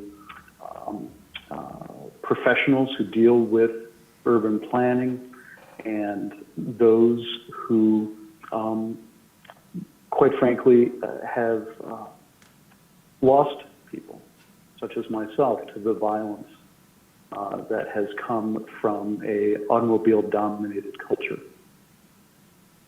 And council, I hope that you reconsider this, or I hope that you work with city staff to away than the plan that was laid out and that you accepted tonight. The plan as it was accepted does not get us towards those larger goals to address these larger health crises. And I very much am thankful for the council members who voted against this for the reasons that they stated. I think that those points are valid.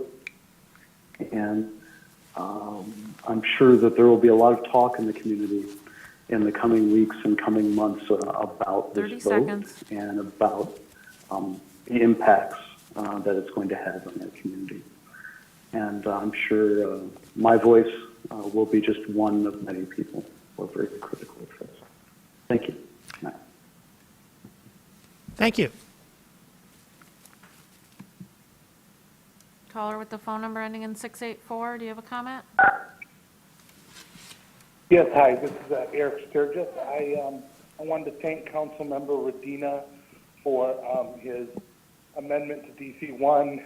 Very good, and I'm glad that it passed. It was the right thing, and the comment on widening the bridge, you know, I saw both sides of it. I guess what was ironic to me is council members who were excited to listen to residents, but when Healthy Streets came up and there were concerns about Swift and Broadway, and residents brought that to their attention, they were ignored.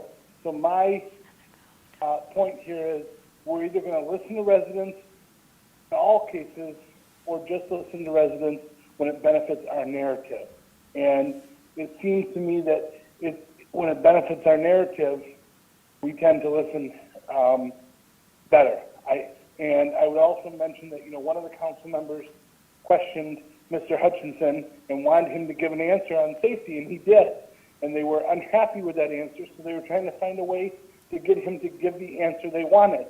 And it shows a pattern and narrative that is not transparent, and that, you know, we are trying to govern based on decisions we want, and then we're really listening to our little echo chamber.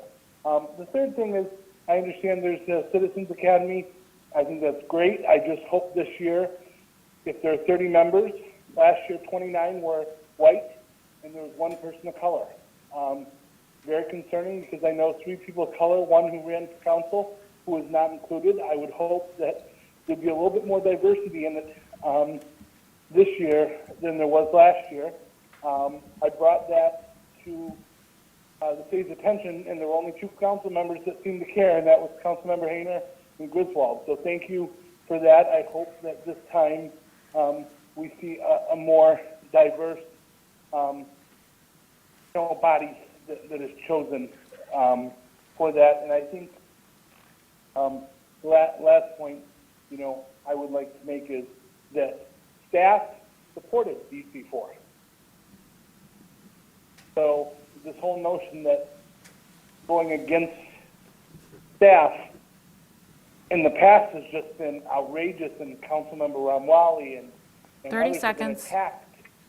They went against what staff said, but here, when staff supports something and a certain group goes against staff, it's okay. So I just wanted to point out the hypocrisy, and I hope that people hear that and reflect. And as the council member says, take a hard look in the mirror and reflect on their behavior. Thank you.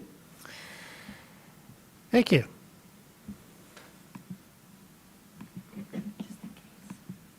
Caller with the phone number ending in 828, do you have a comment?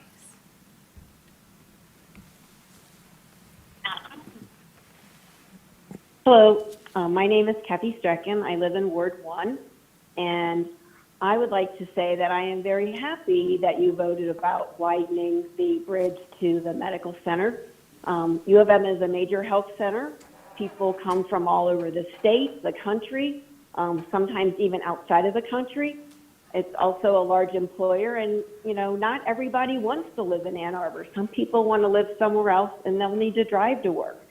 And so I think the traffic that's coming to the hospital is a testament to the extraordinary care that is given, from neonatal in trouble, actually regular birth as well, all the way to the elderly. And so I think that trying to impose our A20 50% car reduction on people who are coming from outside of Ann Arbor is not realistic. I like Councilman Hayner's suggestion about spending the $500,000 to widen the east side, or I guess it's the west side. And I would like to suggest that, have we not done Healthy Streets last year, or if we don't do Healthy Streets this year, that would have been $500,000. Or even though I'm in favor of the deer call, I would be willing to give that up and give up Healthy Streets, and there's your $500,000 to put towards widening the east side and making that safe. So those are my thoughts, and I hope you'll contemplate on that. Thank you. Thank you.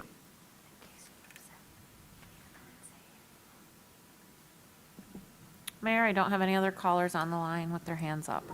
Thank you. Seeing no one, public comment is closed. Are there communications from council? Councilmember Amlawi. Thank you.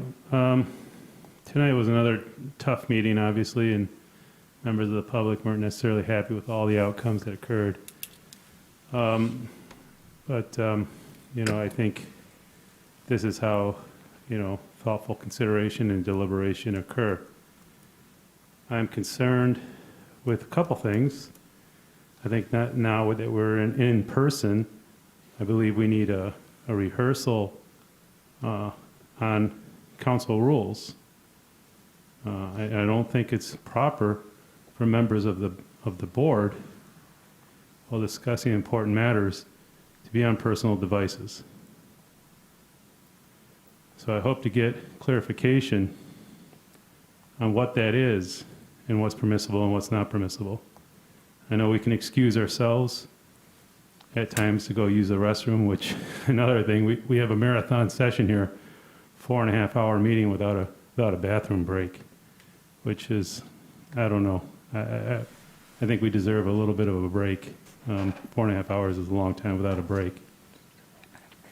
Additionally, I'm concerned about the discourse of attacking members of the public, not just at this body, not just at this table right now, but on social media and everywhere else in electronic forums. There's so much cyberbullying going on. There's so much gaslighting going on. There's so many members of the community who are afraid to come and speak at council meetings, to call in, to even comment because of the cyberbullying by adults, by people who want to profess inclusivity and civility. And Councilmember? I hope that comes to an end soon. Councilmember Griswold. I want to report that the Housing and Human Services Advisory Board is having a meeting on Thursday night at 6:30. It is available by Zoom, and there will be a speaker, maybe a panel, talking about U of M's impact on the local housing market, directly related to the resolution I introduced. So I hope people can either look at it or there will be a recording of it. Also, if you're truly interested in pedestrian safety, what you can do tonight, tomorrow, immediately is report streetlight outages, as well as demand that the illumination at Medical Center Drive and Fuller, at that intersection, it's a huge intersection, that the illumination is brought up to best practice standards. It is not. It is very dark on the southwest corner, and I have reported that before. It's not gotten any traction. So I encourage people to join me. Let's make it happen. Thank you. Councilmember Hayner. Thanks. I'll try and talk fast, be brief. There was quite a bit going on tonight. We saw the dynamic play out between the city and the university, and it's hard to understand exactly what's going on there. We don't really have a formal framework for that. Well, I'm happy to announce that we finally got around to having a meeting of a group of folks, staff and council members, to discuss the pilot program that we passed last year, the pilot subcommittee. And we had a somewhat fruitful conversation about that, and I'm hopeful that we can bring something forward that's going to provide a framework for better understanding between ourselves and the university and also other nonprofits in our community, and how we can best work together to mutually beneficial goals and outcomes, more importantly. oh man, there's just a lot went on tonight. So I'm disappointed about Medical Center Drive because a lot of times what happens is you have these things in there, there's theory and practice, right? And so this notion of putting the bikes on one side or the other just doesn't make sense to me in practice as a cyclist who lived in that neighborhood forever and used to, quite often rode that route. So, the theory and what's in an engineering handbook doesn't always play out on the ground, right? And so I think that's a problem. We have a disconnect in our community over many things. And, one of the things we're going to see in this next 6 months or so is what is our commitment? What are our commitments to these goals? And, it's going to be an interesting time before us, and we do have to take every opportunity that comes before us. Now, one last thing, a lot of things have been going on around here about this ARPA funding, and apparently, it's been clear from the conversations that not everybody's been sitting at that table. And I'm sorry that a big proponent of the arts didn't make it to the call-in list tonight, because I was happy to hear from her and speak to her earlier this week about the need for arts funding. And I don't know what the process is, but I'm going to bring forward a notion to get arts funding as part of this ARPA funding. 10% for the arts is perfectly appropriate. Further communication from council. Councilor Song. If I can just reflect on some positive things happening in the community.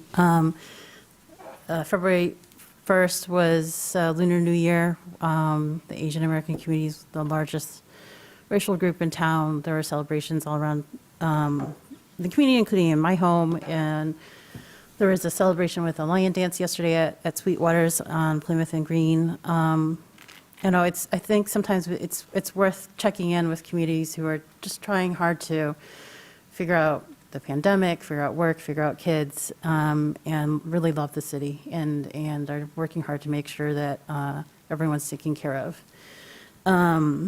Because Lunar New Year is a reflection on the year ahead of us, and it's a year of the tiger. It's supposed to be a year of strength and endurance and fierceness. And it's also Black History Month. So the AADL, I will always be a proponent of this, I encourage all residents to check out the programming.